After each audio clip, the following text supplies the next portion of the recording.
ball. Don't say anything crazy. You heard me, right? Wait, you're streaming? Yes. So don't. Hold on, let me host you then, dude.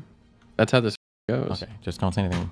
Yes. So don't. Hold on, let me host you. Why would I say I was streaming? Do you remember that one time? You're lying. You're not streaming. I just turned it on like 10 seconds ago. Why would I lie about streaming? Ever. Okay, you were streaming. Do you remember that one time somebody joined the call and they sounded just like you and they said that? No way. I don't know what you're talking about. A long time ago. It was a guy who sounded similar to you. It wasn't you. I know. Yeah, it wasn't me. Yeah, that happened. That was crazy. That was crazy. This is before like the AI voice and everything too. So I was like, damn. They fooled you. Wait, what? You still? No are you intro. allowed to, They're mad. Are you allowed to watch football in Canada? What do you? Yeah. If anything, it's cheaper to watch it in Canada. Wait, do they in America have because football teams in Canada? The CFL, yeah, but nobody watches that. Yikes. But actually, if you don't live in America, it's super cheap to watch football because nobody gives a fuck about it. So they sell it to you for fucking cheap. So I think I can watch like football. I don't know if I want to pay for the subscription. I think it's like $15 a month. Whereas in America, you got to pay like out the ass. Wait, you got to pay YouTube TV. Yeah. Okay, I believe you. Have we talked before? Is it wait, you're from Michigan, right? Ohio. Or Ohio, fuck. Oh, do you college or NFL stuff? I watch NFL mainly. Okay. I'll tune into a college game pretty much here and there to see. If you wanted to sell somebody on the NFL versus college, what would you say? Why? I would say, why would you want to watch subpar people perform when you could watch the best people play in the game? Is it really that much different? Oh yeah. Give me an example. I mean, there's only like 300 people who come out of college and No. I don't want the numbers. I'm saying like, give me an example of like a play or like you're like, oh, this is only in the NFL. Could something like this fucking happen? I would say on average, like apparently the pace of the game is intensely faster than college. In college, like quarterbacks have tons of time to like sit kind of back behind their line and like throw a fucking football. Yeah. Whereas in the NFL, you're pretty much getting 3 reads and then you're fucking gone. It's done. Okay, like you're either getting sacked or something. In college, there's more strategy, more play potential. Okay. I don't say that as a negative. No. In the NFL, there's more play potential. Really? Wow. QB sack. Wow.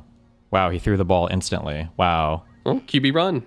Wow. Big ass fucking throws in the NFL because on average quarterbacks 3-yard gain. Wow. Nice. Good one. Christ. Wow. So are you just trying? That's are you amazing. just rage baiting me?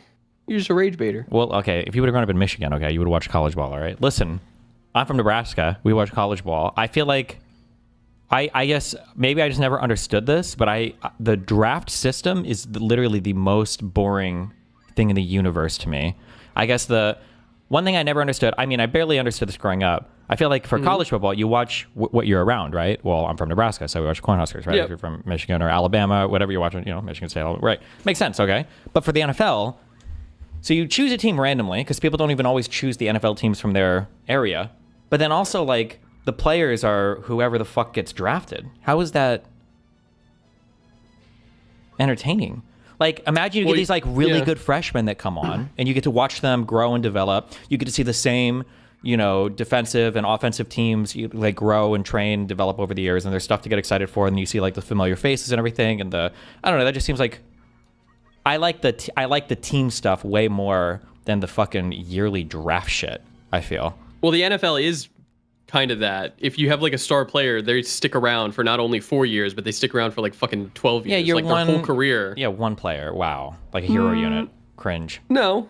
A lot of it'll be like the quarterback or like a wide receiver. Sometimes you'll get like an offensive lineman who sticks around. The Browns have Myles Garrett, who's a defensive end, an edge player, who's been around for fucking like 5 or 6 years, and he's going to be with the Browns for his whole career. If anything, I think that you get the team-based shit more in the NFL. Whereas I feel like people watch college, it's for the team, but they get really like, I don't know. They'll follow the player to the NFL after that. So like if you love your quarterback in fucking college and it's like, oh, this is, I don't know. No, Duke Tyson. we clap for him. We're like, oh, cool, he went to the NFL. Good for you. But then nobody gives a fuck after that. They're like, fuck that guy. He's gone. It is a Nebraska thing. He's gone. Yeah, He's gone. Another thing. Okay, so people are saying maybe there's a lot less turnover in the NFL than I thought. So maybe maybe that's not as big a deal. Okay, but then the second thing that I think is really nice, and it's one of the reasons why it's actually hard for me to get it. Well, that and because sports suck, but I feel like the schedule for college ball is awesome. Like the 12-game seasons where every single game is like of monumental importance. I feel like that's way. How many games do you play in like an NFL season before like the Super Bowl or whatever? I think it's 16 now. Well, that's not too bad. 16 okay. games. Maybe basketball and baseball. Yeah, basketball, are crazy. baseball. Basketball and baseball those will fuck are you over, yeah. insane. 17 is actually a solid number. Okay, maybe I hated the NFL too it's much. not super okay. amount. All right. Okay, maybe. I guess. No, I agree with you on basketball because nobody really gives a fuck until playoffs for basketball. Yeah, and I feel like that's. I wonder what the rationale is. Well, they must sell tickets. 'Cause I was gonna say your players must get injured so much more often. But maybe not. I guess. Yeah. Well, it's a non-contact sport. Oh, so nobody gets injured in basketball? Well, they don't get injured as often as in the NFL. Sure. When I say as often, I mean like if they played like 12 games or 17 games or 20 games a season versus the 7,000 they do, they would get injured a lot less. Oh, yeah. Yeah, I agree with that, yeah. Ooh. People said basketball is a contact sport. Retard. Yeah, what they mean by contact is they're fucking shoving each other's asses into each other and trying to get fucking a cock up their ass. That's fucking hot. That's what they mean. I love that. That's my favorite. Okay, well, who's playing today? What game are you watching today, Moody? The Cleveland Browns versus the 49ers. Yikes. And you're definitely... I'm a Cleveland Browns fan. Well, oh, shit. Because it's your favorite Ohio. color? No, this is my dad's team. He was born, I think, in the Browns? In Cleveland? I think he was born in Cleveland, so yeah, he's always been a Browns fan. So you have to be? What is this, like a generational... Yeah. I'm going to pass it on to my kid, too. Yeah, even if he's Canadian? Yeah. Okay. Did you see the Hassan posting going on? Wait, there's more? Did you see apparently yesterday somebody said they went to his school with him? Oh, I did see that, yeah. But it's like, how are we supposed to know if it's true or not? We posted pictures and shit. I have gotten emails from I wonder if it was the same guy. I have gotten emails before of it's not PDX because that's the fucking Portland airport. What am I thinking of? There's an abbreviation or a name for this frat that he was a part of that supposedly has a really bad reputation. TDX? Or I shouldn't say really bad. It's not like the rape frat, but it's just like a spoiled, like wealthy thing that has Rich boy like frat. questionable stuff going on sometimes. But maybe it was that same guy that emailed me that posted in the sub, so who knows? Yeah, it was blowing up a little bit. Yeah. I doubt he'll respond to any of it, though. No shit. You guys didn't go over any of it, though? The fuck? No, I don't think we went over your subreddit today. There was we went over Hassan this content that Dan neglected to go over? Oh, we went over this yesterday. We went over it 30 minutes after it was posted, actually. Oh, there we go. Okay, listen, to be clear, there's also a whole ass fucking new content nuke on Hassan. Is Dan like across the room right now? Can you hear him? He didn't put his mic in front of his face. Listen, there's also a whole ass fucking content nuke that someone released on Hassan yesterday as well. And I didn't even bring it up once during the stream, all right? Because I was too...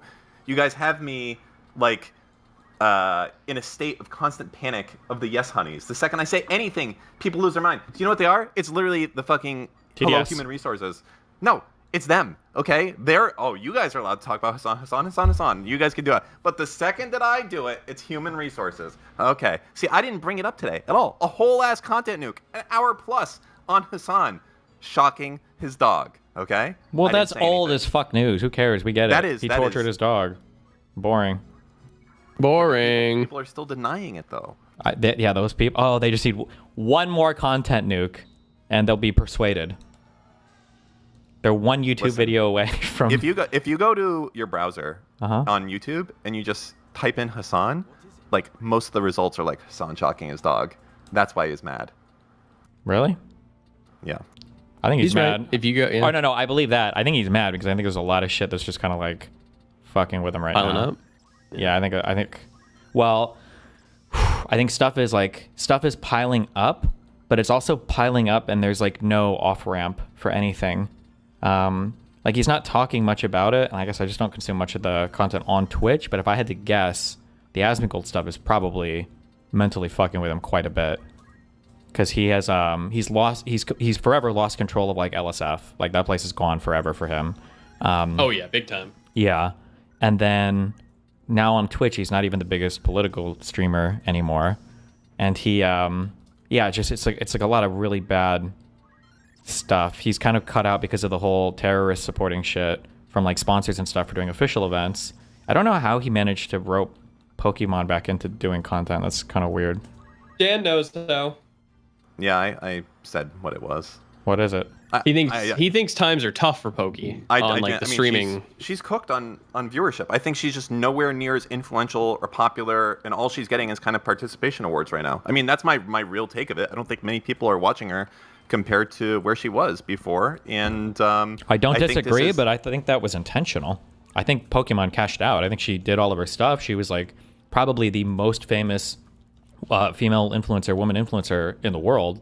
She probably made at least 10 million in between all of her brand deals, between all of her official Twitch stuff, between her management stuff. So she could retire. Yeah, go ahead. I mean, the thought is then, why the fuck is she back? And the only answer is that, like, okay, well, she wants to get more relevant again. I would say the easiest way to get relevant is just to join that LA friend circle group. Yeah, but that LA, who is the LA friend circle group these days, though? Ludwig? Yeah, but Ludwig is cut. I think Ludwig is completely off. No, I agree. I think Ludwig and Cutie are, for the most part, out. But it's like, what, Will Neff, the FaZe people, I guess, Hassan's not connected to any of these people, though, right? He can't get in with the FaZe people. He's way too old and comes off as too old. I guess Valkyrie, yeah. A little Valkyrie bit. Ooh, that might actually be it. I wonder if Valk was able to talk Pokey into it. Ooh. What does Valk get out of doing it? She's his girlfriend. What do you mean? No, but like why? Oh, I thought you were saying that Valkyrie was convincing Pokimane to start streaming with Hassan. Yeah. What do you mean? What do you get out of it? They love if they're in love with each other and they're dating each other. They want to do things to help their partner be successful. What is your question? I see what you're saying. Like she's just like, let me see if I can hook it up that Pokey will do it. I don't know. It doesn't feel like Pokey would.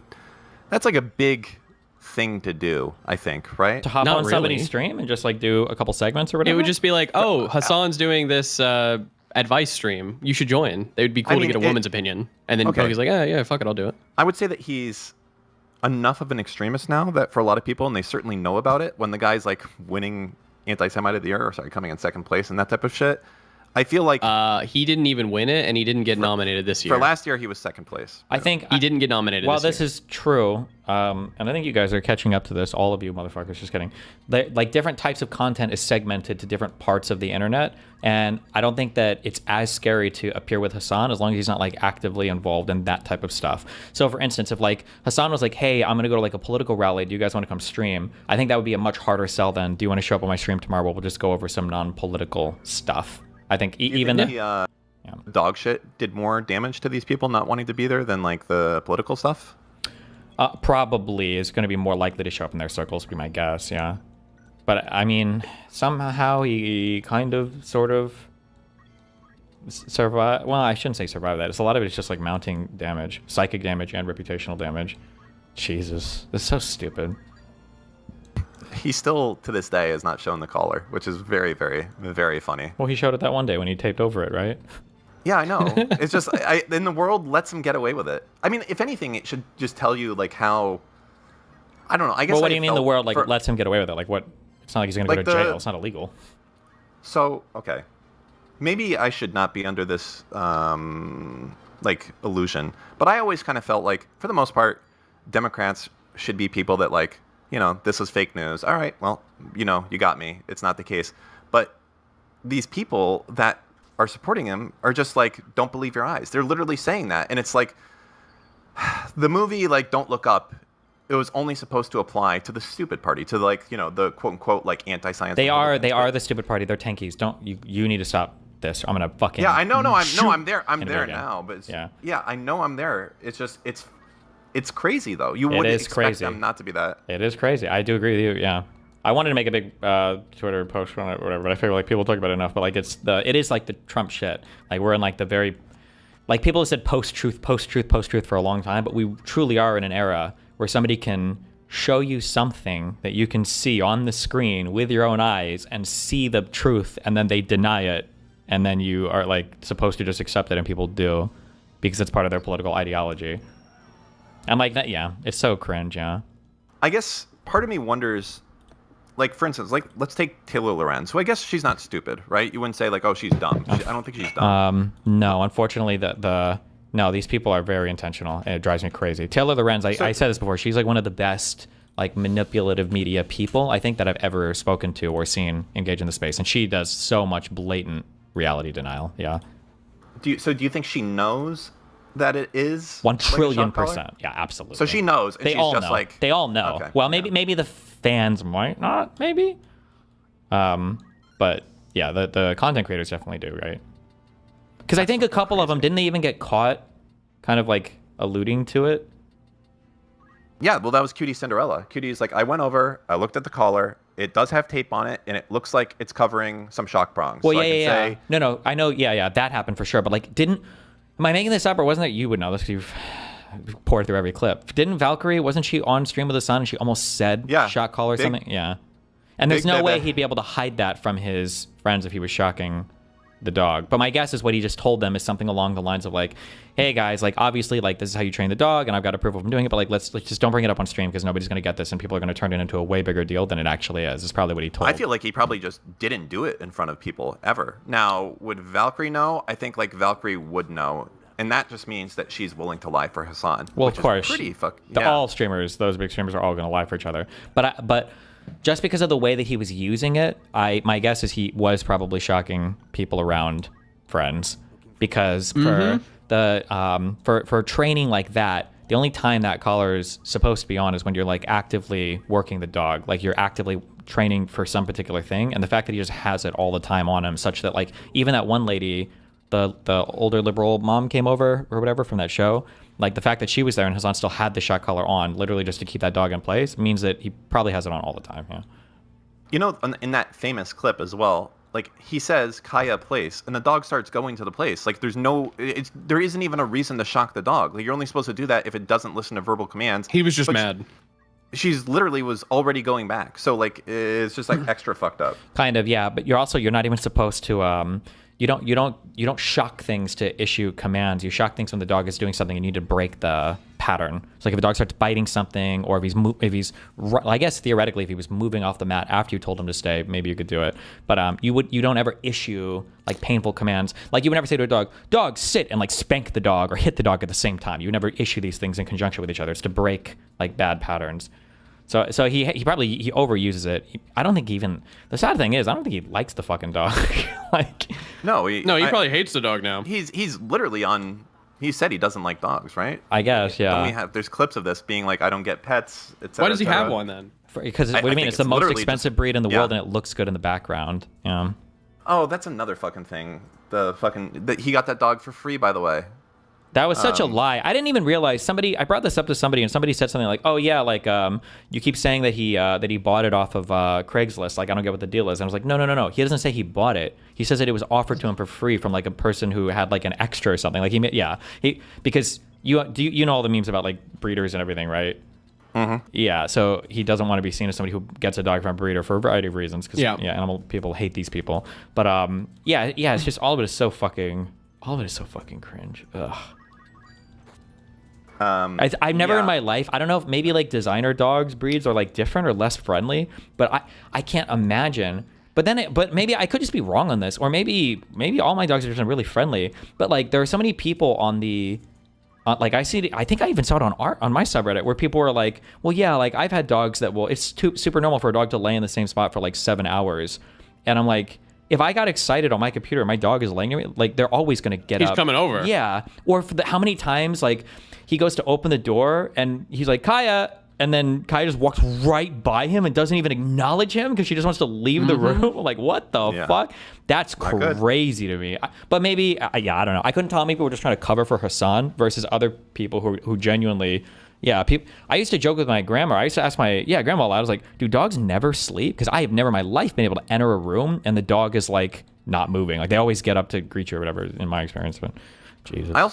It's not like a very chill place to sleep when Hassan's fucking losing his mind in the background. It's like, the dog's trying to sleep, bro. He doesn't want to hear you fucking going mental. Yeah, not only that, but it's not even the sleeping thing. It's that, in my opinion, when people start to get riled up, I've had so many fucking dogs. My grandma's so crazy. I need to stop saying in my opinion. When people are getting riled up, animals get like really nervous around people. Like if you do drugs around a dog or animal, I've done this a few times. Like the animals are clearly visibly agitated, probably because the people are acting so weird. And then if people are shouting at each other, like I've seen a dog will just start like barking, like I say for no reason, but yeah, the dog will just like bark because the dog's like getting excited. I can't imagine. Maybe Kai is used to it at this point, but I can't imagine how stressful it would be for a dog to sit and listen to a dude like shouting at his computer and stuff.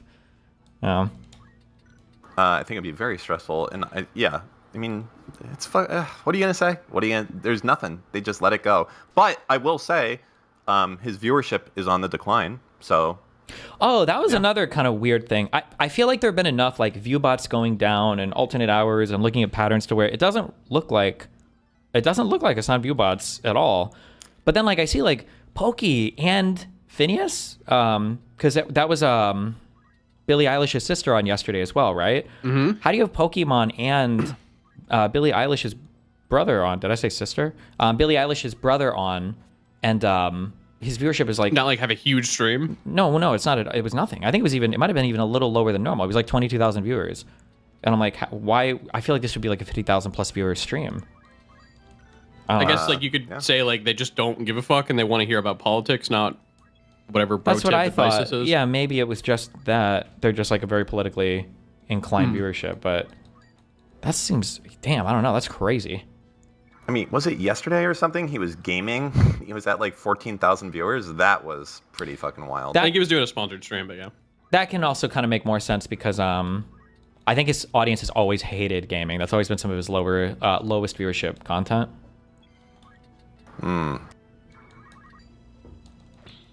Where's this chart? Let me see if I can.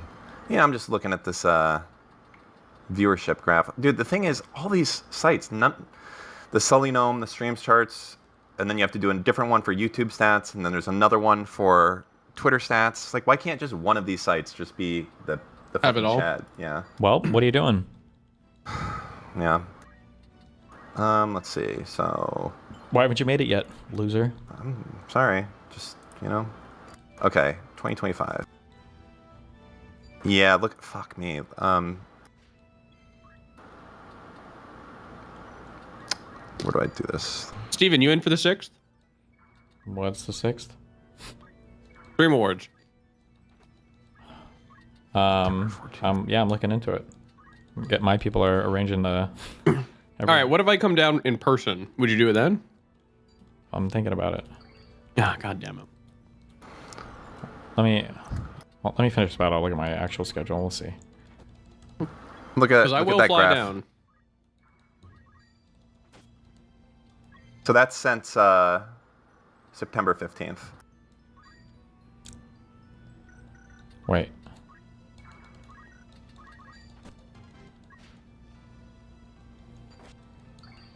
One, two. Oh, right.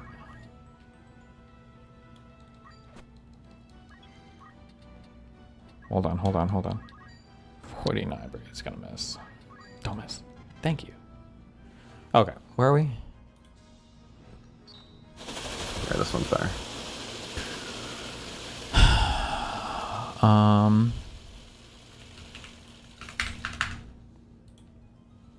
Do you think it makes sense that you legally become an adult at 18 but cannot legally smoke or drink until 21? No, that's why I keep saying people should be considered adults at 14. True. Got him. Okay, what am I looking at this for viewership decline? Yeah, basically like hovering around like 30 to 32K beforehand, and then now struggling to what are these last few days at? Struggling to get past 25K. So there's a decline. The follows obviously are not going up anymore. They're still going down, by the way. Like if you look at the last few days, they're still going down. Like he had that bump from China, but still followers going are going to go down, I feel like, because I think he's like I've said this a million times, but I think he's just like very saturated on Twitch. Twitch. Like, Well, before October 7th, look at the start of that chart. He was always consistently going up. sure, but it's just going to be like people floating it through Twitch. He's going to be pretty capped on that. And then after, if any like little thing happens, it's probably going to be bad. So, and then the October 7th was obviously not good. So Well, I think he realizes this. He's trying to get motion on other platforms. finally, sort of, yeah. Although it's so late, but we'll see if he can pull it off. I don't understand why he didn't. Like, he should be doing the simul streaming to YouTube. I genuinely don't understand why be. he's not doing it. But we need to stop saying that because he's going to do it, and then I'm going to get salty. But he can't handle it because he tried it for 2 days. I remember a long time ago, he tried it for 2 days, and his viewership on Twitch was getting negatively impacted, and then he just stopped. And it was just like so cringe. There's literally no reason for, it's Well, just, maybe if it's your idea, he'll never do it. So that's the best way. Because he's stupid enough to not do it. If you just say, oh, Hassan would do this, but he's too stupid, he's going to be like, actually, Destiny's dumb. I don't want to go here because of this. And he doesn't know that. No, I give good career advice. He'll do things if they're the right thing to do. Like, he's finally branching out into other like interview stuff, but he's still like too soft. But I think he's kind of boxed himself into a corner because he's done this thing. I keep saying when you make your enemies out to be caricatures of themselves for too long, you hit a point of no return where you can never platform or argue with these people because you've built them out to be such demons that one, you're going to lose debates against them, and then two, your audience is going to say they're nowhere near as like horrible as you made them out to be, and it's just like you've fucked yourself, you know. Like I can't believe, I'm actually shocked. I never would have guessed this. I can't believe that he admitted to ducking the Ben Shapiro debate. I don't think he was thinking about it, is what it sounded like. What do you mean thinking about it? Like it sounded like he was trying to get like an own on like the lady that he just watched a video about. Oh yeah, I know. So he was like bringing it up. Yeah. No, I agree with you, but that's a stunning lack of self-awareness, I guess. Yeah, I don't know. But he does this thing. I still want to do like a deep dive into the mind of a fucking Hasanabi viewer. I'm just so curious what these people think because like he does this weird cringe thing where he tries to say that he doesn't care about debate because it's like cringe, but like it's so obvious that the reason he says that is because he's lacks confidence in it or he sucks at it. Because when it comes to certain things, debate is like the most important thing in the world to him. Like for a while, he really wanted to debate Asmongold. He really wanted to debate Willie Mack. There was one other thing where he was trying to goad somebody, and he started to use all the exact same arguments that I use for why he dodges me for the other person. So yeah, it's like, I don't know how his fan base just doesn't see how obvious, where it's like... You watched the whole Ethan Klein Hassan debate. Oh, right? Yeah, he did that too, yeah. That, like, Ethan, obviously I'm going to be siding with Ethan here, but Ethan Klein, a fucking fat comedy streamer, blew Hassan out of the fucking water. Like, there was no question. Like, yeah. I don't... Yeah, and even if we're being like charitable to Hassan in terms of his performance on debate, and we say like Hassan didn't do that bad, that it should have been a total fucking blowout, right? Because Hassan, he's not a good debater. No, that's a lie. Hassan is as good as anybody can ordinarily be at debating. He just doesn't have the correct facts. He's got impossible positions to defend because his positions are so fucking retarded. Yeah. I feel like the way that he talks is like the worst fucking way that you could be a debater because he says so much and says nothing at the same time. Yeah, but that's intentional. That's you think he intentionally does that? It's the way that he like, because he's doing it to like sound smart or whatever. But I think if he was in a debate and he had a good point, then he wouldn't be speaking like that. He would hammer the point more. Okay, yeah, maybe. Don't say fucking maybe to me. Like I don't know what the fuck I'm talking about. You little gotcha cuck bitch. How's it feel, bitch? Feels great, actually. Bro, gotcha. Anything else? Look at this shit. Like, unironically, Hassan, I think he might crash out a little bit if he actually starts going into the teens for average viewership, and he's right at the fucking cusp. Like, look at that. Yep. Pretty crazy. I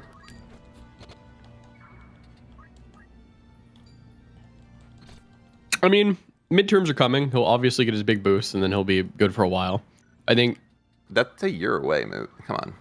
Well, I guess when do we start? Well, it's really like 4 months away. I feel like it's hard for him to do content out of the midterms though, because like they don't support any of the Democrats running. So it's like so it's all just like it seems like it's all just really depressing for them, you know? Yeah, you would think that he'd have a big boost right now, honestly, because he just got off of the Mamdani win.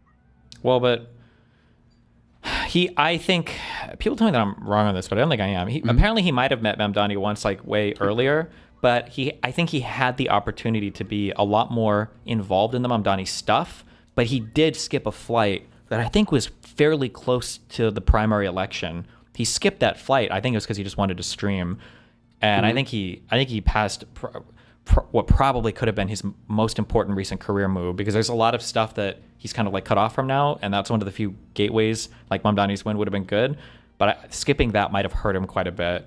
I don't know how Mamdani would have viewed him. Maybe Mamdani would have kept the same distance regardless, but yeah. He claims he misses it because of traffic. Yeah. Like that's a I don't want to give you That's a guys cope. like I don't want to give you guys too much of an insight here, but anybody that lives in California, me included, when you say you miss things because of traffic, the traffic is always there, bro. It's not like it's like, oh my god, today the traffic in LA was so bad. There's always traffic. Like, But you everybody could get knows on another flight. Like, you can make it happen. Yeah, if you you want to could, go yeah. do something. Yeah. Yeah. You could also just show up to the airport early and not be a fucking retard. Like, that. Sure, yeah. Well, I mean, that whole thing was bullshit. And he got away with it, right? Got away with he what? got away with it too. The whole airport detention shit. Oh my god. That I didn't really understand. I heard that he like went on a fucking. He was like, "Oh, they detained me for fucking an hour or two, blah blah blah." But it was 15 minutes. How much has Peach come to the United States? Never. I mean, well, never. I guess like so maybe. you smuggled her in when she was here. You smuggled her in? You smuggled her Yeah. in. Cool. I did it through those boats. We can't do it anymore. I'd say we go to the United States like 4 times a year, maybe more. How did you go from never to 4 times a year? Well, I thought you meant like alone. I don't know. Why would I? That's I don't know. I just didn't understand what the question. Okay. okay. Not father. Isn't it better than me saying? No, huh? don't worry about it. Wait, has she ever been like Hello. stopped and questioned or whatever? Yeah, Yes, I once. was once. It was very embarrassing. Tell him. No, it was so the first time I went to America, it was to so I came across the border. I had some sort of like you know those little metal pimple popping tools? You know what I'm talking about? They have like a little loop No, on the but end. like I can imagine. Jeez. Okay, I had one in my backpack, but I didn't remember that I had it in my backpack, but it's metal. And so they went through the scanner. It was in my backpack. It went through the scanner. They saw something. They like pulled my backpack aside. They were like, "What is this?" I forgot that I had it, and it just looked like a little stick, a metal stick. So I was like, "I don't know what the fuck that is. Go ahead and search." They searched. They couldn't find it for some reason. They like went through it again. They got like a second person. They couldn't find it. So they let me go. They're like, whatever. Maybe it's just a part of the backpack. But I think that they actually flagged it so that I would go into secondary screening for an even more thorough search. Okay. And so when I was going through the actual customs, they pulled me into a different room. Mm-hmm. And they went through my suitcase, but it was just I had like rope, dodgy. Jesus. Yeah. And so in front of everyone, they were just fucking taking it all of a sudden. They're like, "So what's your purpose in the USA?" And it was just full of freak shit. It was full of freak shit. Nice. But you got It was through eventually. mortifying. Yeah. And then they let me in. Well, there you go. Damn. Yeah. So yeah, I don't know, 4 or 5 times a year, maybe we go to the U.S. Damn. Okay. Well, I guess you're lucky. I feel like I've had a lot of trouble with Melina and with Lelena, that just like getting unlucky and just getting pulled aside for like an hour or two of fucking questioning.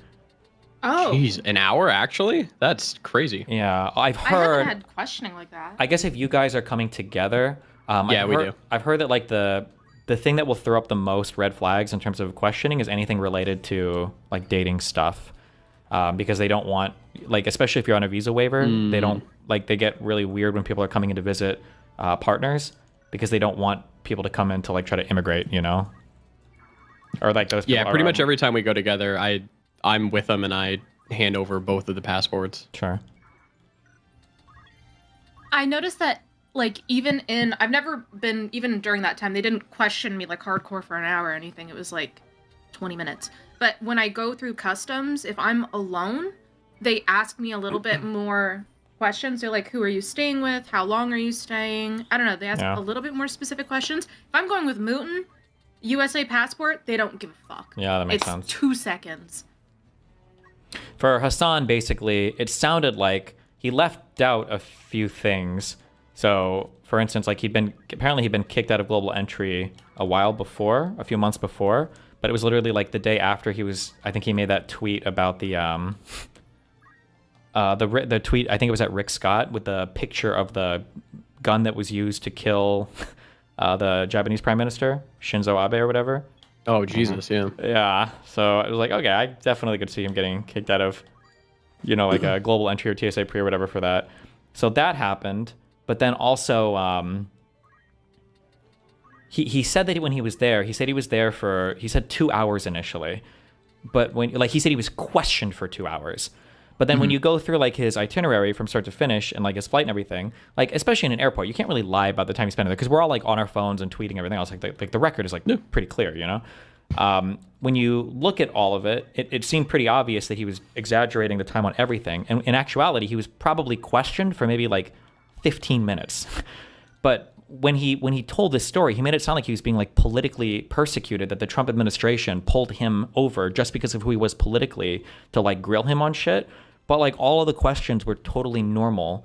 Maybe people who don't know anything about airport questioning thought it was like really bad. And like it wasn't for that long, and they had a decent enough reason to pull him over, and then that was it. But like the whole fucking world covered this story like he was like a political prisoner of Donald Trump. It was fucking so annoying. Was it just like, where are you going? Who are you staying with? The problem is, like, so like when they're asking you questions, they're trying to see if you say something stupid or inconsistent or if you fuck up. Okay, but the what part of the question is almost certainly, if you're immigrating, is almost certainly going to be about your job and your work. And it's weird for us because we're streamers. So so it's probably going to get into some type of political. Oh, not Rick Scott. I'm sorry, Tom Cotton. It's probably going to be some type of political questions, but not like, do you support Donald Trump? And like, if you don't vote for him, am I going to throw you out of the country? But just like, oh, like, what do you talk about? Who do you talk about? Like, what goes on? Do you support the president or whatever? Yeah. Like just random. I don't even know if they asked that. Do you support the president? I think Trump, or I think Hassan, volunteered the information that like he hates Donald Trump or something.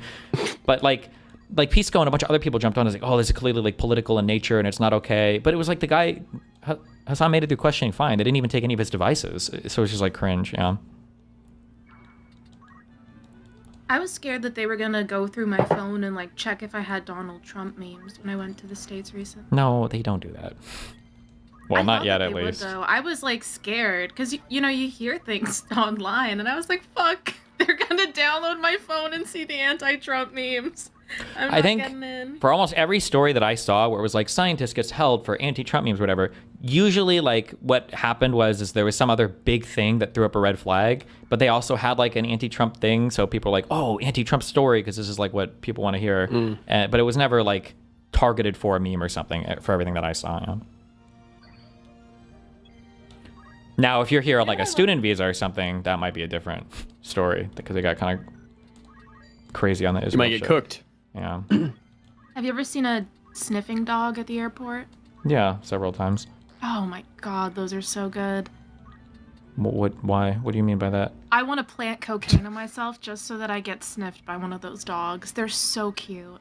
Okay, that was a very white girl take. Hopefully you just mean sniffed by the dog, but I don't even know why you want to I get got sniffed by the dog. What are you Yeah. saying? Oh my god. it's okay, don't worry. Well, Like, I wanna Moot, pet defend your them. girl, Moot. I don't know what to say here. I mean, white women, what are you going to do? Oh my God. Completely thrown under the bus. No. There we go. No. Well, what I did want you to mean pet then? that dog. I Well, want you to didn't pet say that dog. You said you wanted the dog to sniff you. Yeah. I want to go to dog wards. No. Okay. I think that If you got- my understanding and based on my personal experience, the dogs don't really sniff for drugs. I don't think. They They're sniff looking for fruit. for fruit. Yes. Okay, well, I thought it was for bomb stuff, but maybe it's for fruit too. No, it's for fruit, Steven. Okay, so you're thinking domestic, but in No. like when you go to Europe, they do have dogs sniffing for illegal food that you're bringing over and fruit and shit like that. But I It's think for that fruit. usually it's bombs. Yeah. No, it's for fucking fruit. I've literally seen someone get in trouble for fruit before. It what was kind a of fruit woman was with it? like a. Maybe she It was. was a woman with like a little baby carrier, and she had a baby.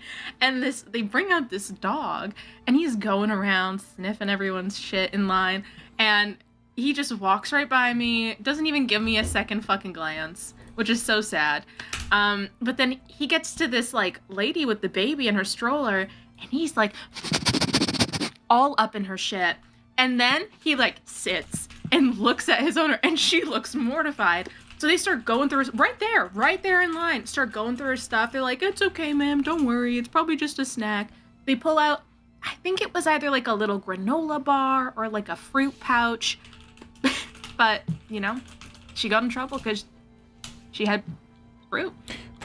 This was in the U.S. or Canada, or? This was Canada on the way into U.S. Gotcha. For agriculture-related stuff, I know New Zealand, they probably are pretty strict on this in most places. I just don't travel with food. But there's a lot of like foodborne illnesses that are local to certain geographies or regions, and you can bring them to other countries and like completely fuck up like an entire everything. Like the whole country's worth of shit if you're not careful. So they might check it for that reason. Yeah, in Australia's Hawaii really it big was on that. crazy too. They had to like sign a whole fucking thing to go to Hawaii. Did we? Yeah, at least I did.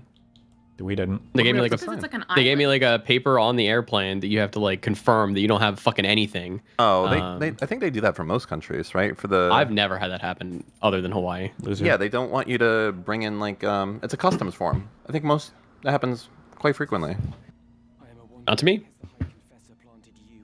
I think it was more Must common have- in the past, Dan. I don't know if I don't know if I've filled out one of those in a long time, but it used to be every time you travel to another country, they would give you the slips of paper to fill out or whatever when you were on the airplane before you landed. But I don't think I've seen any of those in a long time. Boomer Dan. I've only traveled I've to- traveled recently. It's not like I'm talking about traveling fucking 30 years ago To on a fucking boomer prop plane. locations. I went to Italy and I went to Portugal within the past 2 years, and I haven't had to fill out any forms. I went to Switzerland and the UK in the past like 2 months, and I didn't have to fill out anything. Boom. Where was the last place I you don't went know to, where Dan? you're going, Dan. Yeah, where'd you go, Dan? Grandpa. And I had to do it. Wait, where? Japan, and I had to do Oh, it. and maybe that for was- Asia, maybe they do. Yeah. I think that's the last place I went to internationally. Oh, Australia? I don't remember if they did it for Australia. I think they did do it for New Zealand, though. Coming from Australia, which was weird. Well, New Zealand, that's another place they're obviously going to do it. Why is They're, that like, so protecting obvious? their shit. Why is that so obvious, Mr. Mouton? Isn't New Zealand like the only place in the world without fucking snakes? What? You don't think there are any What? You don't have snakes? snakes? I'm pretty sure it's New Zealand. So you're saying the Garden of Eden couldn't have possibly been in New Zealand? You don't Yeah. have any snakes in New Zealand? Let me confirm. New Zealand has no native snakes due to its geographical location. Okay, no native snakes. What about snakes To on a maintain plane? its snake-free status, the country enforces strict biosecurity laws. Actually, New Zealand is also the home of the kakapo, which is an indigenous but critically endangered flightless nocturnal parrot. Thank you, Peach. You're welcome. All right, Steve, what do you do on the 6th? You're done with your fight. I'm willing to come to Miami. Wait, if that what is this sweetens for? the deal. The Streamer Awards. We're allowed to co-stream it. December 6th.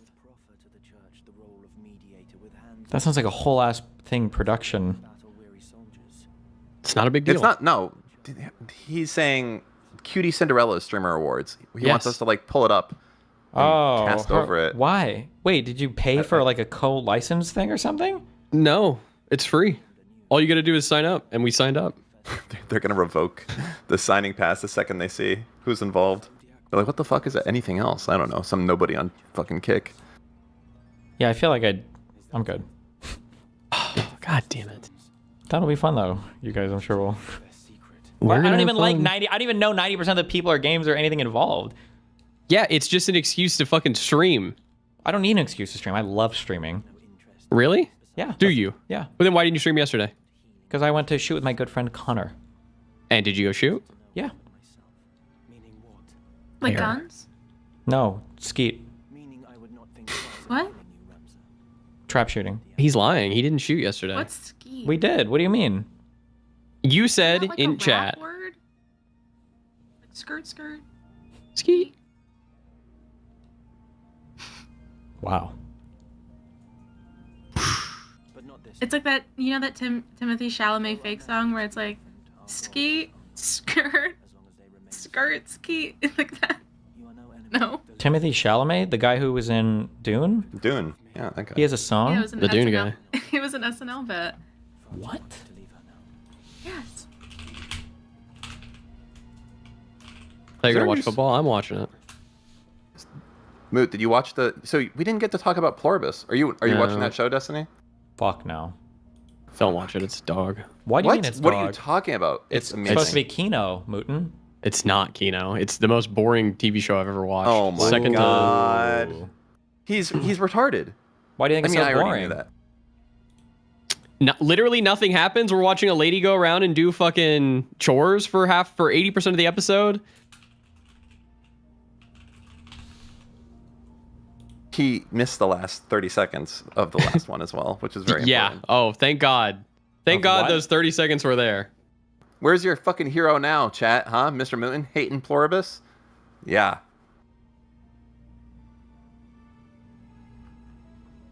Yeah, that's true. You are too fat to understand, Mr. Mouton. You're too retarded. Yeah, well, I understand. So boom. Wait, what's the name of the Point- website that tracks kick hours streamed or whatever? I don't know. Oh, I do know. It's either stream It's, chart or stream charts or streams chart or some We'll just bullshit. type in like Oh kick my stance, God. whatever in your name, and you'll find it.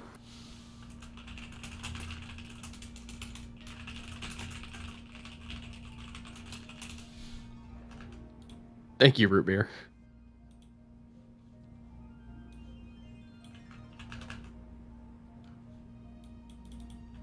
Okay, whatever. Okay, wait. What is Pluribus about or whatever? Did you watch Rick and Morty? Like, Do you remember the Hive Mind episode? 2 or 3 seasons? Is that enough? Yeah. Do you remember the Hive Mind episode? No, but sure.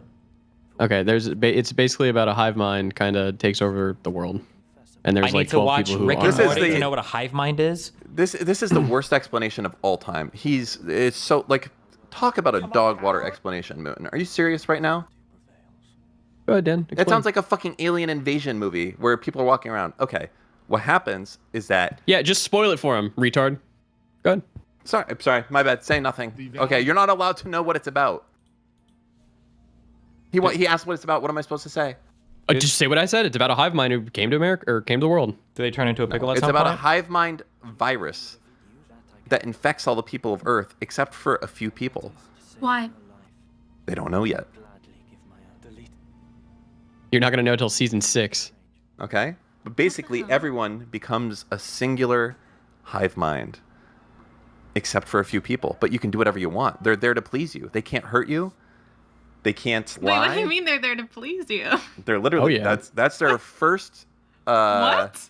Yeah, that's one of their key features is pleasing you. Because if you stop pleasing them, they fucking tweak out. I'm confused. You're saying that like they're sex slaves. They can be if you want them to be. Like a woman would show up to Dan's apartment and she would have 400 clips of Hassan ready to go. You know what? You talk about him more than I do. Fuck you. That's not true. It is true.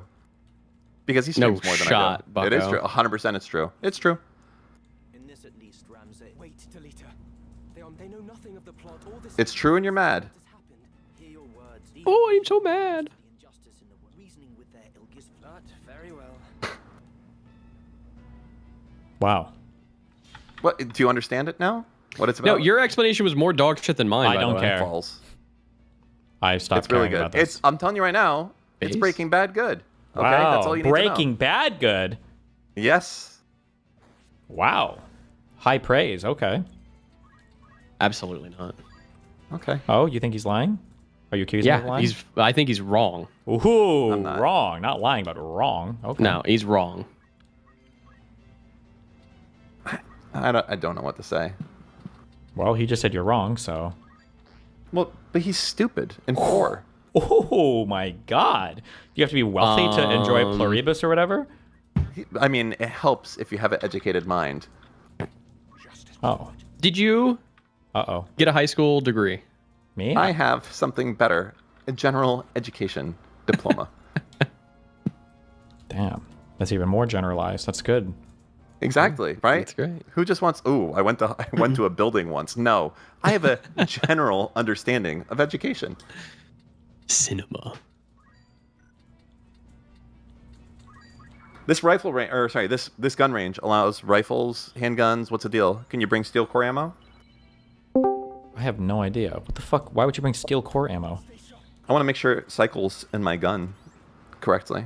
What, your gun doesn't shoot ordinary ass fucking brass? No, it does, but steel core M855 can like fuck with guns, and sometimes they won't cycle correctly. Homie, buy a Glock, okay? Whatever you're shooting is way too complicated if you need some You're special not bullshit No, fucking you're not ammo allowed for to it. have. You can't have steel core ammo for handguns. Okay. I imagine they would let you shoot anything because it's an outdoor range, would be my guess. Usually when they say you're not allowed to shoot certain ammo, it's because the backstop at indoor ranges, it'll either ricochet or it'll fuck it up or whatever, right? I think the the reason a lot of places won't let you do it is that it's, I guess, hotter, the steel part, and it can start fires. So outdoor places are sketchy on it. And then I think also, as you said, it's not like a copper or lead that's kind of going to deform and not bounce around. I think the steel is more likely to bounce It's around. hotter? Yeah, the metal part, the steel part gets really hot and can start fires. But the exploded thing that comes out of the gun with this brass won't. Well, if you shoot just a jacketed hollow point, I don't think the bullet at any point gets hot enough when it hits a target. Who the fuck is shooting hollow points? I just mean a normal FMJ round. Or sorry, like it sparks. I'm fucking retarded. It can spark. That's correct. Someone in chat did it. Yes, the metal part of the bullet, if it hits stuff, it'll spark. If it hits some shit, and that can start fires. So that's why some ranges don't allow it. Cringe. What do you want, Hussein? Hi. I just wanted to see if now's a good time to talk about Israel and like Jewish migration into Palestine before the formation of the state of Israel. I need my permissions to drag people in and out of this chat back again immediately. Like I'm like sorry. it's been long enough. I'm sorry. No, Hussein's a welcome guest of this I like Hussein. channel. Thank you. Yeah. I'm sorry, Dan. And Dan, if as a if now's Jew- a bad time, no. I can leave. That was No, just a don't worry about him. very like No, you're good. big The context conversation was switching. naturally dying down anyway. Okay. Yeah, we love to talk about Jewish migration before. Wait, you say before the formation of Israel? Yeah. Yeah, Because what about it? you've read quite a bit about it. Okay, so would you say that Zionism is? Oh, okay. Would you say that Zionism is a fluke, a historical fluke, or would you say that it is like historical continuity between, like the Jewish state of like 3,000 years ago, or even like the Zionism forming in Europe during the late 1800s? Like, When you say a fluke, what what do you mean by a fluke?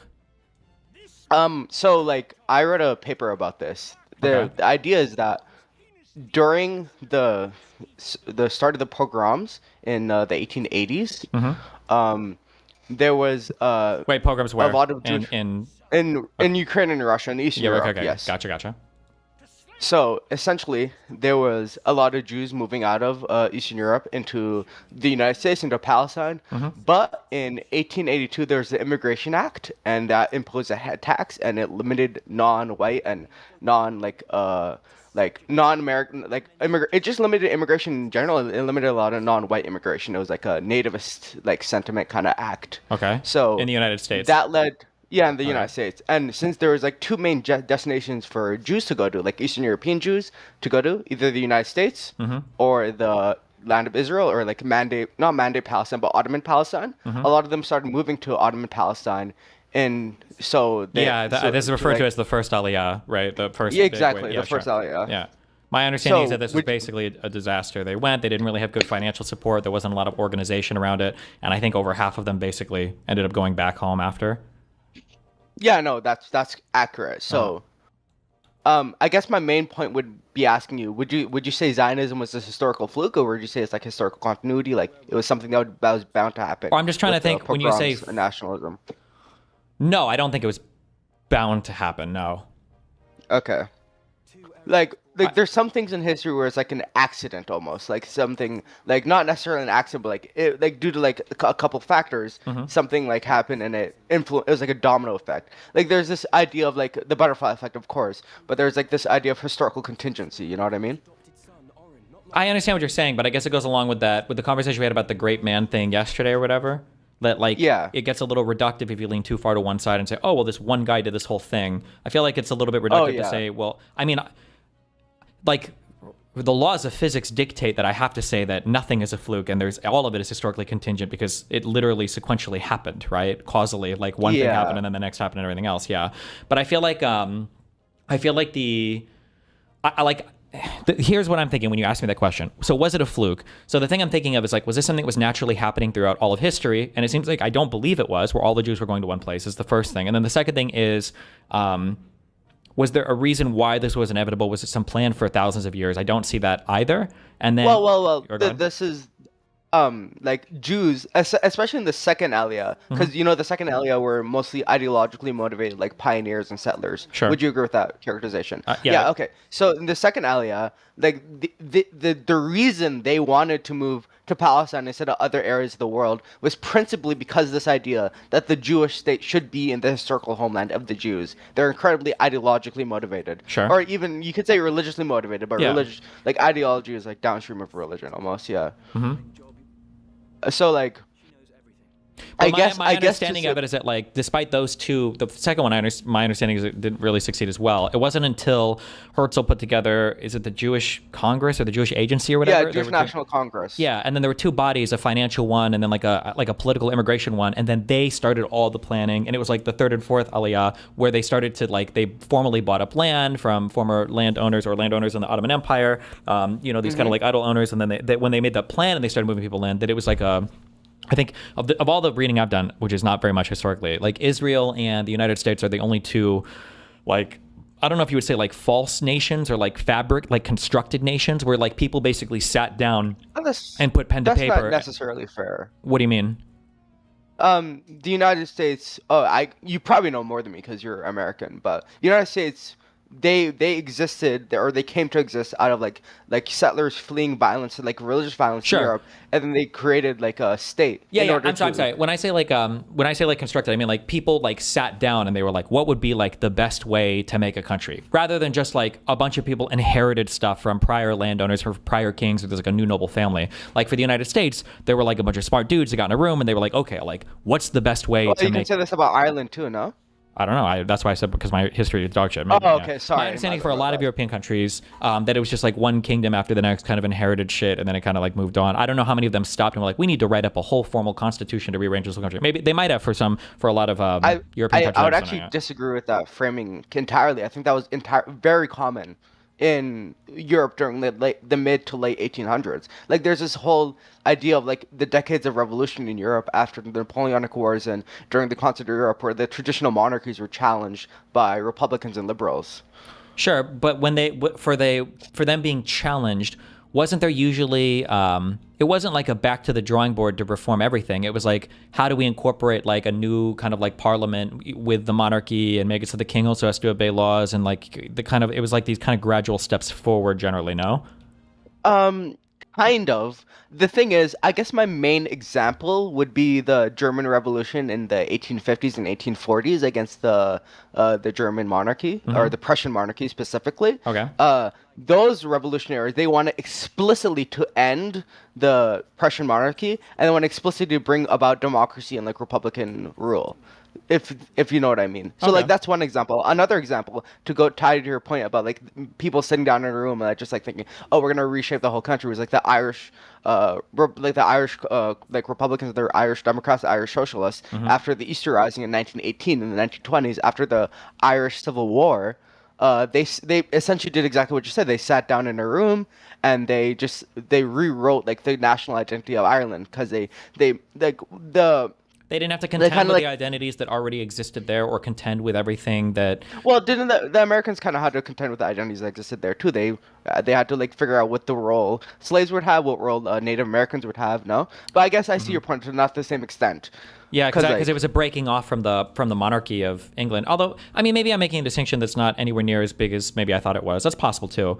But the idea of like Herzl and others like sitting down and like and drawing out like this is what the new nation would look like, and I mean past Herzl obviously because he died in like 1907 or some bullshit, right? Like getting he a died promise, before the way before Israel was formed. That was like an explicit process where people sat down and they plotted it out. So in that sense, I would say like, oh, like to go back to your first question, it was kind of a fluke because to have people sit down and actually super plot that out seemed pretty unique for Jewish people over the past 2,000 years or 3,000 years or whatever. But I mean, like obviously there were a natural set of things that were kind of leading towards that. But I'm sure there have been a lot of people who were like genocided and then just completely disappeared. But for whatever reason, the Jews have always been able to to hang on. You know. Yeah, you know, they're the best, one of the best Abrahamic religions. I guess so. I'm not gonna pay to say that.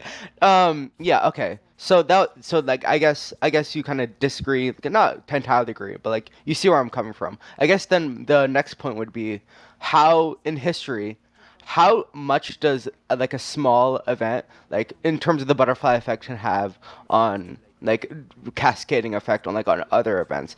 For Israel, the fact that the United States decided to limit immigration in the way that it did, in the time frame it did. One of the first pogroms, for stuff like that, probably dramatically, I would imagine, right? Yeah. Because it's probably a world where a lot of the Jewish people were like, fuck this, like, let's just go to the U.S. But I think there was always difficulty for Jewish people to immigrate to the United States up through even World War II, right? Like, boats were turned away, or they just didn't accept them, right? Yeah.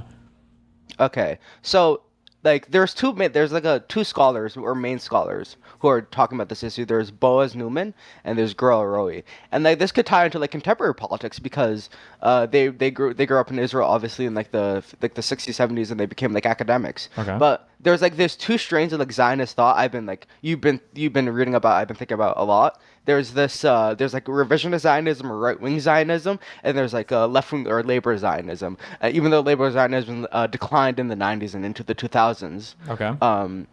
I just think that, I guess my main point was that right-wing Zionism is a lot more historically inaccurate in their framing of the history of Israel and the state of Israel. Would you agree or disagree? Super would agree with that. I feel like, Okay. I mean, based on my reading, I only seem really well read on this topic because every streamer, influencer, and pop historian are fucking literally. retards. Yeah, so Yeah. I'm not like super well read, but like the feeling that I had was labor Zionism started to die and right-wing Zionism started to take a hold on the country after 67, when out of nowhere it seems like Israel.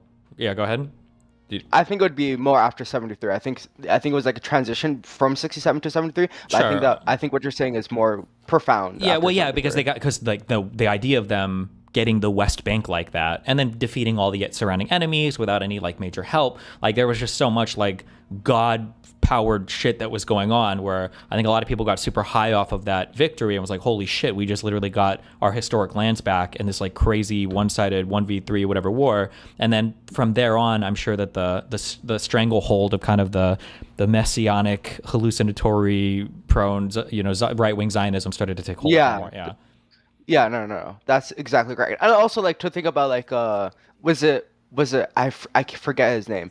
It was David Ben Gurion. The thing like he caused with like right wing Zionism being super prominent was like when he allowed, was it the Orthodox Jews to like kind of have their schools and kind of like exist in Israeli society, because he thought they were like a thing of the past and they would die out. Sure. But like the super Orthodox Jews became like a huge portion of the population. It became like a net drain on the Israeli state. Okay. I'm That's not another even aware of thing. that, but sure, that could be possible. Sure, yeah. Okay. So I guess this is all leading into my main issue with your framing of Israel Palestine. Uh-oh. I'm gonna try to like, yeah, sorry. Don't apologize. Go. I guess just to some context, I'm a pretty left wing person. Like I think I'd like land between like social democracy and democratic socialism. So my main issue with your framing of Israel Palestine is that, not to be like, I'm trying to be as good faith as possible, obviously, but I feel like you have a lot of like selective sympathy, if that makes sense. Like in the sense that like you have a lot of sympathy for Israelis, which you should have, but I don't think you have a lot of sympathy for Palestinians or the Palestinian plight. Would you you say that's accurate? No, I wouldn't. But I totally understand why you think that. I mean, but maybe you actually could think that even so. Did you hear the last debate / conversation I had with kind of the more right-wingy Zionist? It was like a Jewish channel. Go ahead. I think so. Was it the Hebron settler guy? Was he a Hebron settler? It was with two guys, and it was two yeah. guys. There was one moderator who was kind of like a younger kid, and then it was like another scholarly person. Oh yeah, I watched parts of that. Yes, I did watch parts of that. Okay, my framing. I mean, maybe you can think this is not sympathetic enough, but my framing of everything that happened between Israel and Palestine is that back in '48, when that war was being fought, and then in all the conflict prior to that, I feel like both sides are pretty easily morally justifiable. Like I definitely understand where the Jewish people are coming from in terms of they're kind of getting fucked all over the world. They're getting mega fucked by 48, but like they feel like hey, like everybody hates us. We're trying to politically navigate, through the UK or the Balfour Declaration or through Britain or whatever, right? Getting this promise to go somewhere else and all this bullshit, and then they start getting holocausted and turned away from everyone else. Yeah, I get this, but then I'm also like sympathetic to.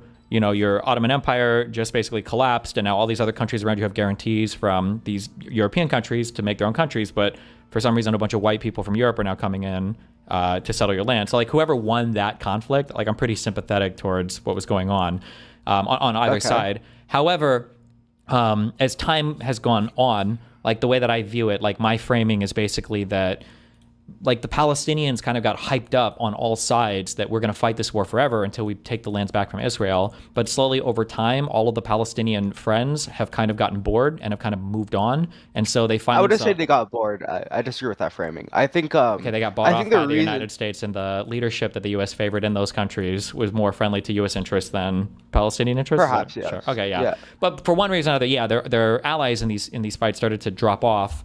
And then now they found themselves in an increasingly dire position that they were never emotionally or politically prepared for, because they were essentially promised from all the surrounding Arabs that they were going to fight forever. And now they're like, well, actually, we all kind of gave up. Iran and their extremists are going to help you. And now you're fighting basically an unwinnable battle where you're not even in a position you're not even equipped to negotiate. They don't have the political leadership or anything to negotiate. And Israel, I think, I wouldn't say that Israel is like the conqueror that everybody says they are, but I do view Israel, especially with right-wing governments, as being very opportunistic. So when they have the ability to fuck over the Palestinians with no political consequence, they will always take that option, I think. And I think that's kind of like the modern day arrangement. I think we see that playing out right now with this 20-point plan dipshit stuff or whatever. Yeah, but that's my no. Okay, that's not as bad as I thought it was. To be honest. Sure. Just to get this out of the way, I do not support Iran at all. I hate Iran. Iran is a terrible. Iran has like multiple negative effects on geopolitics and just the state of the Middle East. I guess the few points I would disagree with. Firstly, I don't think. I guess there is this like in my mind, there's kind of this myth that like Israel is kind of like fighting on its own. In 48, it was definitely fighting on its own. But if you go into 67 and 73, there was explicit agreements by the United States to like essentially just replace all the lost like on 73, that's absolutely true. Yeah, I'm pretty sure by day 2 or 3, I think the U.S. airdrop like basically was replacing their entire like mechanical everything. Yeah, for sure. And not in 67, which I think that's why I pointed to 67 being a little bit more important to the Israeli mindset, because I think they kind of were on their own-ish. They had alliances, I think, with France and kind of Britain, but 73 was the big, like the U.S. stepped in and was like, okay, well, we're going to kind of like take care of you guys now. Yeah. Yeah, no. And then I guess another thing I would think about is that when you make these arguments, does it not reinforce like the most like Islamist, like extreme Muslim argument ever? Because these governments were, quite frankly, they were mostly like secular. They were very nationalist. They were socialist governments. They were attempting, like what we talked about yesterday, they were explicitly trying to root out religiosity and fight against religion in almost all its forms. Like you see Wait, this. Which governments? You said Hafiz al-Assad. You can look at even Arab like states. You're saying the surrounding Arab states, exactly.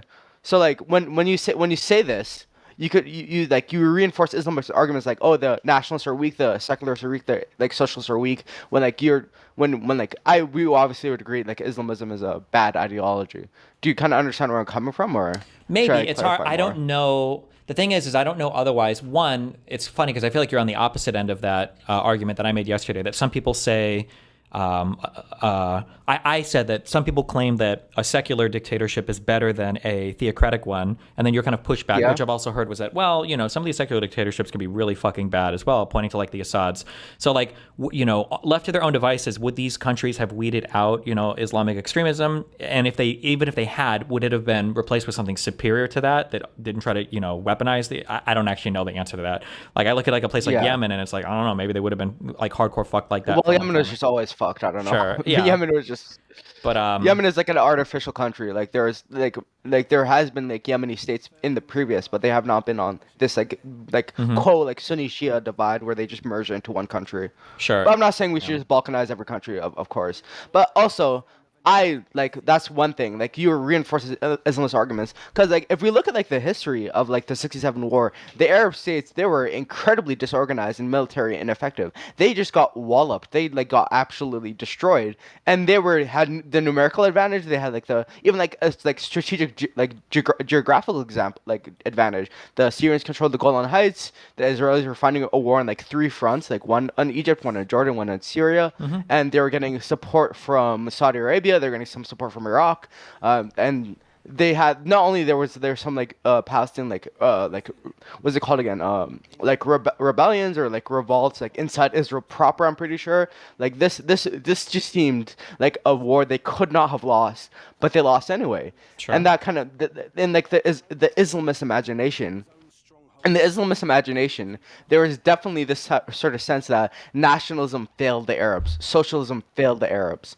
So like that also ties into what we talked about yesterday. Like the people of the Middle East, that the reason they became so extremely religious or so like these were like religious fanatic groups is because nationalism failed to fight against like a crusading force, like a force that was meant explicitly to create a Jewish state in the Middle East, which is like viewed as heretical to these Orthodox Muslims.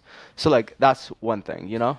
So I understand that. I understand your argument, but I feel like one of the things that. So this is something I argue about a lot is when I look at like Islam and I look at like the global caliphate, the global jihad. I feel like the global unification of like all Muslims to fight against whatever the fuck it is people fight against. I feel like that's a myth that's told by, I would say broadly speaking, a myth from the far right who like want to drum up fear of Muslims. But I also feel like it's a myth from the Muslims themselves who imagine themselves to be or fantasize about themselves being far more unified than they actually are. It's just like that's accurate. But yeah. So I feel like when it came to the when the Arab stuff, the way that I viewed this, and it could be accurate, it could not be accurate, but the Arabs fancied themselves as being able to create this new Ottoman Empire. But the reality was all the royal families that were holding these different territories, the surrounding territories, and the governments that were springing up were so much more self-interested nationalistically than they ever were for some like unified Arab existence. And that was a myth that just correct. Never, because you had the Baghdad Agreement like angered, so many of the Arab states to the south. You had the kings of Jordan were constantly kind of like working with either the United States or the Israelis. With the Israelis. There's a lot of that in the Line of Jordan, this book I have behind me about King Hussein or whatever. Like there's like a lot of like he's literally like plotting with or making plans with or speaking with the Israelis like during almost like the 2 huge wars. It's just like crazy shit. So like I feel like the Arabs were kind of fucked on that front. I don't know if it was because of the Jewish state or if it was because of that. Like I feel like absent the Jewish state, I think these countries still probably would have had a lot of infighting. It seemed like there were some countries that just had stronger feelings about themselves than others. So like Egypt, I don't know the history of the Ottoman Empire, but for whatever reason, it seems like Egypt seemed to be had a strong identity as some nation. The Turks obviously did, Turkey did, but I don't know for the other nations if they would have all gone along with some unified state or if they would have been more funny. Yeah, go ahead. I think there was. Do you know about Muhammad Ali of Egypt? Not the boxer, like the Albanian king of Egypt. No, I'm joking. He was like the one who he was influential. He was incredibly influential in forming like the Egyptian national identity, as well as creating like a modernized Egypt and like an Egypt that would actually stand up to like its Ottoman like rivals, like British colonialists. But that it didn't matter because the British just like subjugated Egypt anyway. But like I see where you're saying. Like, would we know that these countries would develop like national identities with or without Israel Palestine or with or without colonialism? Mm-hmm. Do you know about the abolishment of the caliphate by Ataturk at all, perchance? Nope. Okay, I feel like you should know this. Okay. I don't blame you for not knowing this, but this was the most influential political events in the recent history of the Middle East, in my mind. Okay. Because the entire political institution of the caliphate that happened that was existing under the Ottomans. So first it was the Rashidun Caliphate, who were descended from Muhammad, and then it was the Umayyad Caliphate, and then there was the Abbasids, and then finally it was the Ottomans. And this entire geopolitical entity or the political entity of the Caliphate was like a leader of the Muslim world. So the reason the Muslim world is so chaotic, and the reason the Muslim world is so disunified, is because of that central political institution being abolished in 1922. Am I making this up, or no? This can't be the same, referencing the same event. He's not the one who, like, when they conquered or walked through whatever, where he was like, listen, let the Jews keep their synagogues and let the Christians keep their things or whatever, and we're going to do our whatever bullshit. That like, this is the thing that Muslims reference. We're like, oh no, you did have some amount of religious freedom in these caliphates, or is this a totally different? I'm not unfamiliar. I think you're talking about Umar ibn al-Khattab. He was like the second caliph. Okay, maybe. You're talking about this. If this happened in you said 22? In 1922, 1921, when he abolished the caliphate, yes. Okay, then this would have been way later. Yeah, this would have been way off. No, it's okay. So like this whole thing is my contention with that is that this entire event, all political developments in the Middle East, in my imagination, is directly downstream of this happening. Because like before this, you had the Ottoman Empire. If you had the problem between like two states, like two Sunni states, because the Ottoman Empire did fight with the Qadr dynasty in Persia, and they were Shia. But if you had two disagreements between two Sunni states, who would mediate that? It would be the Ottomans. It would be the Caliph. Yeah. If you had, like, I was gonna actually, as a real quick thing, I'm curious. You bring up how the United States has potentially stifled a lot of the political growth of the Middle East. Do you think that same argument could be levied at the prior caliphates, that not allowing these like different regions to kind of like learn how to govern themselves or do anything, that once the Ottoman Empire collapses, you basically have a bunch of people with no political experience truly, and then they're kind of left to their own devices to manage their own nations? Or kind of. I think okay. So when I say the Ottoman Empire, all the political developments is downstream for the Ottoman Empire. Obviously, there's some external factors. Sure. Like that's like it's not monocausal. Like it's like the kind of one of the most influential causes. But at the same time, I'm not glazing the Ottoman Empire. Sure. The Ottoman Empire was like a terrible entity. Like they could kidnap like young Christian boys and like force them to be like Muslim soldiers. Like they did genocide against like how many other people in like the Balkans or whatever. And the thing is, yes, they did stifle political development, but it just ties back to what you're saying. Would these states would have had the political development with or without? It's just hard to know, because the thing about like alternate history is like you start like getting down to like so many different like what if scenarios, because there's so many different factors. So this is a really annoying thing when people like it's okay, I guess, when people are doing it like for fun, but sometimes you get people who are like seriously want to take up the argument like, oh, like if this one thing would have happened in World War II, then all of this would have been completely different. It's like, well, hold on. Like, people assume that if one factor changes, like you said, like everything is adapting to everything else that's happening around it. And if you change one thing, who knows, how many other millions of different factors could change that would make things. It's very hard to do like historical counterfactuals for that reason, right? Exactly. Sure. Okay, so. So you were talking about the abolition of the caliphate via the Turkish whatever guy. It's one of the most important factors in why the Middle East is like this today. Okay. So essentially the Ataturk, he promised this is why there's conflict. This is actually why there's conflict between Kurdish people and Turkish people, is because Ataturk, when he was liberating much of Anatolia from the Italians and the Greeks during the Turkish War of Independence, he explicitly told Kurdish leadership, "Hey, we're gonna keep the caliphate," and then like 3 years later he abolished it. Because have you heard the quote by Ataturk? The quote is like, Islam is a rotting corpse, and the West is like Islam is like a rotting corpse that is stunting political development in the Middle East, and that we must move away from the Arab world and enter the European world. There's like he says this really famous line: "There's only one civilization, the European civilization." Okay. So this ties into the way Turkey developed, but also ties into the way the Middle East developed, because the Middle East started moving towards secularism. Many of the Arabs, the religious Arabs, who conflated or viewed secularism as something with Ataturk, because Ataturk viewed Arabs as less than Turks. Sure. They viewed this negatively. And if you talk about the factors like clamping down on religion, these Arabs had an inverse effect of going into religiosity. Like Abu Musab al-Zarqawi, he grew up in Jordan, right? In Jordan, they were principally like negotiating with the Israelis, which he viewed as like heretical and like disgusting, considering like the Nakba, like other events. Do you understand where I'm coming from? I guess we have to kind of recenter this conversation. Sure, you're just as a real. Yeah. So like my understanding is Arabs always had some resentment or weren't big fans of the Turks, the Turkish people, I guess. Yeah. So to have a Turkish person come out and say, you know, Islam is dead and fuck all this shit would my guess is would make them feel even stronger. Like, okay, well, fuck these guys. Like, why would we ever take advice from Turkish people on, you know? Yeah, and then see their leadership actually co-opt the ideas that Ataturk did, or at least try to, could be a very radicalizing effect. Sure. Okay, so you're framing up Israel-Palestine before we got into like the historical arguments. So you would say that you would have sympathy for both sides, but in the current conflict, you would side more with Israel, correct?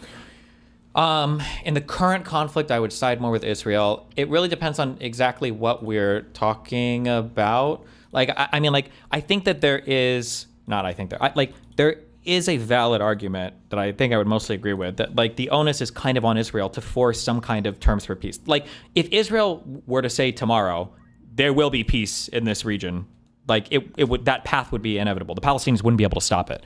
And so I would argue that like Israel has the Wait. What?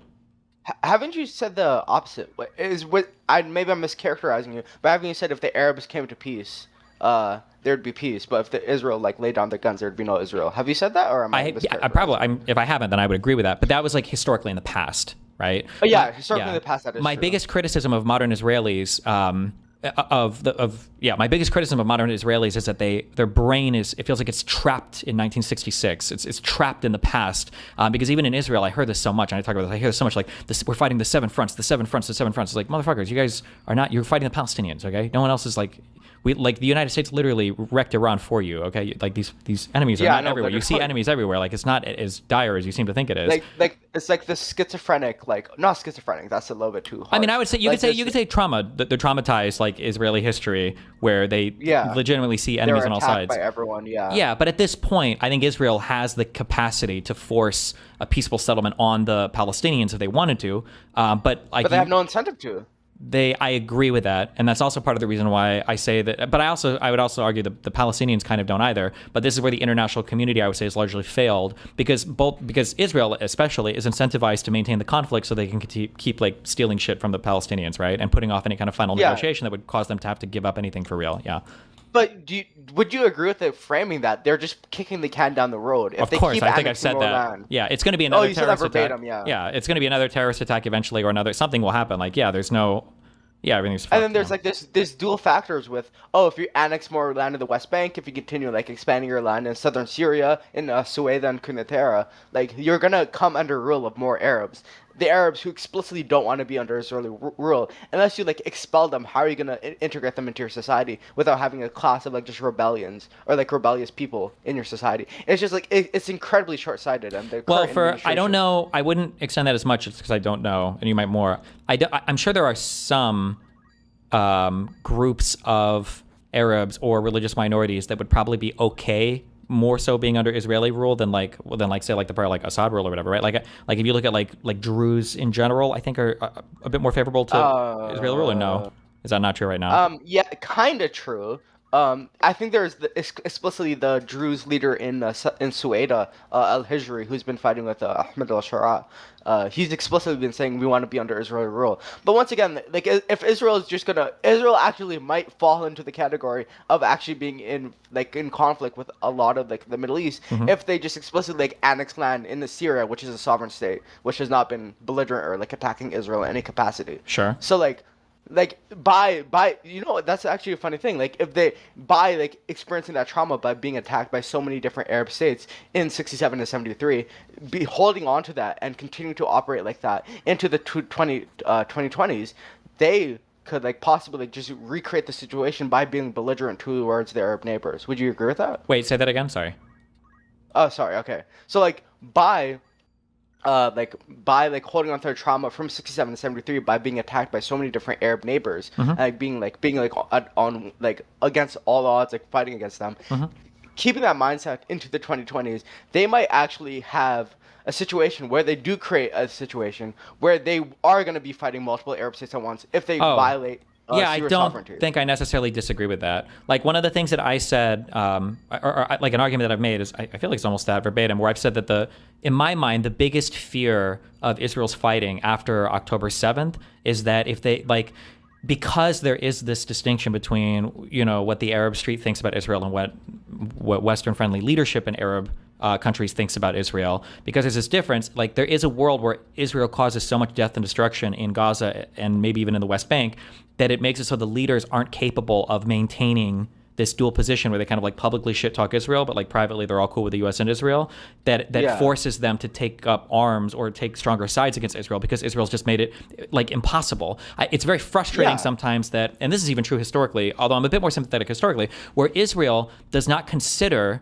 They're very selfish. They don't consider the precarious political positions that their Arab counterparts have to adopt to maintain control of their societies. And so they conduct themselves in such a way that at some point there's going to be a breaking point and you're going to have nobody to blame but yourself. Like, how could you ever expect these other monarchs to maintain friendly ties with you when you're killing 60, 70, 80, 100,000 or whatever other Arab citizens? Like at some point it's going to break. You have to understand that. But they just seem to totally not give a fuck. That's exactly my point. Yeah. No, it's exactly my point. That's why I'm calling them incredibly short-sighted and like naive, that they can continue the current status quo without there being some sort of like a big terrorist attack, not to Fed post, or like a big war in the future against like possibly Syria and Egypt against Israel. Like it's just like they're actively putting their citizens in danger.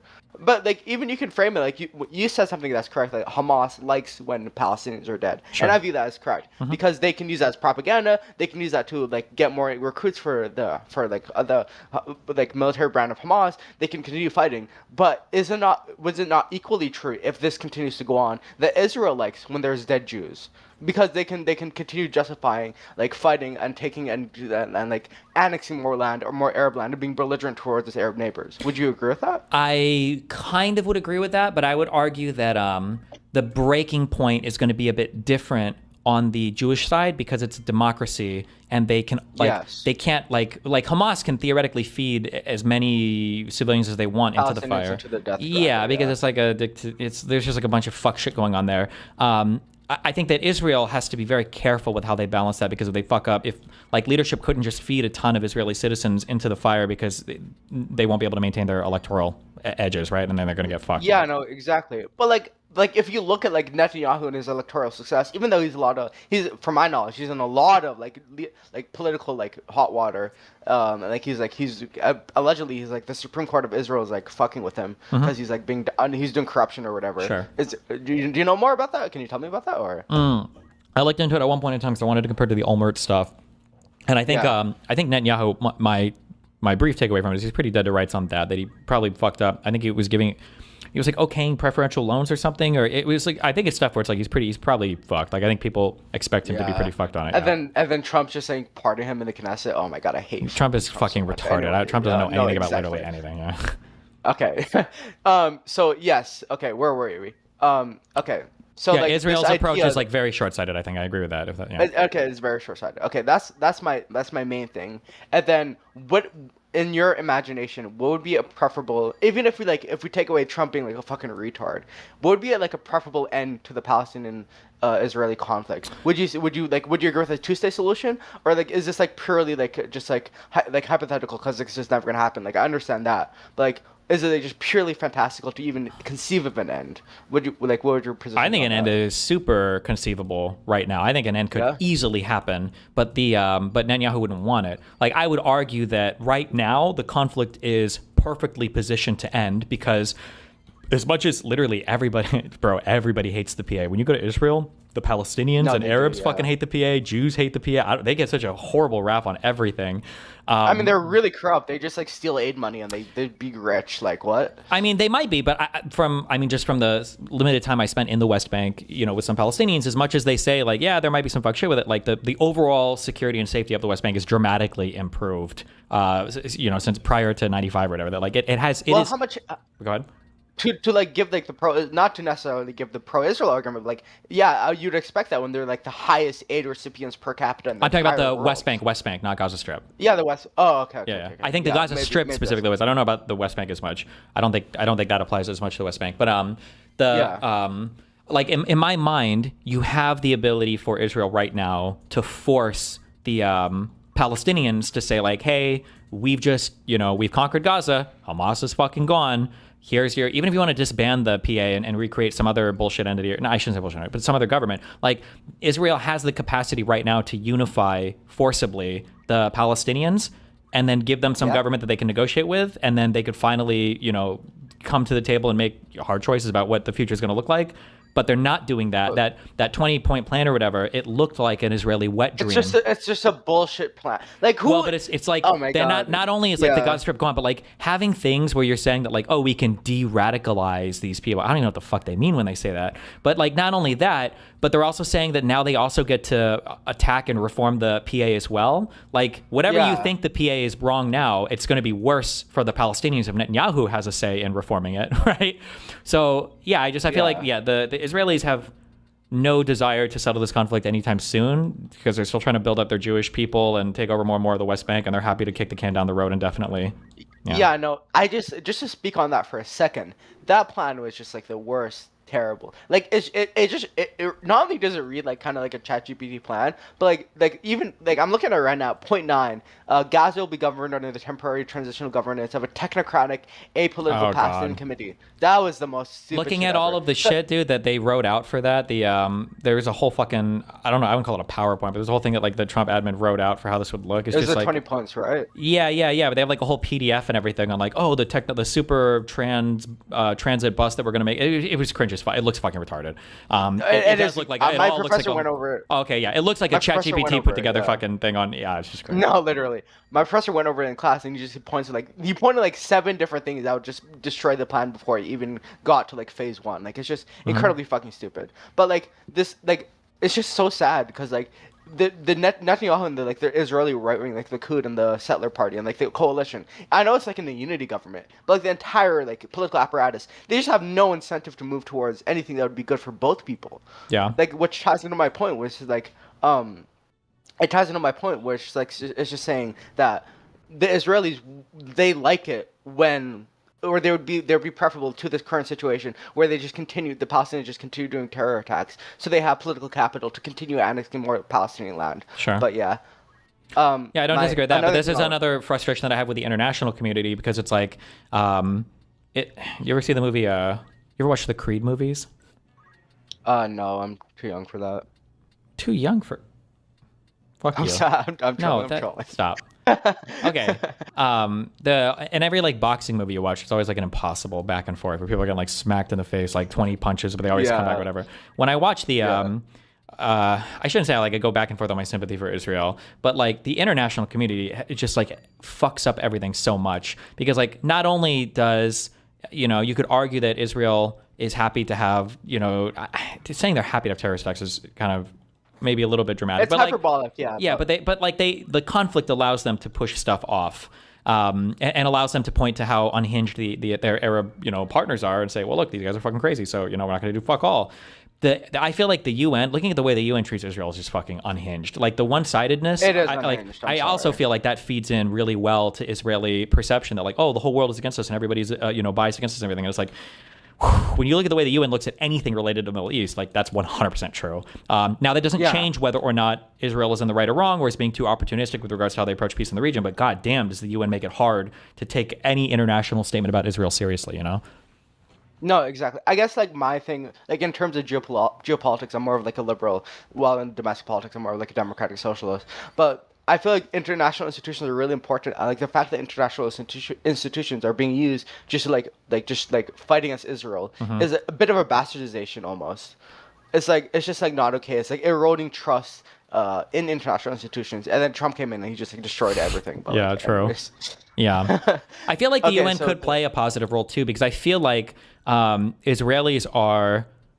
The Israelis and Palestinians, okay, they deserve each other. I feel like they're very similar temperamentally. True. And it might just be geography or whatever, but it was funny because the Israeli guy that I talked to in New York City when I went, I think initially when I said that, I think he disagreed. But then I asked him, I was like, because when I was in Israel, like the Palestinians and the Israelis, they feel very similar vibe-wise to me. And he's like, well, really? You really think that? And I'm like, well, what seems more similar, like a Jew in Brooklyn to a Jew in Israel? Not the most femboyish parts of like Tel Aviv, but like go to Jerusalem and find a Jew there. Does that seem more similar to like a Palestinian Palestinian in Israel or like a Jew in Brooklyn. And it's like, they're definitely culture. They feel more similar in Israel to me, to each other. I mean, it's just due to like how close they are to each other. Yeah, and the cultures also, too, and like, everything. Because a lot of exactly, a lot of the Jews are literally from the Middle East, right? That are descendant now. That they got expelled. Yeah, that was pretty bad. Yeah. So like the idea that I was gonna say, like, because of their closeness and everything else, like I think it's just nice to have an external third party. It helps everybody's ego when somebody else can come in and force shit to happen. Like, I don't think peace between Egypt, despite Sadat's overtures and everything else, I don't think that actually happens without Jimmy Carter saying like, all right, guys, let's get together and figure this shit out. Like, you needed the U.S. there to actually make that happen. And without strong U.S. leadership, I don't think on their own, I don't think they're ever going to fucking come to any agreement. Okay, well, I'm just gonna, for the sake of conversation, I'm gonna argue against that a little bit. Mm-hmm. Would it be viewed as like an imperialist, like Western colonial power forcing these two people to get into like some sort of like not preferential agreement for both of them? Yeah, but I think I think that might even be okay because it gives like Really? Well, imagine if you're a Palestinian, right? And you have the United States coming over and saying, well, you guys are going to have peace, but it's only going to be on these terms. Well, you've got the big bad guy United States. Would it be more likely that they would accept bad guy terms from the U.S. or from Israel? Like, I think having the U.S. leading that, especially if Israel has to give something as well, I feel like it's like, well, you know, the U.S. said it, fuck it, here we are. But like, Israel is never going to be able to dictate terms to the Palestinians one-on-one like that. I think they'll fight forever, right? Yeah, it's just never gonna happen. Yeah. Okay. The second thing I want to talk to you about, I had this conversation on your server. Do you think that China will ever invade Taiwan? And we'll see if we agree with this or not. I mean, the fact that you're asking me this question means that you obviously think the answer is no, and you expect me to say yes. I actually don't know enough about the domestic situation in China to be able to say. How old did you say you were again? I'm 20. Okay, I don't know if your professor has gone over this, but like, even in my lifetime, bro, everything there is to say about China has been said about China. When I was growing up, China was going to turn into a thriving democracy because of the explosive growth of the middle class. China was also going to take over the world in terms of their production. But then also, China was going to, the slowdown meant that China would never be a successful democratic nation because they just didn't have the culture to do it. And also, China's going to remain like an autocratic or an authoritarian one-party rule or whatever regime forever, so they actually can't do it. And then I heard that actually China's taking over the world because of their Belt and Road policy. And then I heard that like actually the Belt and Road policy has been mismanaged horribly because so like I've heard every single thing there is to be said about China. I think historically people have predicted and said about China. I as an outsider who hasn't done any formal studying, I have no fucking idea. Okay, that's fair. Also, there's this whole thing with China's gonna invade Taiwan like any day now. Was it Peter Navarro? It was like one of Trump's like secretaries or trade secretary who like wrote this book that Taiwan was gonna be invaded any day now, and he wrote that book in 2005. So like, I'll say my prediction, my vibed out prediction is that China is dealing with enough internally, and they're trying to get their shit right internally that to do such an invasion. The general feeling I have is that I don't know much about Southeast Asian politics, but generally most people are like neutral to friendly with China. So for them to take such an aggressive action, that might not be true in Southeast Asia, or maybe in Africa it's not as true. But like my feeling is that to do that would invite so much hostility and criticism from the rest of the world. There'd just be no reason to invite that much turmoil. So I would say no, they probably wouldn't. But that's my overall vibe. Yeah, go. That's kind of what I would argue. Let me elaborate. Okay. I think that China will never invade Taiwan because it was going to come at such a huge military cost if they actually do like a ground invasion, if they establish beachheads, if they go into like the population centers, and they're just going to end up fighting like an insurgency anyways. Or B, if they blockade Taiwan, they face such immense economic like pressure and economic damage that it's actually just like it's counterproductive to even do that. Wait, can I ask, when you say they'd have big military losses, is this assuming the United States like full on assists, or is this assuming it depends. It depends. Like they would have a lot of military losses if America only offers like partial assistance. But like if America full on assists, it's like it's going to be even worse for them. No. Sure. Yeah, I would agree with that. But I don't know how much Taiwan can fight like on their own. What is it? Oh no, they have a capable military rather. No. Oh okay. They've Taiwan been also preparing has a way bigger wargaming this population than I thought. Holy shit. Okay. Wait, Taiwan's population is like 23 to 24 million. I thought there was like 1 million people living in Taiwan. Okay, never mind. Okay, Jesus. All right.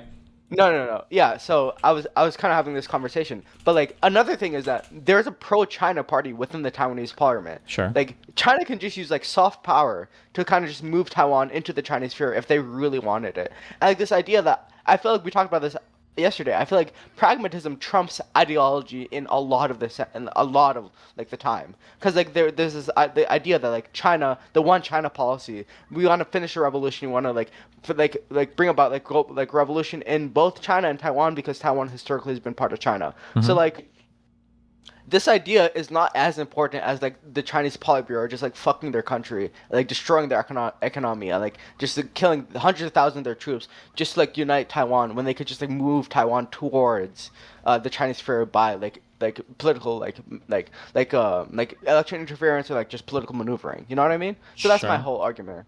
Also, like China is actually very combative with like Vietnam over like the Philippines over like manufacturing, and also over like China like building a bunch of like artificial islands in the South China Sea. Okay. Okay. Yeah, I don't know that's anything all about I kinda Southeast wanna Asian talk about. politics, so. Okay. Yeah. Thank you so much. Talk to you later. Yeah, no problem. Be careful, buddy. Bye bye. Wow.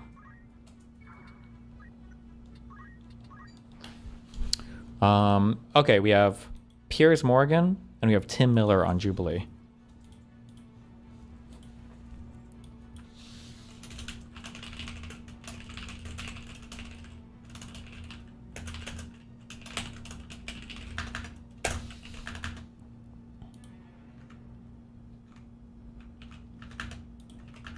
Piers has a lot of friends of the stream.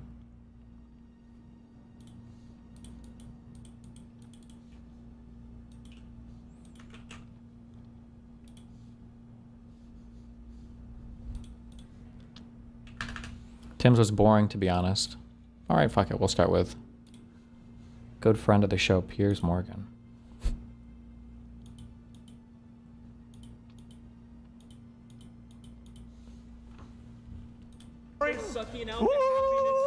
The Wookiee.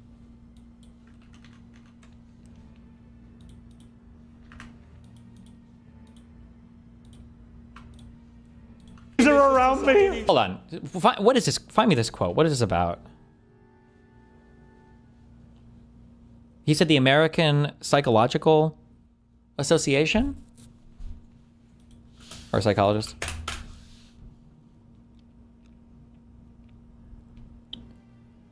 Read the fact check? I don't even know if this is related to this. I don't know. Their fact checks aren't always...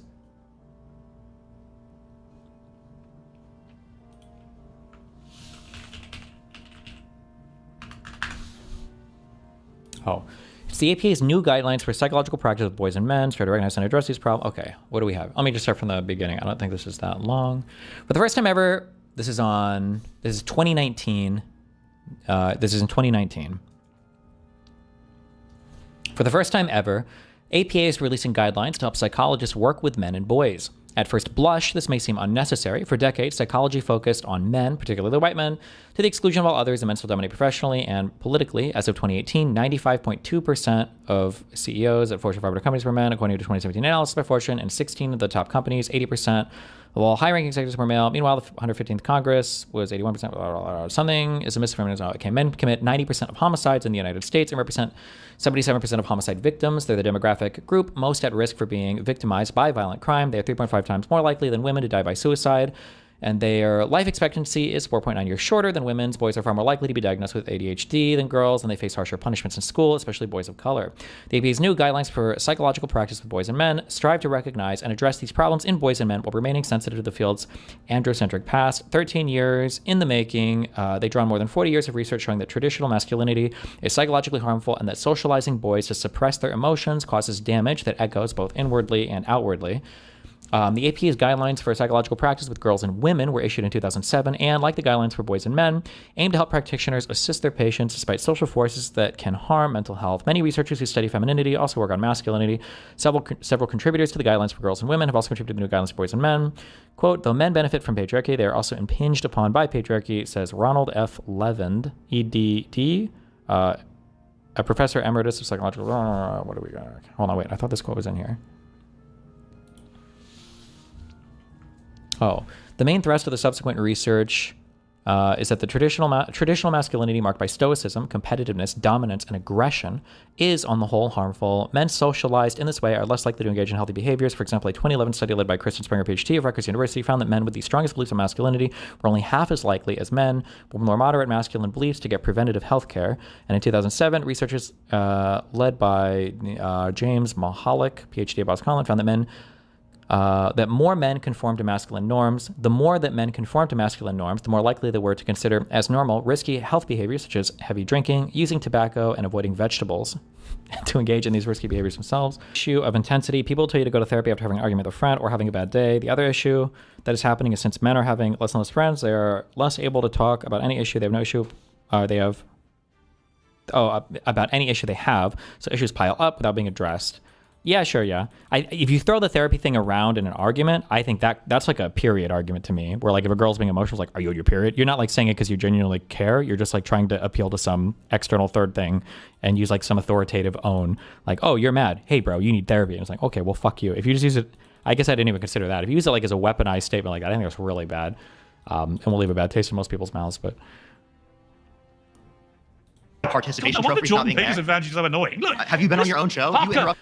The one thing I've said before, one of my biggest frustrations with this concept of like toxic masculinity, I don't even use the phrase because I think it's worthless to use because people obviously get super unhinged as soon as you say it. But like it's been understood for a long time, and almost all young male coming of age stories, all of them, every sports movie, every whatever, it's all of it is about addressing like quote unquote toxic masculinity. It's always some guy who's some hotshot who doesn't know how to pass the ball, who has to learn how to play with a team, or some dude who's too much of a hothead, he's too ego driven, he's got to learn to, like in Top Gun, like be the wingman and not leave your partner. Like all of these movies have existed and all of them have dealt with this. They just didn't call it toxic masculinity.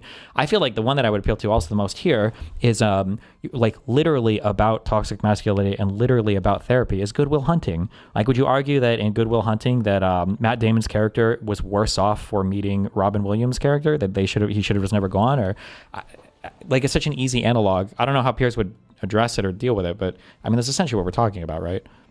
Hopefully, I would like. I don't want to be mean to any group of people, but one thing that I think that has helped me like navigate a lot of different stuff is when you think two things are super different, try to like analyze like what the words are and try to reduce these to concepts more than just looking at like the most surface level thing. So like if you look at on the surface level, for instance, this gets mean, you shouldn't do this, but like, people are like, oh, we have more participation trophies and all this bullshit than we have. It's like, okay, yeah, that's kind of true in terms of like an actual physical participation trophy, but like, not to be mean, but like you want us to honor vets and all this bullshit. Like, why the fuck should I give a fuck that you happen to do this job? Like, you chose to do it, or if you didn't choose to do it, you got drafted. Like, good job. When you got shot, like, why the fuck should I care about that? Like, why do you get to participate? Did you do so? Like, you could unironically copy the Trump line at that point, where it's like you were a prisoner of war. Okay, good job. Why'd you get captured, dipshit? Like, not. I would never say you should say that, but I'm saying like, I feel like everybody in society has had some version or some form of like, hey, you did a thing. Even if you didn't 100% succeed at it, congratulations for trying. There's only one winner in any competition. You can't make everybody else feel like shit. produce a nation of people like me, Parker. I would love to be able to Perfect way to win. I'd love to be able to respond. And that's the feeling. Good to see. My next surrounding. Okay. We're going to go question by question. Good luck. Views that I'm talking about are the ones in the Constitution and the Declaration.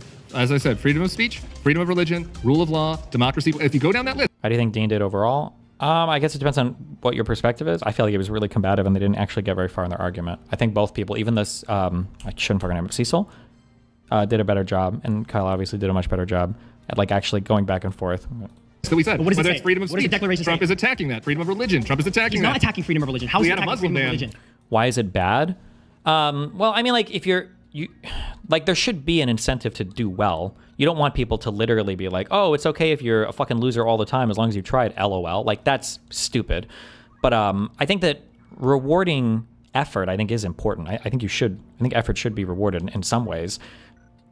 I guess you can go overboard with it. What the boomers say, the boomer argument is that no young person wants to try hard anymore because they're being rewarded so much just for their effort that there's no incentive to actually win. But I don't even know how you would begin to prove the truthfulness of that statement. So We had a Muslim ban in this country. No, we have never had an actual Muslim ban. That is an insane claim by you. Yes, we did. Hey, everybody, I'm Tim Miller. You might have seen me on the Board podcast on YouTube or on MSNBC. I'm a liberal millennial, and today I'm surrounded by 20 Gen Z conservatives. My first claim is ICE has become a fascist institution, and it should be abolished in its current form. Jesus, he's going hard. What's up, y'all? So, the point that I want to make about immigration, ICE specifically, that I think it's worth making is a structural one, and one that I think you could respect. And it's the fact that, democratically speaking, it's been an issue that was not. Isn't the argument that in the real world you aren't rewarded just for effort even if you fail? But the real world is not binary. And I think in the real world, I think that effort, I would say effort is absolutely rewarded. But all of this stuff is like kind of thresholdy. Like like you either accomplish something or you don't, but it's not all like a competition to win at everything. But like even when it comes to, like I would say like in a work environment, if you suck and you're going to get fired. Nothing is going to save you from that. But like, in my experience and from what I've been told, I'm pretty sure this is true. Like say if an employee comes to you and they say like, hey, I need help figuring this out. If they haven't put any effort at all into figuring out the problem whatsoever, like that looks bad. Like the boss, even if it's a legitimate question, is going to look down on you for not even trying to solve the problem on your own. You didn't even put any effort into figuring this out before you wasted your, the chain of command, whoever's above you's time. Whereas like if you can show that like, hey, like I can't figure this out. I've tried A, B, and C. Like, could you either guide me, put me in the right direction, do whatever else? Like, even at the same level of competency, that second person, I think, will be looked upon more favorably. I mean, you could argue that going and looking for the answer and being able to search for that yourself demonstrates some level of competency. So effort is important. I think effort is important, yeah. Not very popular before. Trump came into power, and it was the central issue for which he was elected for the first time. And then the second time he doubled down, and it was an even stronger argument. You remember that he, like the people in his rallies and himself were talking about mass deportations, and that idea won. What do you think is going to happen in the next election? Also, when you talk about participation trophies and shit, more often than not, when I've heard these fucking retards argue this in the past, they're talking about like 3rd and 4th grade. 3rd and 4th grade does not need to be like the hyper-competitive fucking death zone of like you're dropped in the battle royale, and if you don't come first in the 2nd grade spelling bee, they're gonna fucking, chop your fucking left arm off or some shit and then put you to work in the mines for the rest of your life. Like, it's okay to have kids just feel good about participating in things and making friendships and being used to putting in effort. Like, Jesus Christ, some people get way too hardcore way too early in life. Rallies and himself were talking about mass deportations, and that idea won. What do you think is going to happen in the next election? Do you think that sentiment is going to disappear? Well, look, we live in a constitutional republic, so just because you get elected on a certain issue doesn't mean you get to do whatever you want. If the next Democratic president says... Oh, I love that he said that. Remember? Constitutional republic. Remember how that worked, guys? Hell yeah. We live in a constitutional republic, so just because you get elected on a certain issue doesn't mean... Wait, sorry, fuck. I don't want to... Somebody said this, and I don't want to give this impression. Somebody said effort is more important than winning or losing. Life is not fair. No, I wouldn't say that. Like doing the thing or not doing the thing at the end of the day is the most important thing. You have to be able to do the thing, and a low effort person who can achieve or accomplish is probably going to be seen more favorably than a high effort person who can't ever do the thing. So I'm not saying that the accomplishments themselves aren't important. You have to be able to do the thing, but effort goes a long way when all other factors are equal. And also usually when you're weighing two people against each other, it's not like they have 7 stats and like I can just pick like the best employee. There's usually baskets of traits where well, this person is in the bucket of they're hireable, but I'm comparing them to this other person, and there are things where effort can make a difference, I think. Yeah.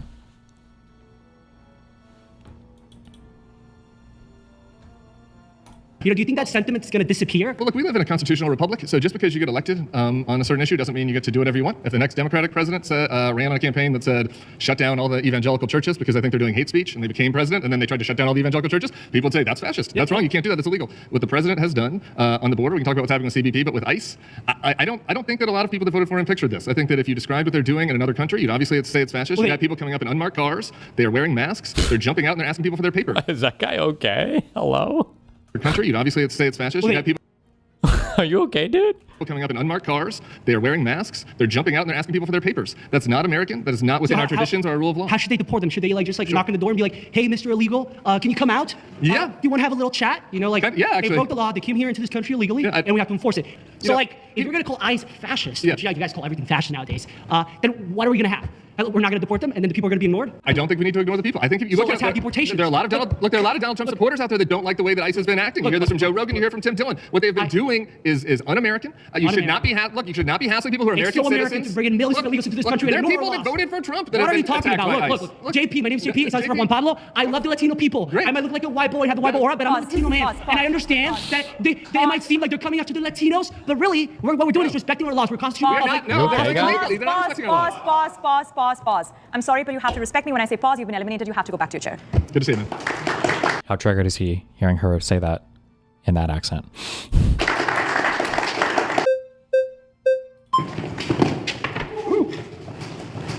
As you can see, I'm pretty well aware of how this deportation game goes. A lot of relatives have to face it, and I got to tell you that it's very well warranted. I find that with the mandate that Donald Trump got in 2024, he got a stronger mandate, in fact, than he did in 2016, and obviously in 2020.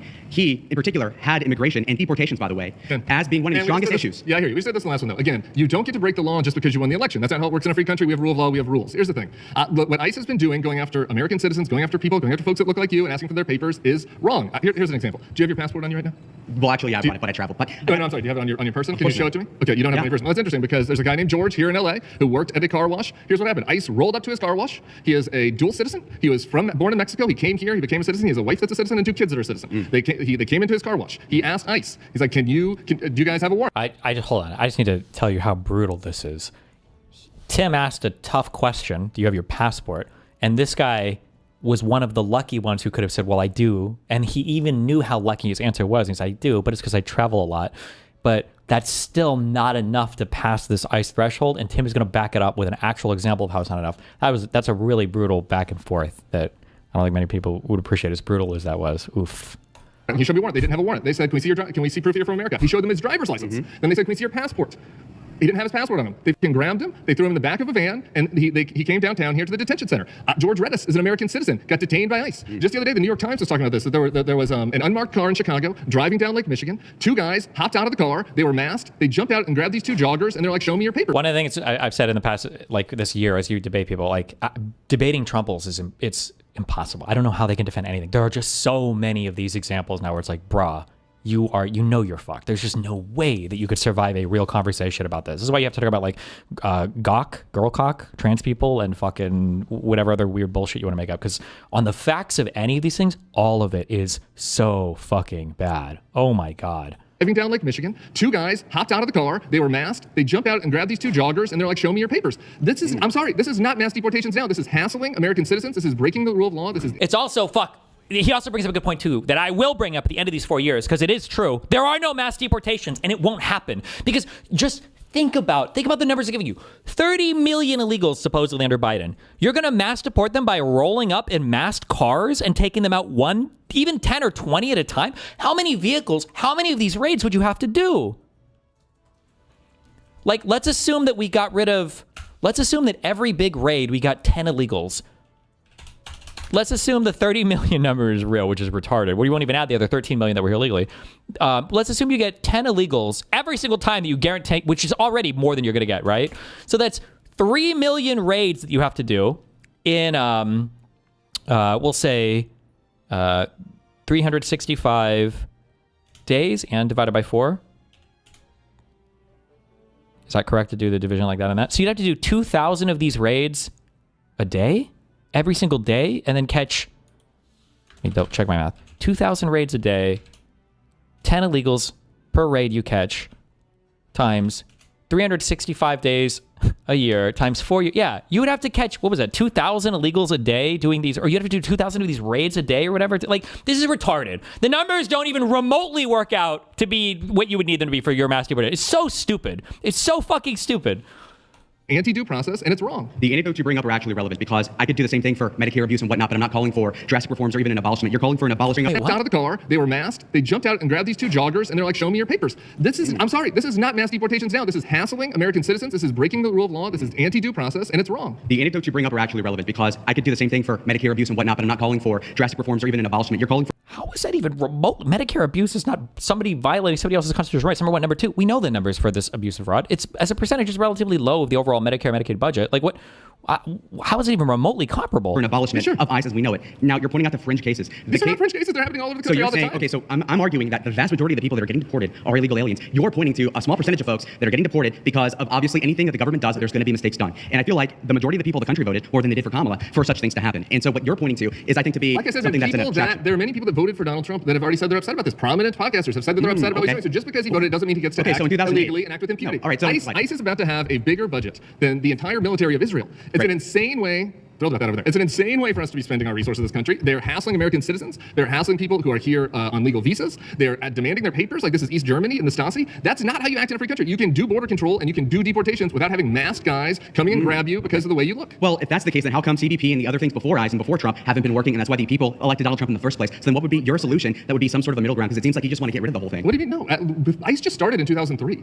We had Immigration Naturalization Services that was inside the DOJ. It happened the entire history of our country up until 9/11. There were plenty of ways to deal with this. We could have the FBI go after criminals. We could have the DEA go after drug dealers. We could have the CBP go after the border. This isn't working. What is happening now isn't working. When you are illegally detaining U.S. veterans and putting them in prison for 3 days, that is not working. That is not what happens in a free country. That's like when Republicans brought up death panels for Obama. That is not a fringe And by the way, you case. say that some people like Tim Dillon don't support Trump anymore. Didn't Obama lose a ton of support in 2010? So what's your point? You lose some part of the coalition. My point is that in a free country, just because you get elected, that does not mean that you can start to do illegal things. We still have rule of law. They are doing illegal things all over the country. Okay, you're saying he's doing illegal things to get rid of everybody who is illegal. How do you think it makes sense for a masked person to jump out of their car and go and grab you? Well, how is that legal? So there's no unmarked police cars before ICE did this. Will they give people due process? Okay? They give people due process? How so? As compared to people that are already not even citizens in the first place? I don't understand the question. All right, so yours. Clappa. Hello, nice to meet you. I'm Tara. Hey, Tara, nice to meet you. So I guess I just want to know first, kind of a personal question. Do you know anyone who's been deported? Do I know anybody personally that's been deported? No. Like personally? No. Okay. I do. know a few. I mean, I've interviewed some people, but I don't have any. And they're Tell me bad about some of the people. interviews. How long were they here for? Look, I think that there have been people that were brought here as kids that got deported. We did a big thing on MSNBC. Jacob Soboroff was doing it with somebody whose mother had been here for decades. Decades, you say. So that's interesting. So that's a lot of time to put off doing the process of becoming a citizen. Sure. So what do you think we should do about that? I think that there are a lot of other punishments that we could give somebody besides deportation. No, not punishment. I'm talking about the solution. Let's back up from when the law enforcement begins. Let's go back to when they realize they are here illegally. Maybe they turn 18 as a child, or maybe they know as a child that they are an illegal citizen. What do they do next? I would assume that they go to college, they stay in the country, they work, they go to church, they make friends, they try to do their best in a free country. When do they fill out their papers? When do they take the initiative to become a legal U.S. citizen? If your parents brought you here illegally, you can't take the initiative. You have to go back to your home country first before you do that, unless you're under DACA. And it's complicated. There are a lot of different rules. I guess my point is the individual choice that you're trying to get to. That question. A lot of individuals break a lot of laws, right? And we make decisions about how we want to punish them and how we want to enforce them as a society. Like for example, I don't know. Have you ever borrowed somebody else's Netflix? Well, hang on, back up. Hang on. So we're talking about legal citizenship. We're not talking about a streaming platform. But I just want to visit this topic. I'm just curious. So have you ever borrowed anything? I just want to revisit this child. Well, I want to revisit this issue with the child whose parents are illegal immigrants. Let's talk about that because this child is in America, right? Let's say they're going to a public school. Yeah, great. It's probably, most kids know what's happening. Why can't that child say, Mom, Dad, let's get on this. I know I'm an illegal citizen. I feel like a good example, a good counterexample that Tim could pull here is okay, let's say that they do try to get, the legal process, they do that. Well, how would you feel if you were pursuing that legal process and now you know that ICE is camping outside of courthouses to deport people? Or that there were people, I think this happened to that one, remember the Trump supporter whose, I think it was an Iranian wife, or she came from Iran. She was going through the whole legal process and she got deported in the middle of one of her court proceedings. And she was going through all the legal shit. Why would you even bother doing that now if you know that they could just yank you out of any courtroom and deport you? Now you have no incentive whatsoever to follow that, I have 2 kids, yeah. You think a 7-year-old, a second grader? Yeah, I would say that. Go back to Honduras? I have a friend. I had a friend who was 16 years old who helped her grandmother apply for citizenship, and her grandmother is now a legal U.S. citizen. That's great. Why don't we have more stories like that? We have a ton of stories like that. That's the story of the whole country. So why don't you use your platform to encourage more of those stories instead of going after the law enforcement? No, we should make it easier for people to do that. It's impossible for us to do that right now in Donald Trump's administration. They've made it much harder to come through by legal pathways. The refugee program is down to zero. I'm getting voted out. Just give me 1 second. I need to tell you about something. RFK Jr. made a documentary called Border at Midnight. If you haven't seen it, I encourage you to watch it. It's 20 minutes. It talks about the trafficking that is happening. RFK Jr. made a documentary called Border at Midnight. He's a border expert too? Seen it, I encourage you to watch it. It's 20 minutes. It talks about the trafficking that is happening here in a state of emergency in this country. Okay, so then yes. Go after the traffickers. No, the law enforcement. Go after traffickers then. That's easy. Thank you. They are. They're blowing them up in Venezuela. That's what she was going to say. meet you. Hey, man, you're looking good. Thank you very much. You're showing me up here. You're looking good yourself. I appreciate it. What is your solution here to Donald Well, I Trump? think that the Trump administration should follow the law. And I think that there's a lot of ways that we can enforce immigration. That doesn't include having an internal secret police that has a bigger budget than the military of Israel. We have the CBP that can handle the border. We have the Drug Enforcement Agency that can handle going after drug dealers. We have the FBI that can go after terrorists. We do not need masked people jumping out of cars and asking brown people for their papers. And I think there's a lot of elements to, a lot of ways to enforce immigration without doing it. Okay, I probably agree with you on that, but Great. Would you say that this is I love agreeing. I love agreeing too, but would you say this is willfully Donald Trump and ICE breaking the law, or that he has to deal with immigration? Well, of course they're willfully breaking the law. Let me give you one example. Well, do you think this is him willfully breaking the law because he's malicious, or because things don't work out perfectly when you? Oh, no, they're willfully breaking the law because they're malicious. For starters, everybody's masked. Why are they masked? Every other agency, every other police officer, every other military officer, they put their name on to protect the identity of ICE agents because why do they have to protect the identity of ICE agents? Because they're getting shot, because they're getting killed. There are people that put themselves at risk. Podcasters are getting shot. Judges, how about judges or prosecutors? Are getting shot, How about judges or prosecutors who go after the gang members and who go after the criminals? The judges don't sit up there on that bench and hide their face because they're worried that the gang members are going to come for them. The prosecutors don't. There have been tons of examples of judges and prosecutors and other cops having people go after them. That's part of public service. In a free country, this is not East Germany, you don't get to put on a mask and go hassle people on the street. Here, talk about willful. This is what about what they did with El Salvador? What they decided to do is great. I'm happy you like it, so we can debate that. What they did is they took a bunch of people that were here. They did not vet them. They decided they were gang members based on their tattoos, and they sent them to a foreign country over the objections of a judge, where they put them in a gulag in another country. The people that were there, many of them we already know are not gang members. They were wrongfully sent. What did the administration do? They said F you to the judge. When it came out that many of the people that were sent to El Salvador were not gang members, they made fun of them. They attacked them. It is exactly what happened. The judge told them to stop the planes, and they kept flying the planes to El Salvador. This is an intentional effort to go around the law. Emil Bove said it, and look, the head of the whole immigration enforcement effort took 50 grand in a kava bag, and this is not a group that is interested. Well, because it's not. They don't know anything about it. Well, but I mean, again, I think that there has to be a distinction between what the president is trying to do broadly and then how that's practically applied. Yeah, I just think that you don't believe your lying eyes. I mean, look at what they're doing over and over again. They're playing. How many people let's go back to George. How many people have been deported? I'd love to go back to George. Rolling now. Hi. Hey, what's up? I'm Tim. I'm Noelle. Nice to meet you. So I wanted to ask you, could you define fascism for me? How would you? Yeah, sure. It is a government that Andrew Wilson cares more about the power that they have than individual rights. Right? It's basically subverting individual rights in service to the state. There's a great book by a guy named Umberto Eco called Fascism. We're going to list out the 14 elements of fascism, but that's the short of it. Okay. Individual rights don't matter. Okay. And then also, in your world, how would you like to see immigration? I guess how would you like to see immigration policies be applied then? Well, sure. I guess for starters, I'd like them to do what they said, which was go after the criminals first. And I think that again, we have agencies to do that. We have the DA, we have FBI, we have Border Patrol. I'd like to start with that. I think that we should give a pathway to citizenship. Obviously, people that were brought here as kids, I think it's insane to suggest otherwise. I think people that have been here for a long time, that have been following the rules, paying their taxes, learning English, should get a pathway to citizenship. And then I think that the other folks that are more in the gray area, I forget it was the first guy who came up and said, knock on the door and say, hey, Mr. Illegal, could you get out? That seems like what to do, kind of in a free, fair country. Like go up to the door, knock on the door and say, hey, Mr. Lopez, sorry, you didn't meet these metrics. You have 4 months to get back to your home country. And then if they continue to break the law, or you can appeal this, you can go to asylum.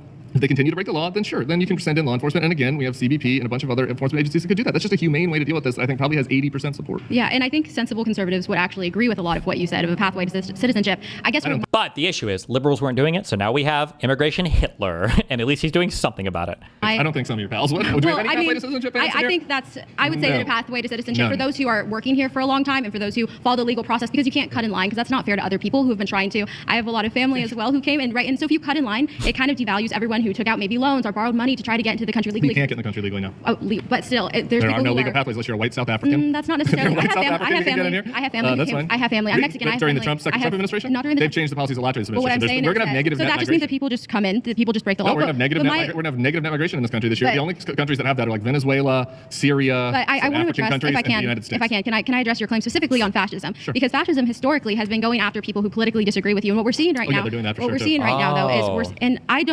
I would say that everyone should be treated with human dignity. Everyone, regardless of your immigration status. But that being said, I can still enforce a law and treat someone with human dignity. What do you think, And I'm not saying that everything that ICE is doing is okay. That's but my concern specifically, I'd like to address the fascism claim that you made. Specifically the fascism, because we've seen even, for example, Charlie Kirk last month was shot and killed. And so what happens when we use inflammatory flames like fascist, it paints people a certain way. This is a bad argument for two different reasons, okay? For two different reasons. And none of them are the ones that people bring up, okay? The first one is that, one, you guys have been using all of this language for so long. So if you're going to say that we need to get rid of the inflammatory language, then fine, then all of us need to agree to stop, because you can't pretend that like this is a new thing that just some people, like Trump himself has literally used the term fascist, okay? Like multiple times. You can watch videos of this.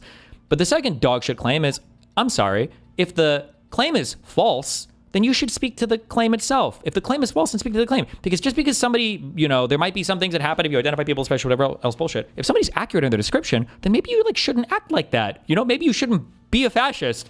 Maybe, I don't know. Like, if you can't contest any of the factual elements of somebody calling you something, and you're just looking at the outcome of people calling you something, well, fuck you. Figure your shit out then. Jesus.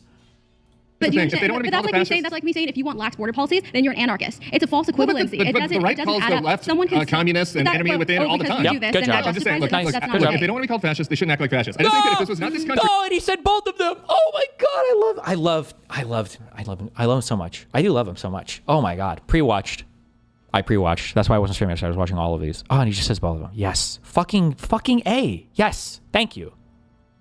So you saw unmarked cars with mass people hassling. And look at the story of Narciso Barranco. He's gardening outside an IHOP. A bunch of masked agents come out. He's an old man. A bunch of masked agents come out, hassle him, tackle him to the ground. He's got 3 kids who are in the Marines. In a fascist, that's obviously fascist. How would you describe it? I'm not saying that's okay. What I'm saying is that in a fascist country, yes, I would say that's not treating someone with human dignity. And I believe that everyone is worthy of human. Oh God, I'm so curious what she's gonna say. He should let her finish. He has the exams for all of us, because he's a smart guy. In a fascist country, like I would be so. Oh, tell me, little Missy. In a fascist country, tell me what happens, because there's going to be 12 examples of the Trump admin doing probably whatever the fuck you say. Okay, just short of executions, maybe. But we're at the fake indictment stage, right? So who knows what comes next? It's fake indictments, then false imprisonment, and then executions. I don't know. We'll see how far we get. We're only not even a year in. Dignity. But what I am saying is that in a fascist, could I finish? In a fascist country, some political dissent is repressed. So all of the media is controlled by all of the media, FCC commissioner, the government. So we still, even though there's polarizing rhetoric, we still have ways for people to express their opinion. Talking about polling lists from, what did he say, NBC as well, or ABC? Didn't he float that next? All the multiple lawsuits against different media entities that are reporting negative things about him. Like, how could you possibly say this with a straight face as a conservative? Have ways for people to appeal to civil systems, and they can still appeal for mistreatment by ICE agents. And so I think that's super important, because when we're calling people fascist blatantly, not if they deport him instantly. That was what one of the Venezuelan court cases was about. You couldn't appeal any of it. You just got flown on a plane somewhere and you were gone. And then the Trump admin literally said, oh, hey, they're outside of U.S. jurisdiction, so sorry, no more constitutional rights for these people. That's what fuels political violence. That's what causes people like Charlie Kirk to be killed, because we're calling people Nazis, we're calling people fascists. That would be wrong if I went around calling every Democrat a communist. I agree with you that we're not a fascist country yet. What the claim was is that ICE is becoming a fascist institution. And to that point, the one thing that you said in that sentence that is just not true is that victims of ICE cannot contest their claims. If they get deported back to Honduras, they don't have a legal pathway. They're a U.S. citizen. There were kids. There was a baby that had a disease, like a rare kidney disease. There was a 5-year-old that was a U.S. citizen, got deported with his mother back to Honduras. The mother wanted him to stay so he could get medicine. That 5-year-old doesn't have a legal remedy. They're stuck. A gay hairdresser, I'm sorry, that we sent to a gulag in El Salvador, he doesn't have a legal remedy. They don't have legal remedies. Are you referring to the prison system in El Salvador? No, we sent like 200 Venezuelans to El Salvador, claims that they were gang members. And oh my God. Oh, fuck, he should have no, he can do whatever he wants. He's a god. But I was going to say, it sounded like the argument she was about to say was, are you saying that those other countries don't have due process? Like, what the fuck kind of argument is that? Like, oh, hey, so Stephen Banel, you just got dropped off in fucking Colombia because we hate you. Good luck. And it's like, what about my due process? What, are you saying Colombia doesn't have due process? That's not whose due process we're talking about, motherfucker.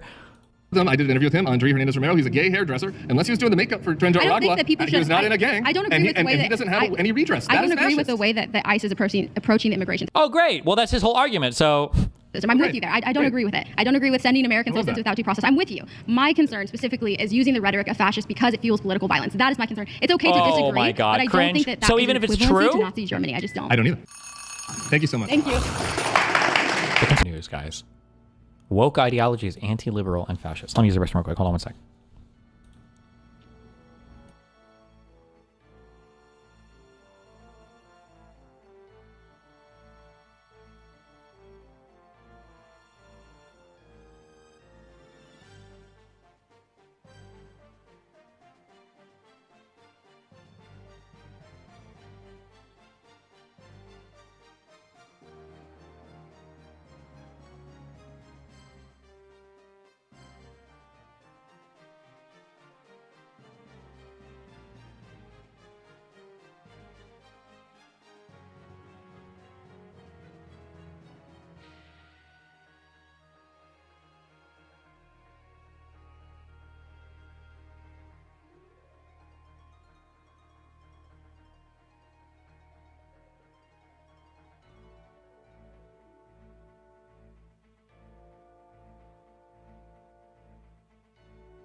Legitimate? Like, I don't know. Actually, fuck! I meant to revive. Actually, archery is probably a bad example. It would probably depend on the types of bows you're shooting, right? Or, well, I don't know what archery contests do. You normally have long distance ones, because I bet archery is probably quite limited by sex, because men are going to have longer arms and are generally stronger, so I can probably do like longbow stuff much easier than women can, so that would be my guess.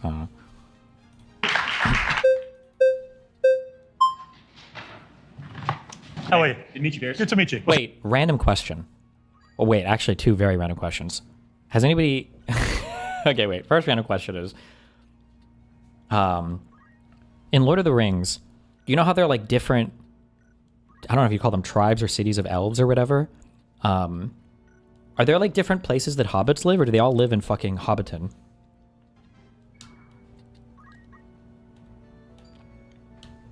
Or, I'm sorry, the Shire, not Hobbiton, my bad.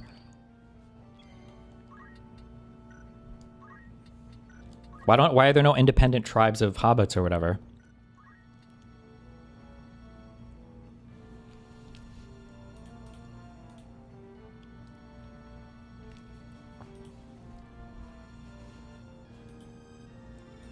There are.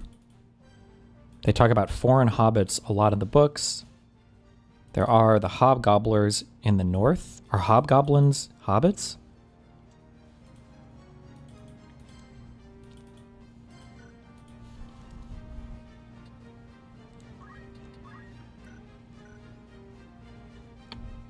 Okay.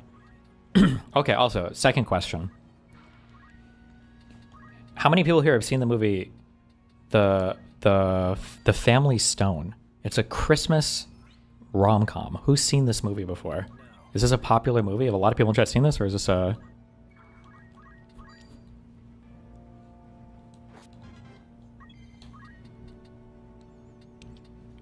I don't watch a lot of Christmas movies.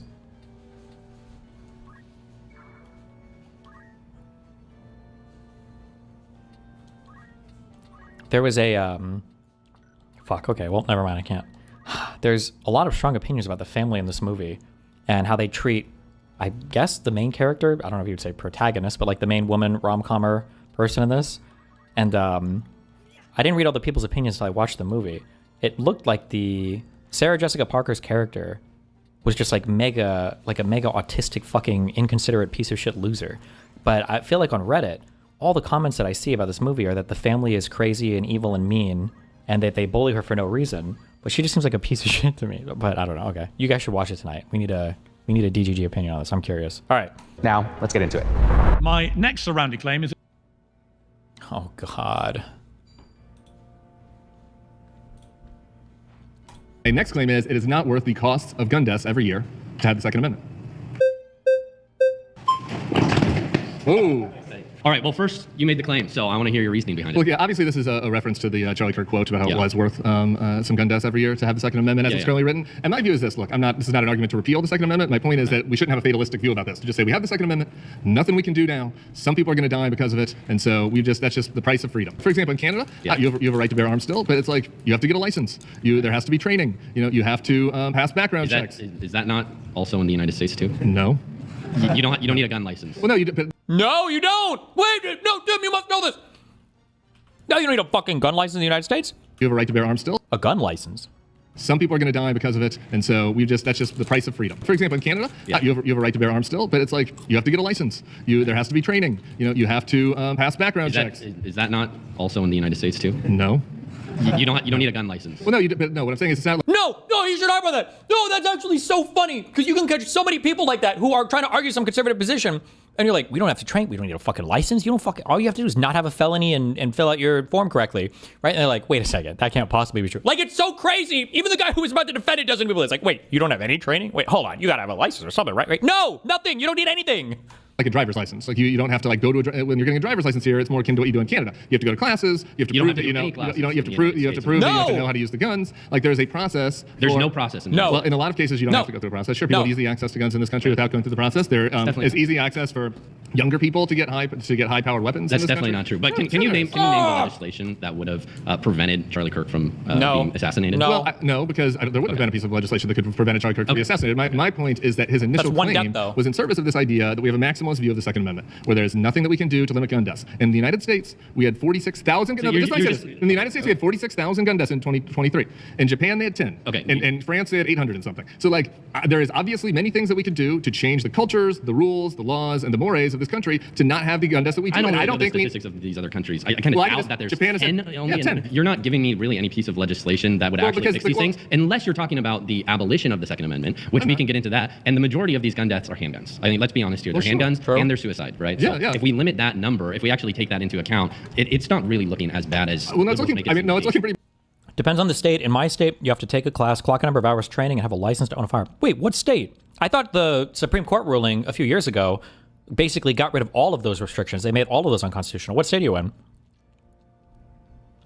I'd be curious. Maybe there are still some of these restrictions. I'd be curious to see. Somebody said Massachusetts.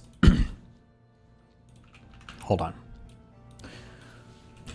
What do I need to do to buy pistol? Massachusetts.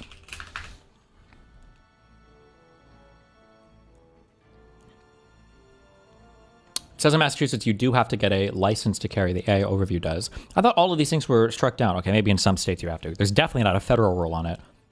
And if you're in a conservative state, you definitely don't have to. Well, I shouldn't say definitely, maybe some, but... Bad. Again, 46,000 versus 10 is a pretty big gap. What percentage of I think about half of them are suicides. And what percentage of that is handguns? Are you advocating a bunch of handguns. I'd like to answer this. I think this is an important question because a suicide attempt via handgun. Now I'm going from memory, so these stats might not be exactly right, but it's something like if you try to kill yourself with a handgun, you get it right like 9 out of 10 times, basically, right? If you try to kill yourself using a lot of other methods, if people try to kill themselves, a lot of times it doesn't work, right? And so it increases the number of suicides in our country versus other countries because people have easy access to firearms. In our country, the amount of firearms we have in this country, the next closest country is Yemen. Okay. We have double the amount of them. Tell me, what policy proposals are you proposing that would actually limit this? You can't give me a policy proposal that we don't already have. No, I can give you a bunch that I would be for. I think we go back to the 90s assault weapons ban. I think we should limit high capacity magazines. I think. But here's the thing. Would any of those have stopped the mass? Yeah. Well, yes. I guess that's my point. You keep saying no. This is you were on the side of we should just give up. There's nothing we can do. I'm saying we're the only country where this happens. You haven't even asked me my position, so that's not true. All right. So you're trying to refute my claim. I can see a case. I can see a case for like universal background checks and things like that. But ultimately, right, the pros of guns I would say outweigh the cons of guns. Really? And yes. Well, we already do universal background checks unless it's a private sale, right? But well, you're obviously more at risk of death if you have a gun. We'd all be less safer if everybody had a gun right now. Would you feel more or less safe if everybody had a gun in here right now? I would feel plenty safe if I had a gun. You feel more safe? Yes, if I had a gun. Coming to a debating show, you feel more safe if there were 20 youth carrying guns? You've been eliminated by the group.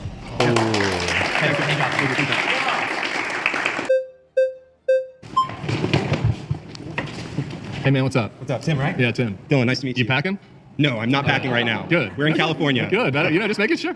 Okay, well, our annual car deaths worth keeping cars in society? I'm glad you brought up the cars.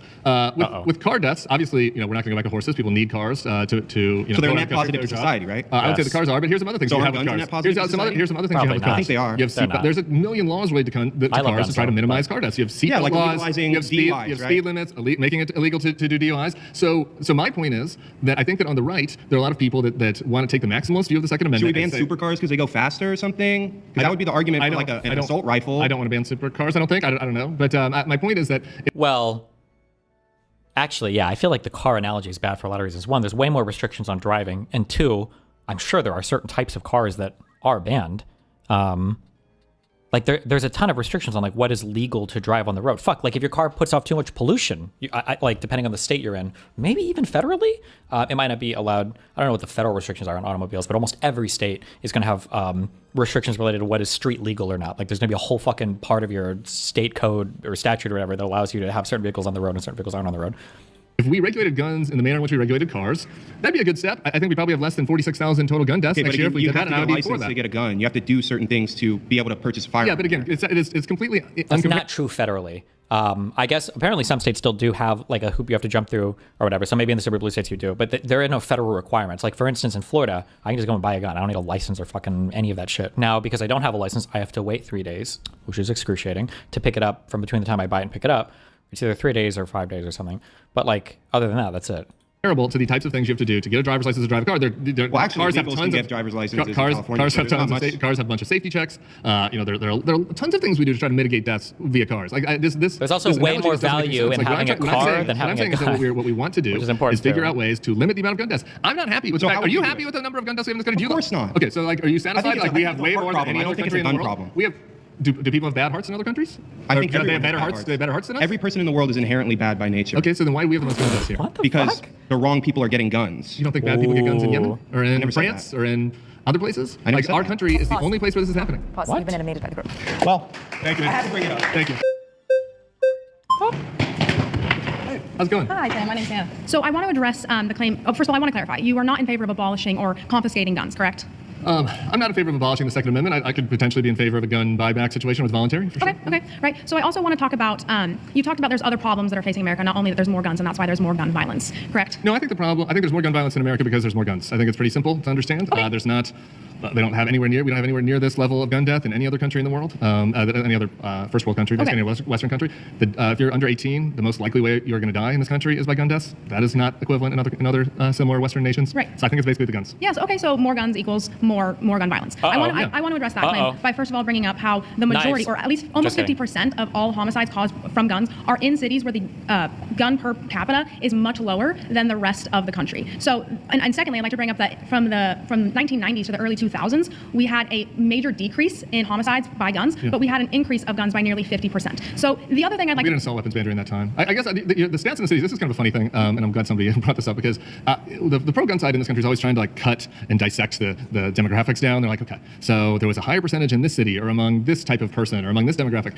The only reason you can do that kind of statistics is because we have so many freaking gun deaths in this country. Again, there were 10 in Japan in 2023. There were 10 in Australia. There were 236. Yeah, in France there were 887. We had 46,000. So it seems pretty obvious. I don't know why we have to come up with other convoluted reasons why we have all these deaths in this country. Right. So I think that there are a few reasons. First of all, I think that fatherless homes is a big part of it. In America, we have the highest rate of any country in the world of one single parent households. The majority of those being without fathers. Also, 76% of people who commit violent acts come from fatherless homes. Additionally, I think a second problem that we have is releasing criminals back into the street. It's our criminal justice system. The majority, 76% of people that have violent crimes in the United States have a criminal record of some sort, whether that be an arrest, a conviction, whatever. So we need to stop releasing people back to the streets. And then third, I also want to address your claim that there's this attitude that nothing else can be done. I disagree with that. So I want to point out. So I want to go back to my point about the 76% of people having a criminal record. If you have a criminal record in the United States, you cannot legally purchase a gun, right? So we can agree that if you have a criminal record, that's only they say it here. That's only if you have a felony on your record. And only if you have a I don't know if this is federally or if it's just for some states. So this is just saying federal law. But if you do like domestic violence related stuff, they won't you buy a gun. you're not obtaining these guns legally. The rest of them, which are like the school shooters and the mass shooters, they are getting their guns legally. However, these are people. Suicides, it's the domestic violence deaths. I mean, look, there are a lot of other. Again, 25% of the gun deaths in this country. You're making me do math live. Would still have been like 11,000 gun deaths. That's still 100 times more than in Western European countries. I hear you. I think that dads should be in the homes. I think that we shouldn't. Violent criminals. I think we should keep behind bars. But that is like that. That is not like the reason that we have this problem. Like I'm a dad. I'm in the home. I have to worry that my kid, when they go to school, the school's gonna get shot up. A person that lives in the Netherlands doesn't have to have that worry, and it's not because of the number of fatherless homes in the country. Well, okay, I disagree that that's necessarily the case, that it's not a cultural thing, for one. I'd also like to talk about the school shootings, for one. I am, myself, 100% in favor of having armed guards at schools. I think that we need to get people, we need to get criminals. No. Was there an armed guard at Parkland? Yes. Oh, yes. Yes. Do you remember what happened in Uvalde? Okay. The cops, these were the most militarized police you have ever seen in your life. And they showed up to the school, and there were cops everywhere, and little babies were getting murdered, and they couldn't do anything about it. There was an armed guard at Parkland who ran away from the school. Like, one armed guard is not going to do anything. Door locks aren't going to do anything. Right. At Columbine, I grew up a mile from Columbine. The deaths that happened in Columbine, people talk about all these things. A lot of it was people were coming outside for lunch, and you can't put these schools all behind fortresses. It's just not realistic. Right. So I'm not really. I have thought a little bit about the practical implications of this. Right. I've done a little bit of mental math on the budgeting and everything. It's more than just one armed guard for one, and it's not. It's like 20 armed guards. It could be as like cops sitting outside. How many armed guards do you need? No. Every school needs to be a fortress of armed guards. Hell yes. Whoa. Hey, what's up? Hi, nice to meet you, sir. Nice to meet you. I would disagree with your point on that there isn't many restrictions in America for obtaining firearms. I just 2 weeks ago was in a 5-hour class regarding training of firearms, and I believe that those are actually required. Specifically in California, you have to obtain a CCW. Rules are different in California. Yes, rules are different in California, that's correct. I lived in Texas for last year of my life, and there are still a significant amount of restrictions and regulations and requirements for obtaining firearms in those states, and specifically in Texas, where there's a lot more. What are there in Texas? I thought you could just buy a pistol or a long gun. Am I wrong for Texas? Or... people in firearms in those more rural areas. I personally felt a lot safer. I understand that's different person to person. Yeah, I mean, like, you can't rent a car in this country if you're 24, and you can buy a handgun. In every state, you can buy. Well, 24 can buy an assault weapon in every state. 18-year-olds can buy guns in some states in this country. You can't buy a beer. Can't buy a Zin. Like, there are literally states where you can't get a Zin, but you can buy a weapon. It's crazy. So I'm sorry, you just can't tell me that like the rules for getting guns in this country are as strict as they could be. Like, we could obviously add some more. I'm not saying we could at least give the do the Zin standard. I would say. I think would be fair at a minminimum. I would go with the renting car standard. I don't know. 25, you guys would not be probably thrilled about that, but I don't know. Yeah, I don't know why people need an AR-15 if they're 24. That's just for me. There's hunting rifles. There's a difference between hunting rifles and Armalite rifles. That is a case, and there's different reasons behind those. But no, I disagree with that. Just saying. Wow. Thank you. Thanks, man. Good to meet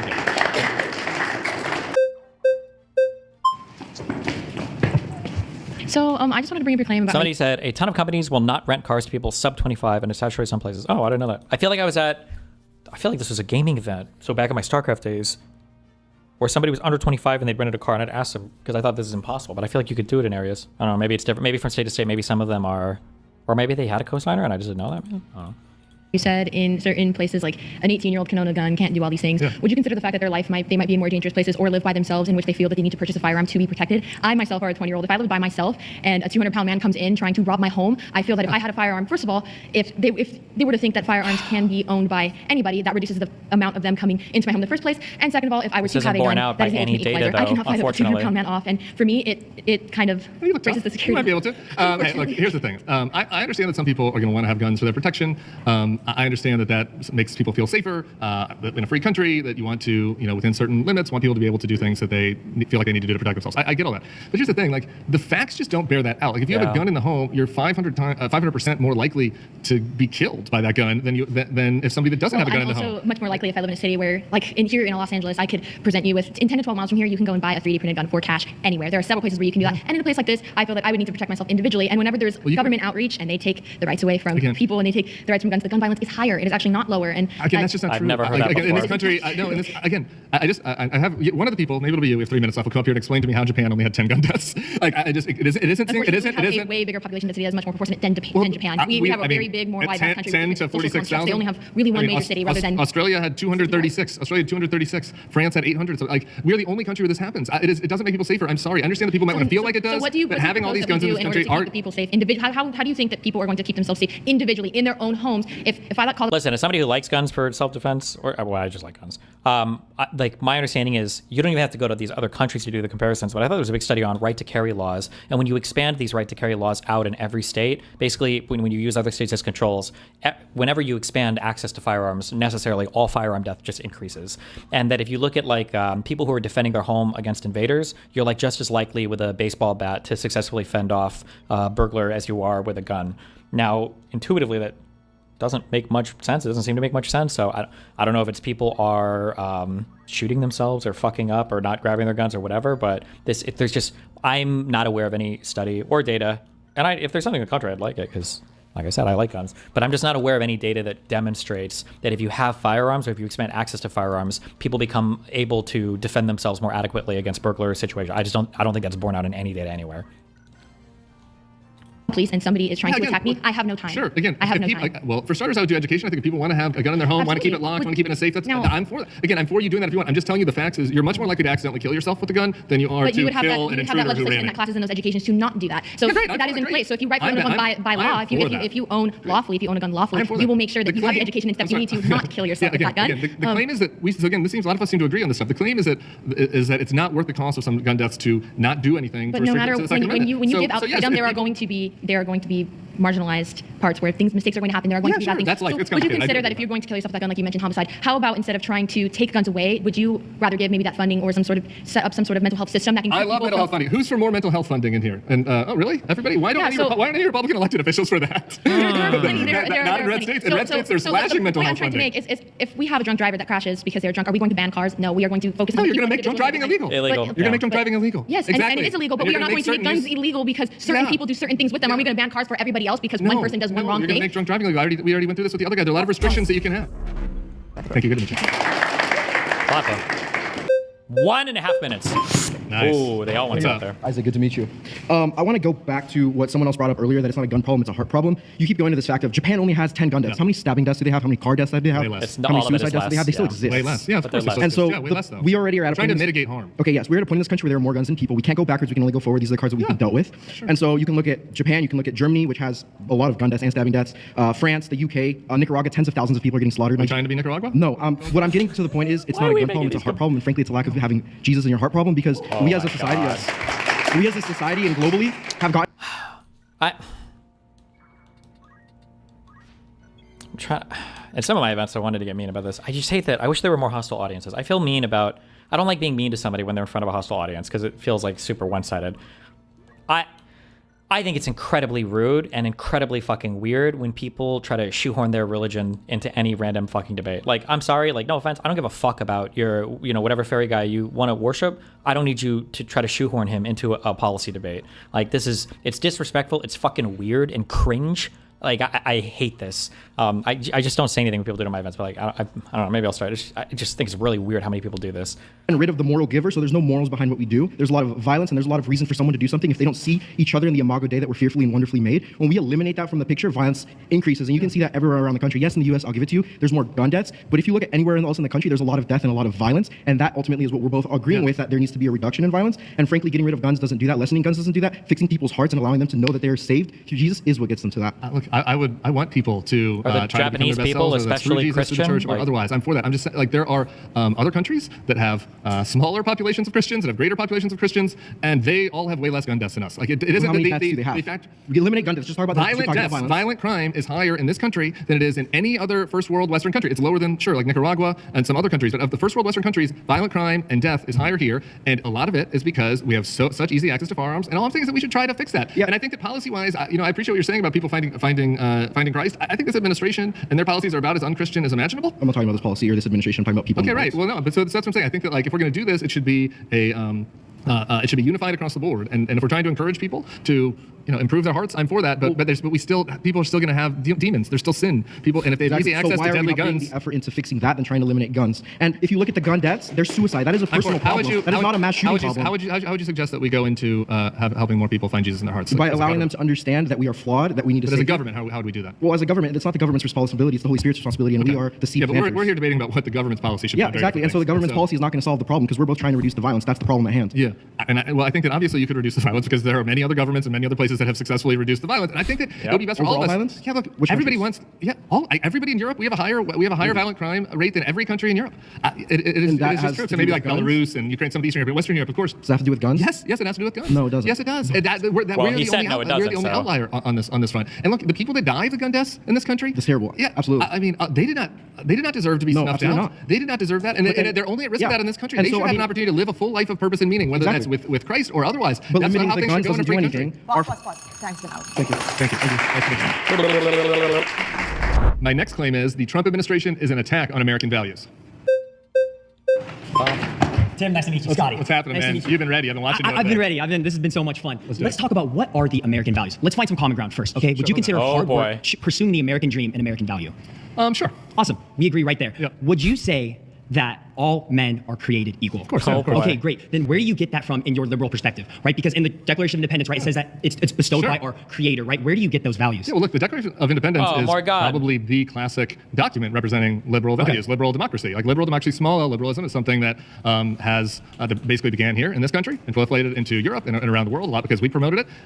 Those liberal values are basically freedom of speech, freedom of... Oh, shit. I fucked up. You're right. I'm so sorry. Wait. Forget he said any of that. Back to Piers. It's a gender You've been ready. I'm watching. I've been ready. This has been so much fun. Let's talk about what are the American values. Let's find some common ground first, okay? Would you consider hard work, pursuing the American dream, an American value? Sure. Could you elaborate more on your stance regarding non-binary? No, I can't really. I just don't believe it. I don't think I've heard convincing stuff from non-binary people. It sounds like a fashion aesthetic that people have intermingled with like gender ideology stuff. My biggest criticisms of all the neo-pronoun and all the weird shit or whatever is that people are always trying to find ways to push boundaries and express themselves differently. That's why you get so many like weird counterculture. I shouldn't say weird. Well, no, it is definitely weird. Like counterculture stuff and movements that originate in teen spaces or in like college spaces, which is fine. You expect that to happen. But I think it was extra annoying when this got conflated with gender and trans stuff. So, you know, in the past, like if a kid is going to believe in some dumb shit or be weird or whatever, like that's fine. You do your thing. You're a kid. You're free to do that. But when you start like conflating it with like, well, actually, I'm not goth. I'm goth gender. Now you've turned it into like, you're trying to turn it into some whole ass like civil rights movement, which I think gets like way more cringy and stupid. And I just think that was always not a great idea. And I view non-binary as kind of one of those like aesthetic things that people wanted to turn into like more than that, because if it's more than that, then people feel cooler about it. I think it's dumb. Cringe. Awesome. We agree right there. Yep. Would you say that all men are created equal? Of course, yeah, of course. Okay, great. Then where do you get that from in your liberal perspective, right? Because in the Declaration of Independence, right, it says that it's bestowed by our... Oh, shit. Fuck, never mind. Wait. Where do you get that in your liberal perspective that all men are created equal? This is about a liberal government. He's going to say the rights come from God. It's such a bad reading. When the founding fathers say your rights come from God, they don't mean that like from the Christian God, Yahweh, or whatever. They just mean that it comes from something that's beyond government. Like government is just here to protect your rights. You're not getting your rights from the government. The government's here that exists to protect your rights, to ensure your rights. They don't come from the government themselves. This fixation on the God part is such a brainless reading of the Declaration of Independence or of any part of the Constitution. Cringe. Great. Then where do you get that from in your liberal perspective, right? Because in the Declaration of Independence, right, it says that it's bestowed by our creator, right? Where do you get those values? Yeah, well, look, the Declaration of Independence is probably the classic document representing liberal values, liberal democracy. Like liberal democracy, small L liberalism is something that basically began here in this country and proliferated into Europe and around the world a lot because we promoted it. Those liberal values are basically freedom of speech, freedom of religion, pluralism, tolerance, rule of law. Where do you get those values? Because you're saying the Trump administration, right? I believe the Trump administration actually protects American values, right? It protects the American values of the unborn, right? Those are things that us as Gen Z, we are passionate about, right? Because it has killed, Martin just said 28% of us. Abortion has killed 28% of us Gen Z. So that's something that we're very passionate about. And you can only find that when you find your value in a creator. I mean, we could go back to the Enlightenment. I don't know that we need to do a bunch of John Locke talk here, but essentially the values that I'm talking about are the ones in the Constitution and the Declaration. As I said, freedom of speech, freedom of religion, rule of law, democracy, pluralism. That is the foundation of what America was founded on. That's what the founders wrote about. You can go read about it in the Federalist Papers. But they had those Judeo-Christian values that were instilled from the beginning. I hear you, man, but you're trying to make this about faith. And what the founders were explicit about was that this country was not founded based on religion. A lot of them were religious, of course. Yes, but we have freedom of religion. Yes, we did have freedom of religion in this country. So if you go down that list that we said, whether it's freedom of speech, Trump is attacking that. Freedom of religion, Trump is attacking that. He's not attacking freedom of religion. How is he attacking freedom of religion? We had a Muslim ban in this country. No, we have never had an actual Muslim ban. That is an insane claim by you. Yes, insane claim. It had to be overturned by the Supreme Court. Damn, he's mad. Woo!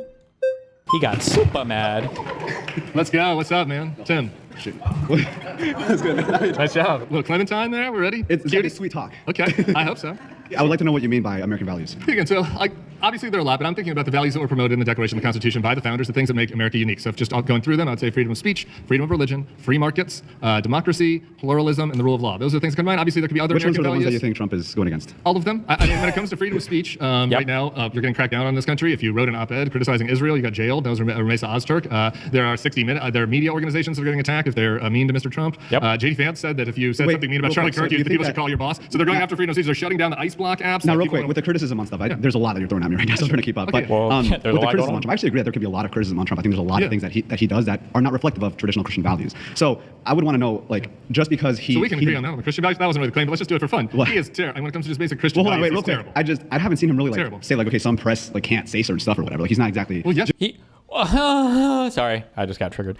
This is going to be like a show me where Donald Trump passed the law saying freedom of speech is outlawed, right? Donald Trump didn't say that, oh no, he just banned people from the press room who didn't agree with his renaming, his unilateral, singular renaming of the Gulf of America, or the Gulf, fuck me, kill me, the Gulf of Mexico to the Gulf of America. Or he, is, I don't even say threatens, who actually sues civilly different press entities that he doesn't like, or has determined immigration policy based on whether or not you attend a protest for Gaza, or has or is using weaponizing the FCC to attack people who do late night shows that he doesn't like.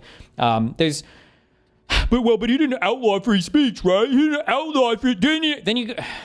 The Department of Defense had a press room where people get to go in and ask questions to the press secretary. They made them sign a pledge that they were not going to report unapproved information, and now the only people in there are like the Turkey newspaper. That's something I haven't heard of that. Okay, but traditional Christian values. I don't know about that. Oh, the unbeatable. Haven't heard that. Well, sure, like loving your neighbor as yourself. I think that Donald Trump is pretty bad on that, and I think if you go down the list of Christian of American values, obviously, but Judeo-Christian values, this administration has a disrespect for all of them. I mean, again, we talked in the first claim, or we talked earlier about the deportation regime. Right. I think that's very unchristian. I think that canceling Medicaid so that people don't have healthcare services is pretty unchristian. Like talks to people and treats people. He's nasty. That's unchristian. It's also un-American. But anyway, so would you agree that he has anti-Christian values? I mean, I wouldn't. That's the thing, right? Like, there's a lot of things that I don't agree that Trump like reflects Christian values on. But do you see the issue when I said earlier? If you want to start like running it down, like let's run down the list. You're like, fuck. There's like, dude, we could probably go through all 10 commandments and find a thing that Trump has violated on like every single fucking thing. There's just, I don't know, man. Good luck. At the same time, to claim that he's going against the founding of this country, I just don't think is completely fair, because I haven't seen any actual, by definition, fascistic behavior, unless you were trying to, of course, get to the other points that we talked about. Yeah, sure. Well, I mean, we could go through them. Again, obviously, free markets, he's attacking with the tariffs, with the way that we're now taking over certain countries, the rule of law, he's going after his political opponents, the DOJ, democracy, and he's trying to overturn the election, and he's storming the Capitol. I don't think there's enough. Well, you saw people storming the Capitol, though, right? Yeah, but there's a lot of context regarding that stuff that, like, I obviously don't support any sort of political... Oh, sorry. Pause. My bad, sorry. All right, you may get back to your chair. Thank you, appreciate it. Cooked. She was like, shut the fuck up. Bozo. Hello. Hey. My name is Bethlehem. Bethlehem. Yep. Great. I love that name. Nice to meet you. Jesus so your claim Christ. that the Trump administration is against the founding principles of American values in general, I'd like to kind of establish that American values are inherently Christian while they're not explicitly, because they're built on natural law, and natural law is essentially a theology that's based on Christian values and Christian... Is that, I don't know if that's true or not. Nobody believed in any variation of natural law before Christianity. Is that true? Where are my Aristotle, Plato losers? Principles. Yeah. So I think in that regard, I think you are kind of off there, that America is inherently built on those Christian principles, being right to life, liberty, pursuit of happiness, those all coming from Jesus Christ. And I'm not saying that...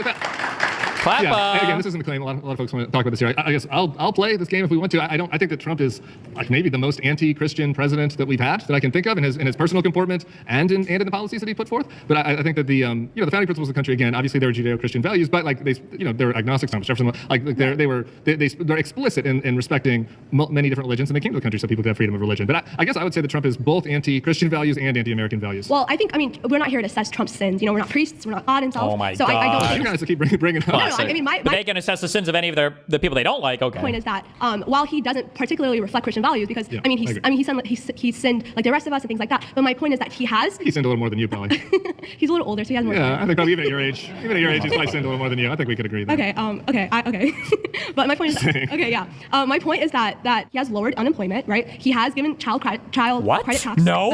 Cuts. Huh? Get rid of the child. Well, I mean, I'm sure. No, I guess that was in 2017. Sure. Yeah. Planned Parenthood has now been officially defunded, protecting life, liberty, and pursuit of happiness, the part of life where America was founded upon. No, the liberty is the key one in there, right? Which is people should have the liberty to act as they please, even if they oppose this administration. This administration is targeting political foes across the board. He calls them the enemy within. They're investigating political foes to the DOJ. This is fundamentally un-American. It's the type of thing that happens in banana republics. And Donald Trump is the only one that has participated in this in my lifetime. I may be going back to Nixon. Why are they voting about so fast? Black woman, that's why. How you doing, Tim? Charlie. What up, Cowboy? Nice How's it going? Whoa. Fantastic. Thank you. We're good. All right. I want to start with freedom of speech. Yeah. It was during the COVID times that the Biden administration was very... Agree. We can move on. I think that was horrible. Biden did on freedom of speech during COVID. Oh, fuck Tim. Fuck you, Tim. Fuck you. Listen, I know why he wants to give that... No, he shouldn't actually. I super disagree with this. I'm actually so curious what his stance is on the Twitter files and all that. None of the stuff that these motherfuckers claim about censorship coming from the Biden White House was ever proven. All of it was not true. They talk about the Twitter files, but they never quote the Twitter files, and none of them have read the Twitter files. And also, a lot of these people will say that like the height of our censorship and all this stuff was in 2020, which was when Trump was in office. I don't agree with this demonization of the Biden admin over stuff that social media companies decided to do when they were trying to avoid the next Cambridge Analytica or trying to avoid the next massive piece of fake misinformation bullshit that's spread on their platform. But that's okay. I think so. Well, I don't think that's something that we should just move on from, because we're saying that Donald Trump is against American values. I think the freedom of speech in this country is the strongest it's ever been. I think it's the freest it's ever been. In fact, maybe it's come to a detrimental point, because so many people are able to say so many things without being blocked, without being censored. Their accounts aren't being banned anymore. Let's talk they about were being banned so more so during the Biden administration than they were during. Let's talk about the tech companies then, if you want to. So the thing that we both agree on that the Biden administration was doing was they're going to the tech companies and saying, hey, you should censor misinformation about COVID, whether it's ivermectin or whatever, and that tech companies were doing it voluntarily. The government wasn't making them do it, but it still was bad. I think. I still don't think they should have done it. The Trump administration is doing the exact same thing right now with information about ICE. They've gone to Facebook and to Apple and told them to stop. Apple got rid of their app called ICE Block, and Facebook shut down Facebook groups where people were going on there and saying, hey, I live in this neighborhood. ICE has been doing raids in the neighborhood. FYI, just so you know, ICE is in your community. In a free country, I think people should be able to post on the internet and say, hey, there are folks in my neighborhood, and without the government coming in and shutting it down. The government came in and shut it down. So if you were mad about that during the Biden administration, to me, what's happening now, the Trump administration is worse on that front. They're also doing the same thing on speech about Charlie Kirk, Israel, other things. The Biden administration actually paid Facebook to go against what the Republican Party was doing and we agree. Values. What? Well, whereas the Trump administration, I believe, with Twitter and with Facebook and all the social media that we have right now, it's actually been a lot, again, more freer and more concise, and we're able to talk about things without being banned and censored. I don't know how many people's accounts got censored during the COVID years. I mean, Elon's still censoring people. Zuckerberg's still that censoring is still happening, but that's in the free market. I'm fine with that. Well, my problem is when the government, when Donald Trump is coming in and saying you can't post about ICE, you can't. If you did that op-ed, what do you think about Rumeysa Ozturk? You know that story? She was a tough student. She co-wrote an op-ed, basically calling for divestment from Israel. She was detained, imprisoned by the Trump administration for co-writing an op-ed. Not good. That didn't happen during the Biden years or the Obama years or the Bush years. Oh, it sucks when you do it from the Israeli perspective too, because a lot of these motherfuckers are Nazis, basically. Not really, not Nazis, but like they're hella anti-Semitic and they're kind of borderline neo-Nazis for a lot of them, especially these younger guys. So when you bring up the Israel talking point, that's a real rough one. They really hate to agree with you on that. Ugh. It's crazy, isn't it? I would say that is pretty crazy. Yeah, the but Vice again, President. your claim is that Donald Trump is against values, against American values. Free speech is one of those American values. I've been trying to get through the whole list. Again, freedom of religion, free markets, rule of law, democracy. How is Trump against freedom of religion? Again, we talked about the Muslim ban. With free markets, you've got the tariffs, where Donald Trump is bullying companies to come in and force them to bend the knee to him. Free market companies, or else he's not going to tariff them. It's great. It would be. You guys would be talking about how socialist it was. If Kamala Harris said, "Hey, Tim Cook, you got to come in here for me not to add a tax to you, and what you're going to have to do is you're going to have to compliment me. You're going to bring me a little trophy that says that, hey, the staffer that we have who's a non-binary indigenous really appreciates your work and wants to honor you, Kamala Harris. And if we give this to you, then you won't tariff us." Everybody would call that socialism because that's what it is. That's what's happening in this administration. Tim Cook came to the White House and gave Trump a trophy from a MAGA person. It's like, please don't tariff my iPhone components. And Donald Trump gave him an out on that, but then he's tariffing other things. This is not the free market. Donald Trump's running a socialist regime straight out of the White House. True. No! Oh my God! How did he... Clock down. Tim, you're Timothy. You're the full name. I go by Timothy. Yeah. Okay, my parents called me Timo, actually. So I've never been Timothy. Yeah, that's okay. It comes from the Greek, which is Timotheos. Yeah. It means honoring God. Honoring God. Yeah, very cool. Yeah. I want to address your claim about the rule of law and being a Western value, specifically about ICE and everything. I think what the Trump administration is doing with ICE is actually protecting his constituents. He's doing exactly what I elected him for, specifically the family of Lincoln Riley. Yeah. Who's protecting them? God. Well, that's horrible. Let me just ask you this. Do you agree that we have an immigration problem in this country? Or we did? We don't anymore. Yeah. Well, I guess I would say this. We did during the Biden administration. They let in too many people, and that's why the claim, the original claim, is not about Border Patrol. I think we obviously need Border Patrol. And so I think the Biden addressing the rule of law. Yeah, I'm talking about addressing the rule of law here and how the government, the rule of law is not just, part of it is protecting innocent people from being attacked, right? Totally. But another part of it is protecting all of our rights from being infringed by the government. Let me tell you about a guy named George Redis. He was right here. He's a security guard outside a marijuana farm. Okay? He's a veteran. He's a U.S. citizen. He was driving to work. They were raiding the marijuana farm because I guess there were undocumented people working there. George is American. He's a Marine. He's trying to get to work. The ICE agents broke into his car. Arrested by ICE. Yeah, arrested. They sent him to prison. He did not get a phone call. Okay. He was there he missed his child's 3rd birthday. He was there for 3 days. They put him in solitary confinement for 48 hours. If he's an American citizen, he can sue. Of course he can, but the administration hasn't said anything about it. But okay, then let's talk about the you can sue and you can get restitution for that. But if you're an illegal alien, 5-year-old in Honduras can't sue. But if you're an illegal alien, you don't have the rights guaranteed to you by the Constitution. Because you already broke the law coming in here. Now, secondly, what I also wanted to talk about is the freedom of religion and the Muslim ban.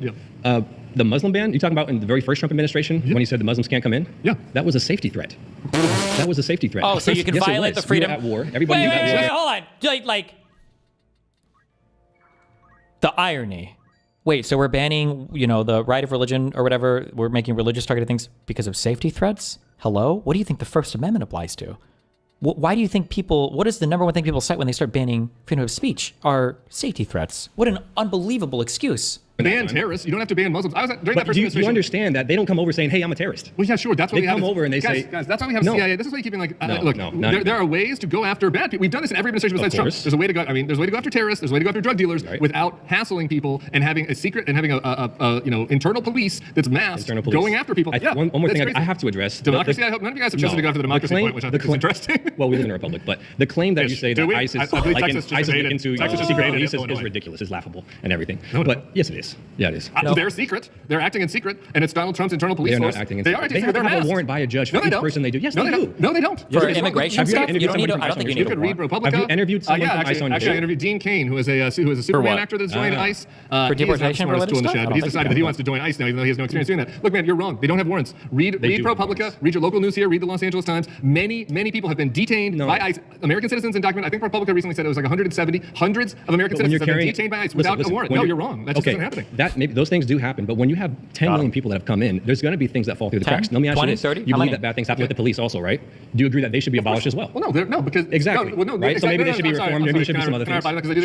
Exactly is to me. Police have unions. They have accountability to their people. When the police mess up, as you mentioned earlier, people can sue the police, but also police acknowledge their mistakes. And we can sue ICE. We can sue the federal government. That's why we have lawyers. That is not happening with ICE right now. ICE has wrongly detained a bunch of people. They wrongly sent a bunch of people to El Salvador, by the way. The Department of Homeland Security has not acknowledged a single mistake. By the way. Oh, really? Tell me about that. Yeah. So the guy that was the makeup artist that got sent to El Salvador, you're cool with that? I don't know about that guy. Okay, I'm just saying. what about The unbeatable. Well, we sent 200 people to El Salvador. We said that they were. Well, if they're an American citizen, they're going to have passports, they're going to have documentation, and so they're not going to be ending up in jail. Well, yeah, we sent 200 Venezuelans to El Salvador. American we citizens. Claim, no, not American citizens. Okay, We claim that so they're not American citizens. You think that we can just send people to foreign gulags, even if they're not So American? they're not If they're not American American citizens, we can do whatever we want? Well, they broke the law coming in. The problem is Tim doesn't know the unbeatable destiny argument. He just needs to bring up a rape analogy. Okay, hold on, wait. Can we rape illegal immigrants? Is it okay if I rape an illegal immigrant? That's an easy yes or no. Because if you say, well, they came here illegally. You say, well, okay, you can't rape illegal immigrants. Okay, so then they do have some kind of rights, right? They can't be raped, right? We agree with that. It's illegal to rape an illegal immigrant, right? Can we just agree on that? Because it's such a stupid. Well, if you're an illegal immigrant, you have absolutely no rights at all. What? Really? Is that true? Really? What do you do if they say yes? If Honduras doesn't want them, if anybody else doesn't want them, what are they going to say? Well, no, several of them because we told the president of Colombia sorry. to say, hey, take your guys back, and he said no. Sorry, several of the Venezuelans that came to the country did come through legal pathways, and we deported them to an El Salvador prison because they had tattoos that looked like they were trying to Aragua. Like MS-13? Trying to Aragua. Okay. Several of them. Do you think the cartels operate in other countries besides just El Salvador? My question is, do you think that somebody is... No, my question is to you. Do you think someone that's a legal resident in this country that came the right way from Venezuela can, without due process, be sent to a foreign prison in El Salvador? Do you think that that's what the government should be doing? Are you talking about American citizen? No, they're Venezuelans that came to the country through a legal process. They're working through legal pathways. They were refugees, asylums. In regards to... they came to this country, and we sent them to an El Salvador gulag. Did they break any other laws? No. No. No, and the administration has not acknowledged it, has not apologized to them. One of them is a guy I interviewed. His name was Andre Hernandez Romero. He was a makeup artist and a hairdresser. He came to this country, and he went through the CBP One app, just like you were supposed to do. He tried to do it the right way, and what we did is we picked him up, put him on a plane, and we sent him to that El Salvador hellhole. Is he still there?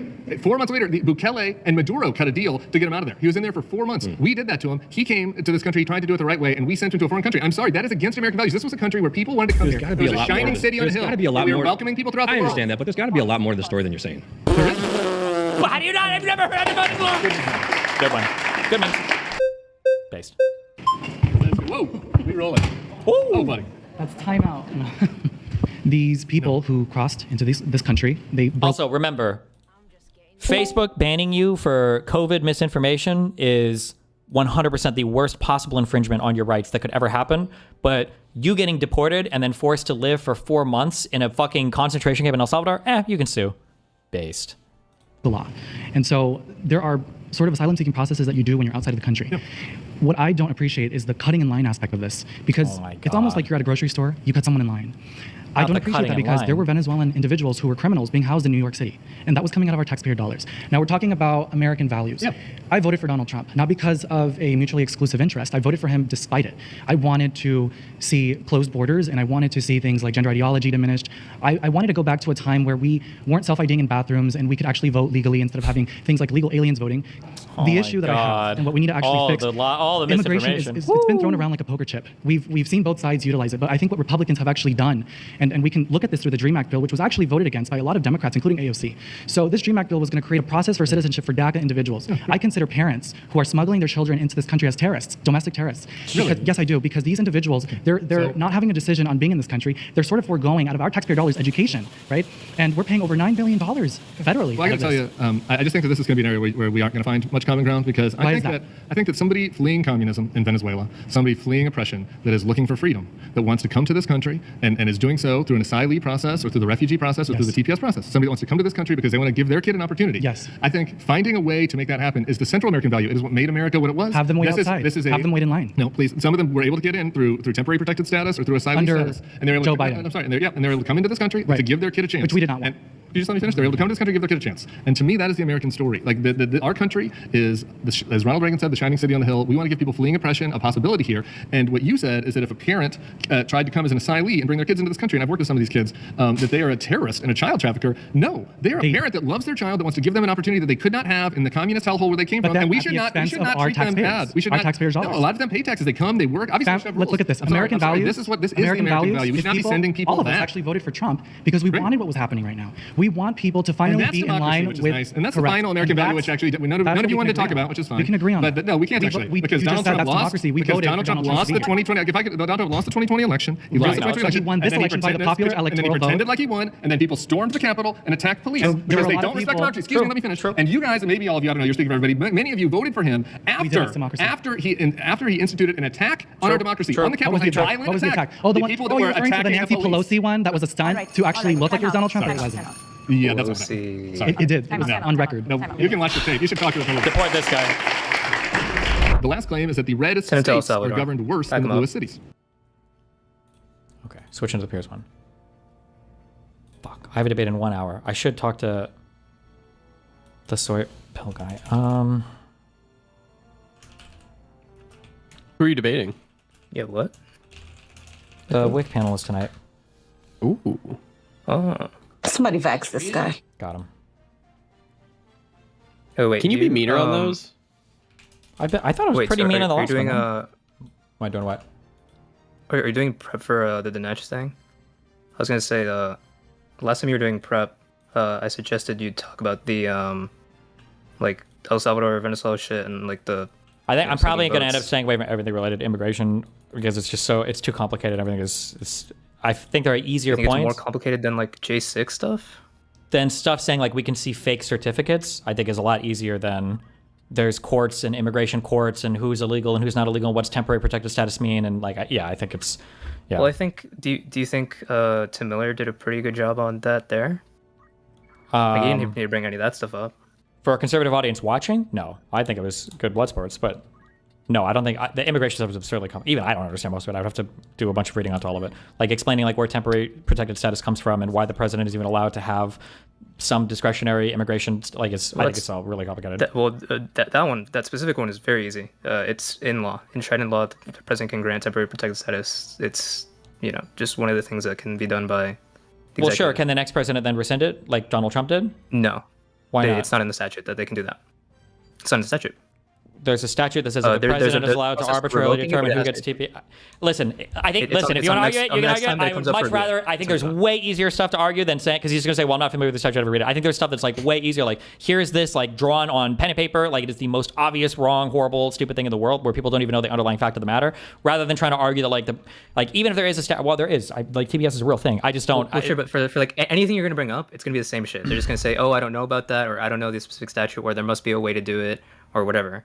But with sure, this one, but I would rather. But if I can argue on the particular points, if they say they don't know about it, if somebody doesn't know about a particular thing related to immigration, even if they did know about it, they would disagree with the thing. It's impossible to agree with Trump's behavior related to like the Mar-a-Lago stuff. It's impossible it's impossible to agree with Trump's behavior related to the Mar-a-Lago stuff. For TBS, you might learn all the statute stuff and just say, oh, well, I don't think the president should have that because Biden abused it, right?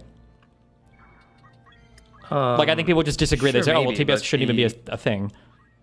It depends what you mean. Is if you can just get him to own that Trump's breaking the law, then maybe they just own that and that's fine. But then they have to they have to say Trump's breaking the law. It's illegal. He's doing this illegally, and he used that to be able to deport people who came here legally and illegally take away their legal status, right? Sure. And in combination with using the Alien Names Act to get people who came here legally to El Salvador, and destroy Venezuelan ships, which in the last 2 days, there were reports that after one of those strikes, there were survivors, and they were PXS gave an order to shoot down and kill the survivors from it. Yeah. But some legal people came out with pretty harsh statements, like former military lawyers saying that it's definitely absolutely a war crime. Clearly, like that. Yeah. But the people would agree with those underlying actions. They would say, I don't care that it's a war crime. That's fine. They don't have to deny the fact. They would just say, like, I don't care, that's fine. Like, he's protecting American lives. Yeah, but they would argue it's okay, and then you can argue why it shouldn't be okay. But we might run into, like, literally fundamental disagreements.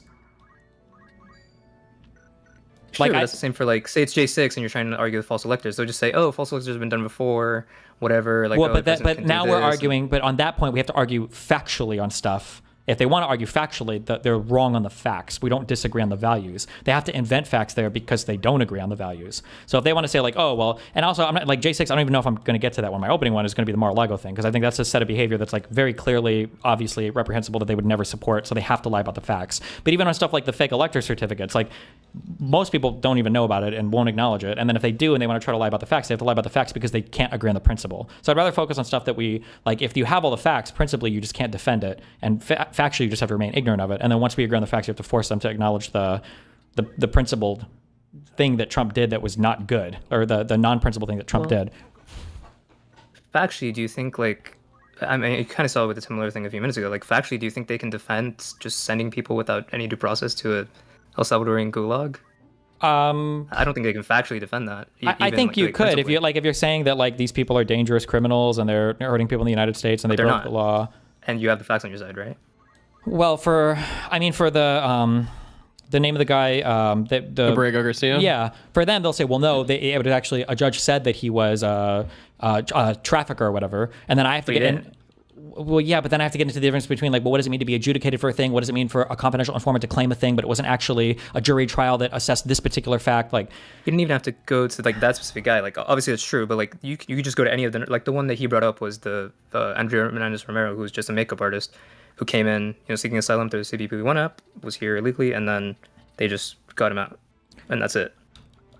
Listen, if you want to debate him, show me a debate of you doing it, and if I am convinced, then I'll do it. But I think there are things that are just much easier to focus on, rather than like the immigration is just so absurdly complicated. I think there was a pretty good showing there to Miller doing it. I think you could do that. And on with the last guy that he just debated. Yeah, the guy was just like, oh, there must be some other facts there, and that's it. That's all he can say. Because if without there being any other facts in there, it's undefensible. I think there are other things. I don't think that point was particularly hard hitting. I mean, like I think that he won the exchange for sure. But like I think that there are other things that he can argue where there's a clear example of like a clear and obvious horrible wrong that like you would never principally defend. But I think for a lot of these conservative people, like, even for the law, they're okay bending or breaking parts of the law for what they consider to be correct when it comes to immigration stuff. So if you literally bullied the fuck out of a guy and forced him down into it, like you have to admit that Donald Trump broke the law when it came to this immigration thing, then I think at the final point, before them saying, fine, he broke the law and he shouldn't have done that, what they would say is, fine, he broke the law, but the law shouldn't be that way and I support Trump doing it. Whereas for something like the Mar-a-Lago case, it's indefensible. They'd have to say something like, okay, yeah, he shouldn't have done that. This was Trump being stupid, or he just wasn't ready for the office, or something like that. Like, there's no world where somebody defends explicitly taking documents, hiding it from the FBI, flying them around the world to hide them from people. Like, none of that behavior is defensible. Like, principally, it's all horrible and wrong. I agree. Yeah. I just also think the same for sending innocent, law-abiding immigrants. Well, but they're not waiting their turn. They're not waiting their turn in line, or they're not. We have to pay tax money. Well, for some of these people, explain to me how a guy who did TPS, who's actually really just an economic immigrant, is waiting in line, whereas the guy in Mexico who applied has to wait for 20 years. Why is it okay that he gets to come in so quickly or whatever?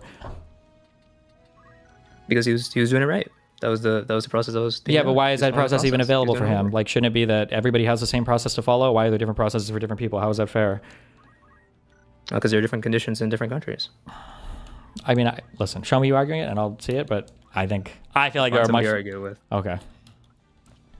All right. Cool. Okay. I love you. Be careful. All right, bye.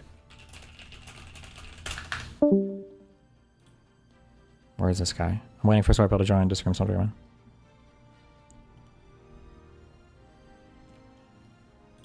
And a serious threat to free speech. My final surrounding claim is that cancel culture is real and a serious threat to... Wait, just to be clear, I 1 trillion % agree with Zip Zip that like all the immigration stuff is fucking horrible. But I would need like a specialized, dedicated, like 2-hour debate to run through all of this and to justify every point, because there's too much on the immigration stuff where conservatives just don't care about the legality or the principles related to immigration. Like for some of these people, like imagine getting into a debate, and you find out like halfway through the debate, this guy's like a white nationalist. Like fuck me, like why even bother, on this particular point? Like I just feel like some of the other behavior is just so much more easily indictable, and people just either don't know the facts or won't acknowledge them. And getting somebody to acknowledge them, first of all, British shit, don't care. What? This is British shit. Fuck The bongers. Also, by the way, now from what I've seen, I actually don't. I don't care. Or wait, what should I say? I don't agree. I think with the British hate speech law stuff. I think it's kind of cringe. Okay, just as my inner American. Okay? I don't agree with it, and I'm not going to defend those laws.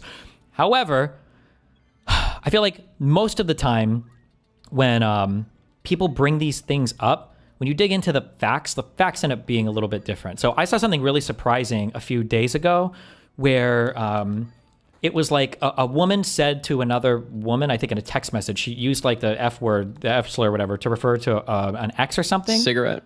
Yeah, the fag one, yeah. She said this, and apparently because she said that in a text message to her girlfriend, to another girl, she got like a fine or something for this. And I was like, this seems crazy. Like, had the British police were monitoring her messages or something like that. And I tried to find the source of this story, and a lot of it is just tabloid shit. But it looked like, and it was hard to find a source for this, it looked like at the end of the day, what actually happened was the woman was harassing the other woman and like spamming her with text messages. And the only reason the cops even knew about it is because that woman reported her friend. And then part of it was, oh, well, you're harassing them, and you also used like a homophobic slur. So like, this is what you're getting in trouble with. So it wasn't just the fact that she used, the F word or whatever in a text message. It was like a harassment thing, and then that was just like a aggravating factor. So I'm just saying that when people bring these examples up, now I'm not saying it was the case in this British comedian one. And also I think I have seen where like if you say a slur online in the bonger line, you can just get in trouble for that, which I think is crazy cringe. But oftentimes there's more to the story than these people are actually presenting. Yeah. Right. So you said so much about bongers here. I had to come in. From everything I've seen of the law around this stuff, I completely agree with you, actually. It's completely nonsensical how it's being applied. It's just making populists victimizing these populists. It's really shit. So sure. Yeah, but I was also going to just make a quick point about the strategy with Dinesh. What about the signal gate? That's probably going to be one too. That's a really easy one, and you can juxtapose that so easily with the Hillary email shit and everything else. Like exactly. Yeah. So they're going to bring up, which is nothing in comparison with, your war plans being over a commercial over an upcoming attack. App. Yeah, that's just that's.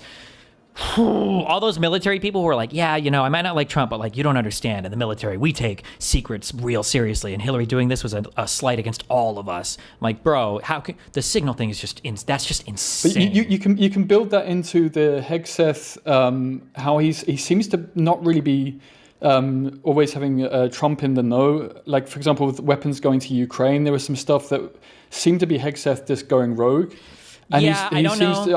I agree with you. And if it was a different kind of debate, I think I would harp on this more, because if you're referring to that Signal chat or other things, like there are indications in that chat where like Vance and people are talking about like different initiatives where it's like, is the president even roped in on this, or are there literally other people running? I mean earlier in the year, there was weapons that were meant to go to Ukraine, but he was just putting spanners in the works all the time, and it didn't seem to be coming directly from Trump.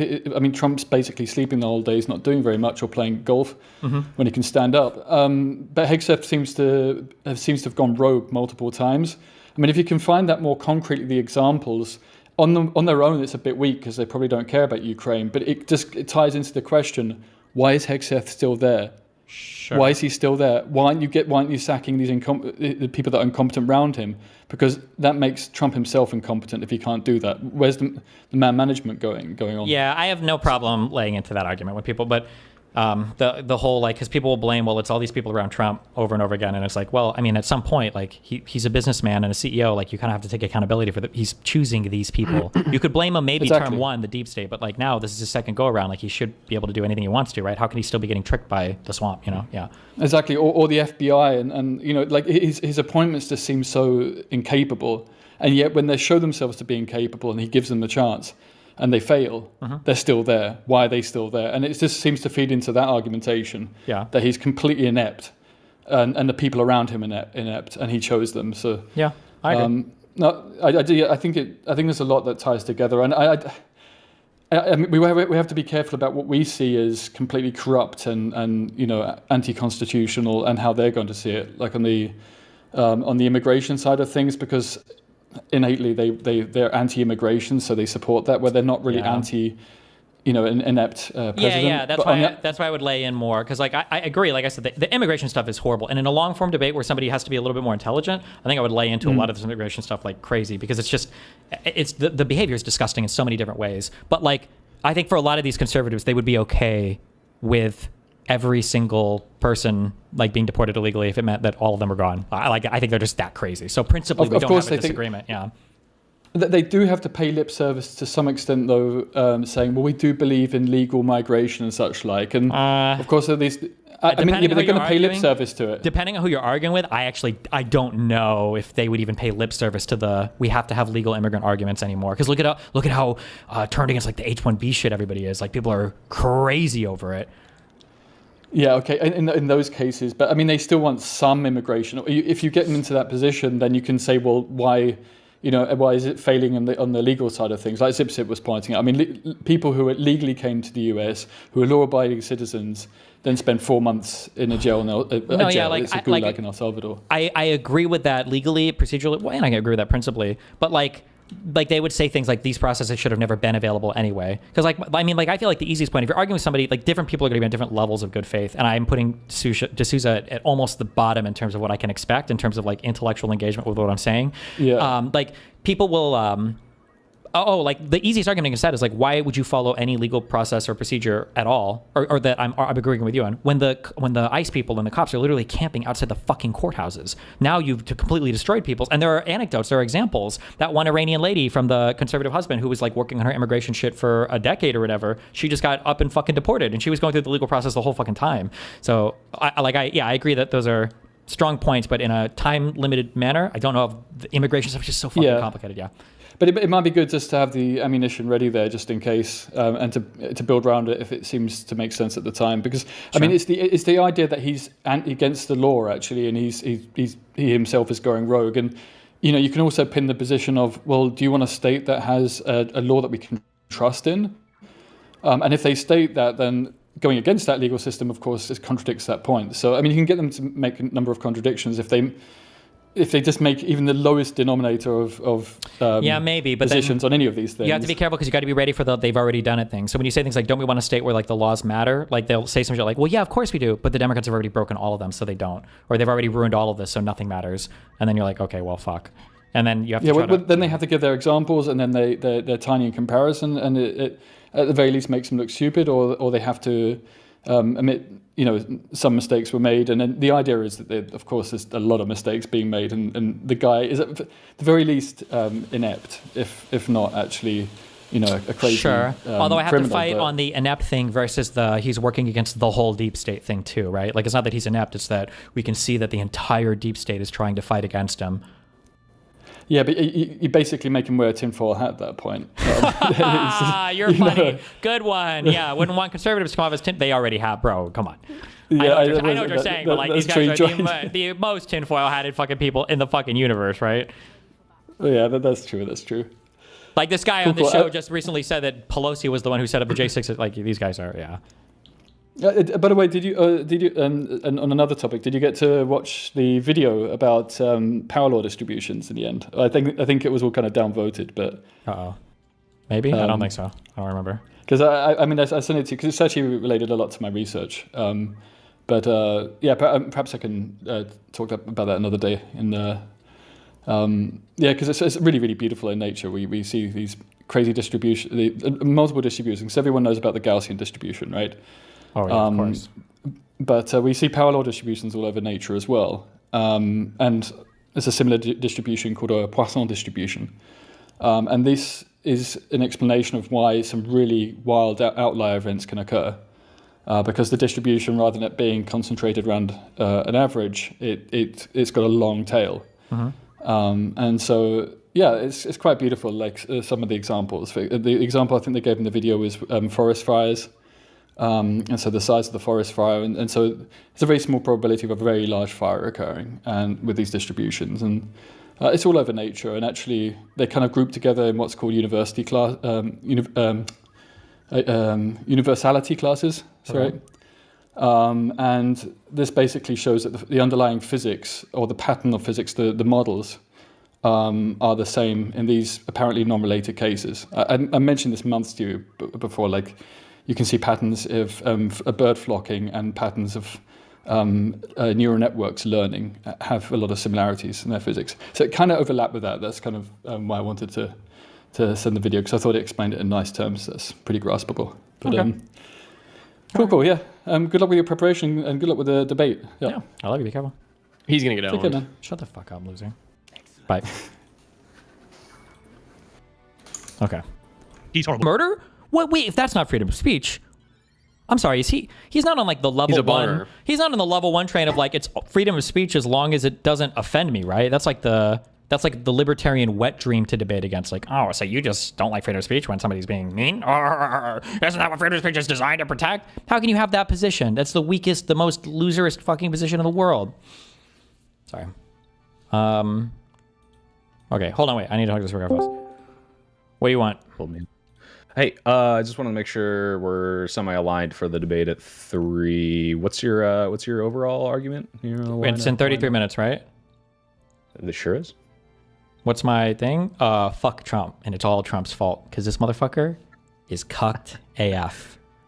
Got him. Okay. He also wants to talk about Melania being hot. Wow. Right. What's my wait? What was the prompt again? Oh, the prompt is the shooting is Trump's fault, and here I'll just give my thing, and maybe you can speak right off of that. Well, Yeah, the shooting. Okay, the shooting is absolutely Trump's fault. I would say that Trump has engaged in a pattern of behavior where he is needlessly. He's doing a few things. He's inflaming the population by making the military and ICE and everybody like an enemy of the people. So he does this by stealing the National Guard from states, by forcibly sending ICE into these other places where the people clearly don't want them. And he's doing it all without collaboration of the local governments. So he's doing, one, that's like an inflammatory, antagonistic thing. And then the second thing is just having people there for quote unquote law enforcement who aren't even able to do law enforcement, who aren't able to make arrests or whatever, is just needlessly antagonistic. And then 3, every single time a negative or violent event has happened in the United States, Donald Trump always uses it as an opportunity to grab more executive power. So there were cringe protesters that did cringe stuff about the Gaza-Israel shit or whatever, but Donald Trump, he used that to start deporting visa holders or whatever for being anti-fucking Israel, or he used it to attack college campuses even more. Or now that you saw he deployed even more National Guard to DC as a result of these people dying, like everything he uses, he capitalized on for power. So those 2 people died because Trump wanted somebody to die, because Trump is praying that more federal officers, more soldiers die so that he can use it to continue to capitalize on his power, and he's not doing anything to protect those people or make it safer or to ease the temperature or overall climate in the United States relating to the antagonistic position that his troops are having against U.S. citizens. Yeah. Okay, cool. Yeah, that doesn't really disalign with anything I'm saying. I just also, what I'm going to add is they, shouldn't have been there in the first place. He's violating posse comitatus. He's, using this now post hoc or to rationalize yet another Muslim-esque ban, which is going to just inflame people more. And I looked up a bunch of statements from the National Guard that is essentially saying, hey, when you asked us to deploy here, all of us raised concerns about how we don't need to be there and this is going to put us in danger. So obviously it's not his fault someone got shot, but he is getting people shot by putting them there needlessly. That's pretty much my argument. So cool. All right. Sounds like we won't be stumbling over each other. Do you know these guys at all as 2 lawyer people? I used to be like, oh no, I'm debating a lawyer, but every time it's a MAGA thing, I'm like, oh, you're just a total hack. So that's every single lawyer that you will find that debates on that side. All of them. Don't just ignore the lawyer part and change it to law hobbyist because they know some terms and shit, but nothing they say will comport with anything having to do with an ordinary understanding of the law. So that's how all of it works. As soon as Trump or politics is turned on, they forget everything they've ever learned in their life relating to law, and they just become the biggest partisan hacks. They just have a slightly bigger vocabulary while doing it. Sounds about right. Okay, cool. Wait, that being said, who are we debating on this again?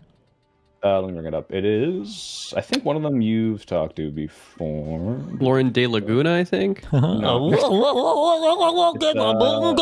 Thank you, Sam. Go on. Here, I'm DMing to you. It's Good Logic. Oh boy. Okay. Is that something I should? He's a nice, friendly guy, but it's these are going to be the most partisan hack, defenses you've ever heard in your life. And then the other one is Andrew Branca. Have I debated this guy before? Oh, he looks like Ron Swanson. Oh, but Jesus. Oh, Jesus, that pinned tweet. Afghan assassin smashes Overton window. Deport everybody. Holy shit. Okay. Oh, Andy's blocked me on Twitter. Ooh, so this guy must already hate me. Nice. Whites are the All right, ultimate well. minority. 1 hour ago. Oh boy. Should be fun. All right, cool. Thanks, man. I'll see you in 20. All right, have fun. Or 30. Yeah, bye. Okay. That's his 5 questions. Okay, last question for Timmy boy. Whew. The reddest states are governed worse than the bluest cities. Ooh-wee. Uh-oh. Let's fucking The last go. claim is that the reddest states are governed worse than the bluest cities. Let's fucking go. Let's go. What up, man? Let's Good to see go. you. So obviously, in order for us to understand your claim, I would love to understand why you say that. What specifically about red states makes them govern worse than Yeah, sure. cities? Yeah, because the only thing I even fucking know anything at all about is crime. Well, I think that there are kind of two ways to look at that. One is just in a technocratic sense, like the outcomes are worse, right? Poverty rates are higher. True, Violent true. crime Education, is higher. true. Divorce rates are higher. Yeah, true, true, Economic true, dynamism and opportunities true. lower. School scores are lower. Violent crime is higher. Per capita. Per capita, the highest violent got him. crime state, red state, Wasn't ready for the almost all red states except New Mexico. I think. Oh, he wasn't ready for the per capita argument? But what about Chirac? But what about absolute number of murders in some of these? Wasn't ready for the per capita argument. Alaska, Louisiana, Mississippi, those are the highest violent states when it comes to violent crime, yeah. So the blue cities that guy in the back's like, no, he can't. It can't be right. Those are the highest Where are they? violent Look at states when him. it comes to violent crime, yeah. Look at that guy. No, it can't be. Oh, no. Oh. So the blue cities that have overwhelmingly more regulation on guns, they have more gun violence. Why do you think that is? Well, I mean, I don't think that's exactly true. There are some cities that have really high. That's not true. Well, there's some cities that have a lot of gun violence. Notice how I'm so curious if people are aware they do this. Do you see the dialogue tree, right? He asked that first question he didn't give a fuck. What do you mean when you say they're governed better? And no matter what Tim said there, he was going to say, well, what about the fact that the cities with the most gun restrictions are the ones with the most gun crime? Chicago, Illinois has some of the toughest gun restrictions in the country, and they have some of the most violent gun crime, so it seems like liberals not working, right? Like, he was going to always ask that next question. It's like Chicago, and a lot of the guns are coming in from... They have some of the strictest gun regulations in the... Yeah, but again, you have more violent crime. What do I say? I live and breathe these NPCs, okay? I know the NPC programming, okay? I live and breathe it. I say they're the most predictable motherfuckers in the universe, okay? In places like Tennessee than you do in places like Massachusetts and New York. That's true. No, not even New York. Let's take Chicago and New York, who have some of the strictest gun violence. Chicago's a horrific example. A lot of those guns are coming in from gun- Indiana, yeah. Okay, and how are they coming in? People are trafficking them for Indiana, and they should be stopped. Trafficking them? Okay, Yeah. so they're coming in illegally. I don't know why you're whispering it. Well, they're coming in illegally, okay. right? Yeah, sure. But they have the regulations to crack down on the guns. So you're telling me that regulation doesn't work? Well, no, regulation certainly does work in... Wait. So then, should we not have any immigration laws because the people are coming in illegally anyway? So we should make it so that we just accept it? Or like, what is this argument? What? In certain cases, there are ways to Why limit doesn't it it work in Chicago? Yeah, but again, Because they have it is strict gun working. problems. I guess- They have strict gun so you're regulations. trying to do the debate bro thing with me, like, No, where not but it just isn't working because the facts are not right. Like, True. The states that have the least gun violence are blue states. There's places like Vermont and Massachusetts. True. I'm sorry. The gun violence. I'm just sorry. You know why? Here's why. Because the gun violence, like you hear about, like the. We have one out. There's still one out. Okay, you need to channel your inner gamer. You need to look down at the letter N on your keyboard. Okay, that's your one out. Okay. Well, you're gonna say Massachusetts is less violent than the blue. What about the black people? Let's do black people. You have one out. You can do it. You can do it. You can do it. Crime, gun violence, and there certainly is some of that, particularly in Chicago, where it's really bad. But there is a ton of gun violence that's happening across rural America related to domestic violence. And having guns in your home just leads to suicides, leads to wives being menaced and killed, and like that is happening all over the country. But there's a lot of other factors that go into the fact. For example, in the rural areas, they're going to have less deterrence from the community. Not everybody lives together, so they don't have the threat of their neighbors shooting at a robber, for example. They have less law enforcement, the time that it takes for law. What are we talking? Is this like XCOM, like covering fire on my neighbors are on Overwatch, so I can't be robbed right now?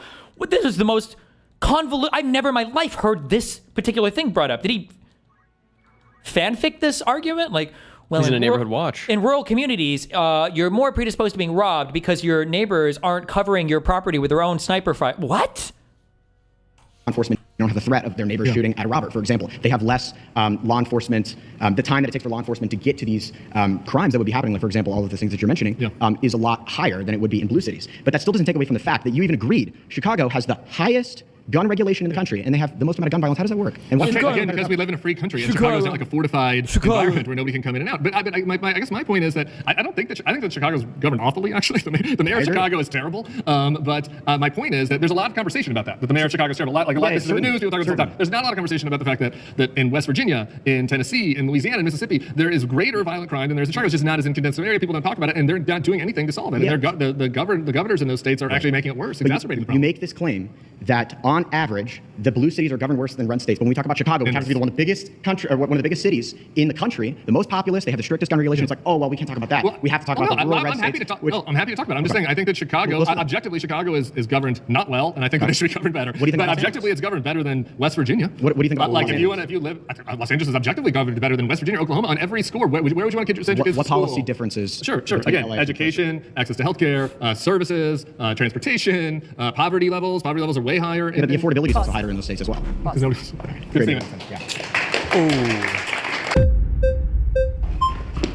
Hi. Hey, it's Noelle again. Yes. Good to see you. Good to see you again.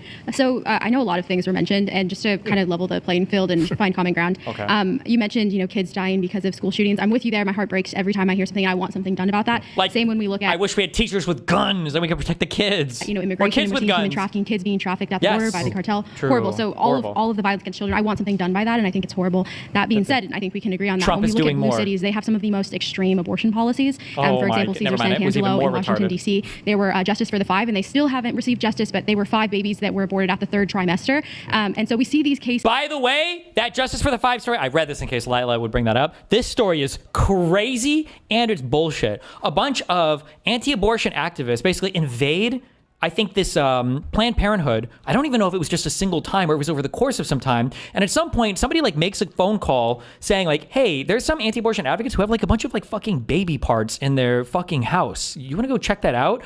And their claim is that all these baby parts belong to 3rd trimester babies that were illegally aborted in some Planned Parenthood. There's no evidence of that whatsoever. They literally stole these corpses from, it was either from Planned Parenthood or something else. And they got, obviously, there was I don't know if they were all arrested or if there are charges levied against them, because you can't steal fucking baby corpses and shit for these places. And that's the DC-5. It's just the whole story is insanely fucking. Now you're making this up, bro. This whole story is crazy unhinged.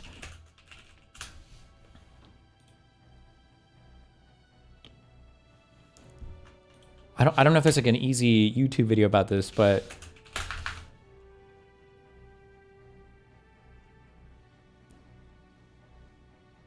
DC-5 abortion. Here's the rigged version of this. I think this is just a report. Let's see what this is real quick.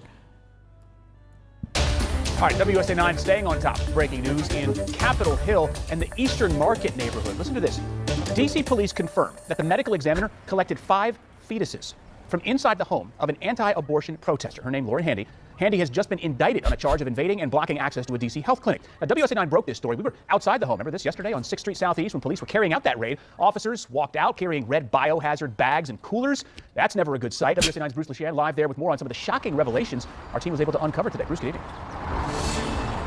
Yeah, Adam, I'm telling you what, kind of a bizarre, gruesome house of horrors here in a crowded D.C. neighborhood. D.C. police say they found those 5 fetuses right down here in this apartment, which is connected to that anti-abortion activist, Lauren Handy. Police say the investigation is ongoing, which leaves us with a ton of questions. Like, where did the human fetuses come from? Why did she keep them? And what was she planning to do with them?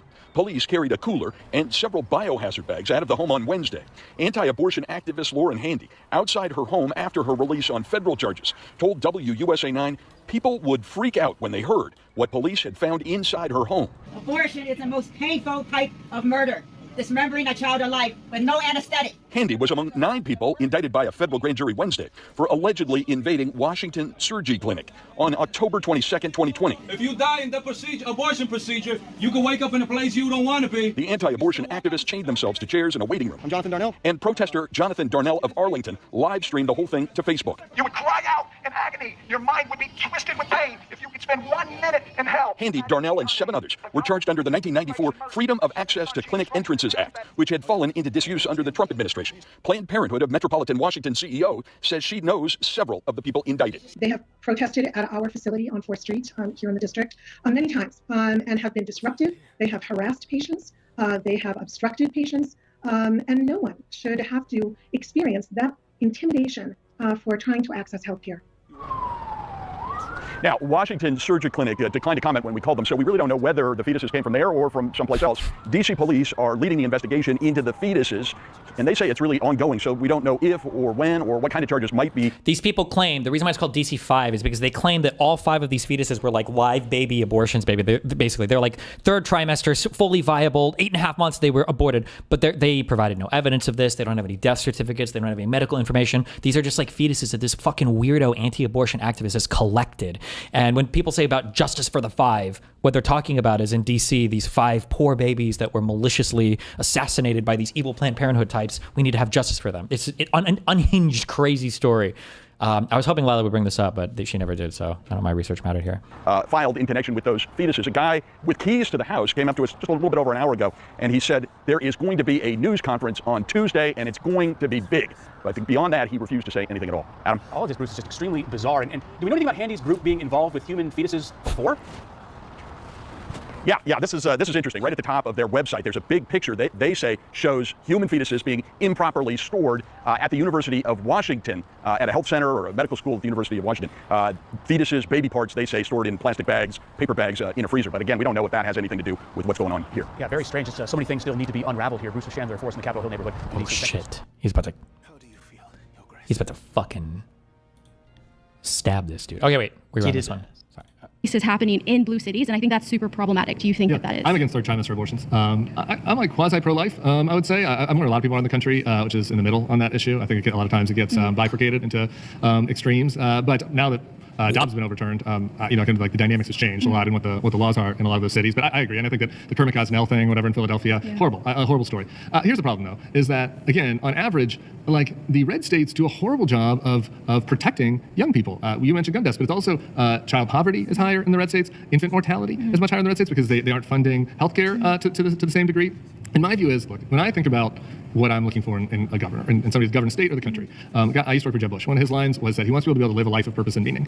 And that's kind of what I judge everything by. I want people to be able to have an opportunity to live a life of purpose and meaning. What does that mean? That means that when they're born, they get to stay born, right? And then it means when then they grow up and they go to school, then they have good schools where they have a chance to learn and do well. And then if they get out of school and they have like financial issues, like that there's a safety net so they at least have a chance to go out and find a job. Yeah. Like on that metric, like red states are doing terrible. Like infant mortality is high, the schools are terrible, and the safety net has holes in it. And I think that, I agree with you that there have been some extreme abortion laws in blue cities. I just don't think that matches up to this horrible way that red states are governing on that metric. I agree that the education system is a mess, and I think we need to change that. I think homeschooling should be a more popular option. People should have education choice. And unfortunately, we don't see that a lot in blue states. We see that in red states to allow more freedoms of education choice. But I do want to say, you mentioned that we should protect a life after the child is born. But so do you agree that we should protect a life before? Allow the child to be born? Because so you're pro-life then? Again, I think that this is a complicated issue, right? Like, I definitely am not for third trimester elective abortions. Right? I think that there are exceptions with the life of the mother. I think that some of the red state laws are really terrible, bounty laws in some of these cases. I think it's a little different. The abortion isn't the issue. Like, we could probably sit here and debate the 6-week and 8-week. You know what I mean? Like, I think that there are different lines on there. But I guess my point is that I'm for that. Again, I think that people should have an opportunity to live a life of purpose and meaning. That means getting born, but that means staying born, right? You don't want infant mortality when they're dead. You want to make sure they have good hospitals. And I just think they're failing on this front. I live in Louisiana. I live in New Orleans. We have school choice. I'm for school choice too, actually. Awesome. But like, they don't fund the schools. So it's like there are 3 really great schools. And so if you have great parents that work hard to get you on the lists and make sure that you get the tests and you get to go to the good public schools, then you're great. If you have absentee parents or bad parents, then you Okay. I have to do my debate soon. I'll be back in 1 sec. You can finish watching this. Hold on. Up in these crappy schools. And my point is, you can have school choice, but you also gotta invest to make sure kids have opportunities. They're doing that in blue cities. You get a second Red Bull? Sure, but we have to allow people to have that option. And we're seeing a lot of restrictions in blue cities towards school choice. And so people should be able to choose, because then they're not going to be able to even have. I agree. I just think on balance, like if you want to send your kid to school and you're just like, would I go in San Francisco or would I send them to school in Shreveport? If you want to give them the best chance to succeed. I think pretty much everybody would say San Francisco. There'd be some weird woke stuff that they learned, but like they would get a good education. And like there is not that investment happening in red states. But what we're seeing in blue states is we're seeing a lot of governors and we're seeing a lot of mayors be very adamantly pro-choice. Like they're not advocating for any sort of restrictions on abortion. I think that's super problematic, and I think we can agree on that. And so if you have governors and you have mayors who are saying it's okay to kill children, I don't really trust their judgment if they think murder's okay. Yeah, again, and I think that there are differences of opinions on abortion. Thanks so much. Good job, thanks.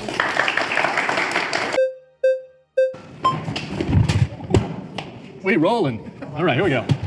So I think when you look at blue cities and red states, one of the things you see a major difference in is like investment in terms of what private companies are investing in. You know, like New York City, San Francisco, you have a lot of these tech companies that are also hiring a lot of white-collar workers, right? Whereas some of these blue or red states you're talking about, Mississippi, Louisiana, used to be blue-collar states that are now blue-collar jobs have dissipated from and gone overseas because of, you know, free trade and stuff. Let me object to that. Let me give you one example. Sure. So, again, as I mentioned, I live in New Orleans. I was thinking about this. So I was trying to come up with a good example. If you just go up the Mississippi River, right? So let's take out the coastal states, because I do agree they're kind of different in the kind of economy it is. You just go up the river, you got New Orleans, Memphis, St. Louis. They're all in red states. And then you got Minneapolis, St. Paul, that's in a blue state at the top. Minneapolis, St. Paul is thriving. A lot of people want to move there. There's a lot of economic opportunity. There is a huge... Also has a lot more private companies investing in... Well, right, but why? It's because the governance there has been attractive. People want to move there. A lot of tampon access in Minneapolis. Thanks to So Wickham joining Any as a bathroom you go soundboard to, you guy. can get a tampon. A lot of people want to go to Minneapolis. It's a liberal state that has been governed well, where the education is good, the healthcare is good. So no wonder companies want to go there, because diverse communities are welcome. And then you go down the red states. St. Louis was once one of the biggest cities in the country. Memphis was once one of the biggest cities in the country. New Orleans, where I live, used to be very dynamic. They have hollowed out. And people don't want to move there because they're governed like crap. Okay, when you're talking about moving somewhere, where are you primarily going to move? For a job, right? Yes. And so... Okay. So it's the job of the states to try to attract the good jobs. The blue states are right. Why? So it's not about geography. No. It's not like randomly. It's because of the coast or because of certain industries. So I mean, Tennessee has had a lot of companies move there, tech companies, right? The thing is, I think it's a false equivalency here because so a lot of the jobs have left from the Rust Belt and everything. These are the states that you're just saying are worse than on average. Has been governed great. Joshua Piers is doing a great job. Michigan is being governed. Detroit is having a renaissance right now. They have a Democratic governor. Wisconsin is being governed well. Milwaukee's having a renaissance. There's no reason that New Orleans, but it's also Memphis, look, or like any of these other cities could be like states you're talking about. Wisconsin. The cities you're talking about have white collar jobs. So obviously those people because are they've attracted better them. on average because That they was have the better Rust Belt. income. Pittsburgh, Detroit, Wisconsin, that was the Rust If you Belt. look at Ohio and Indiana, not as many white collar people live there, and so of course outcomes are going to be worse on average. And now I want to go back to your Sorry. Thanks, man. Good to see you.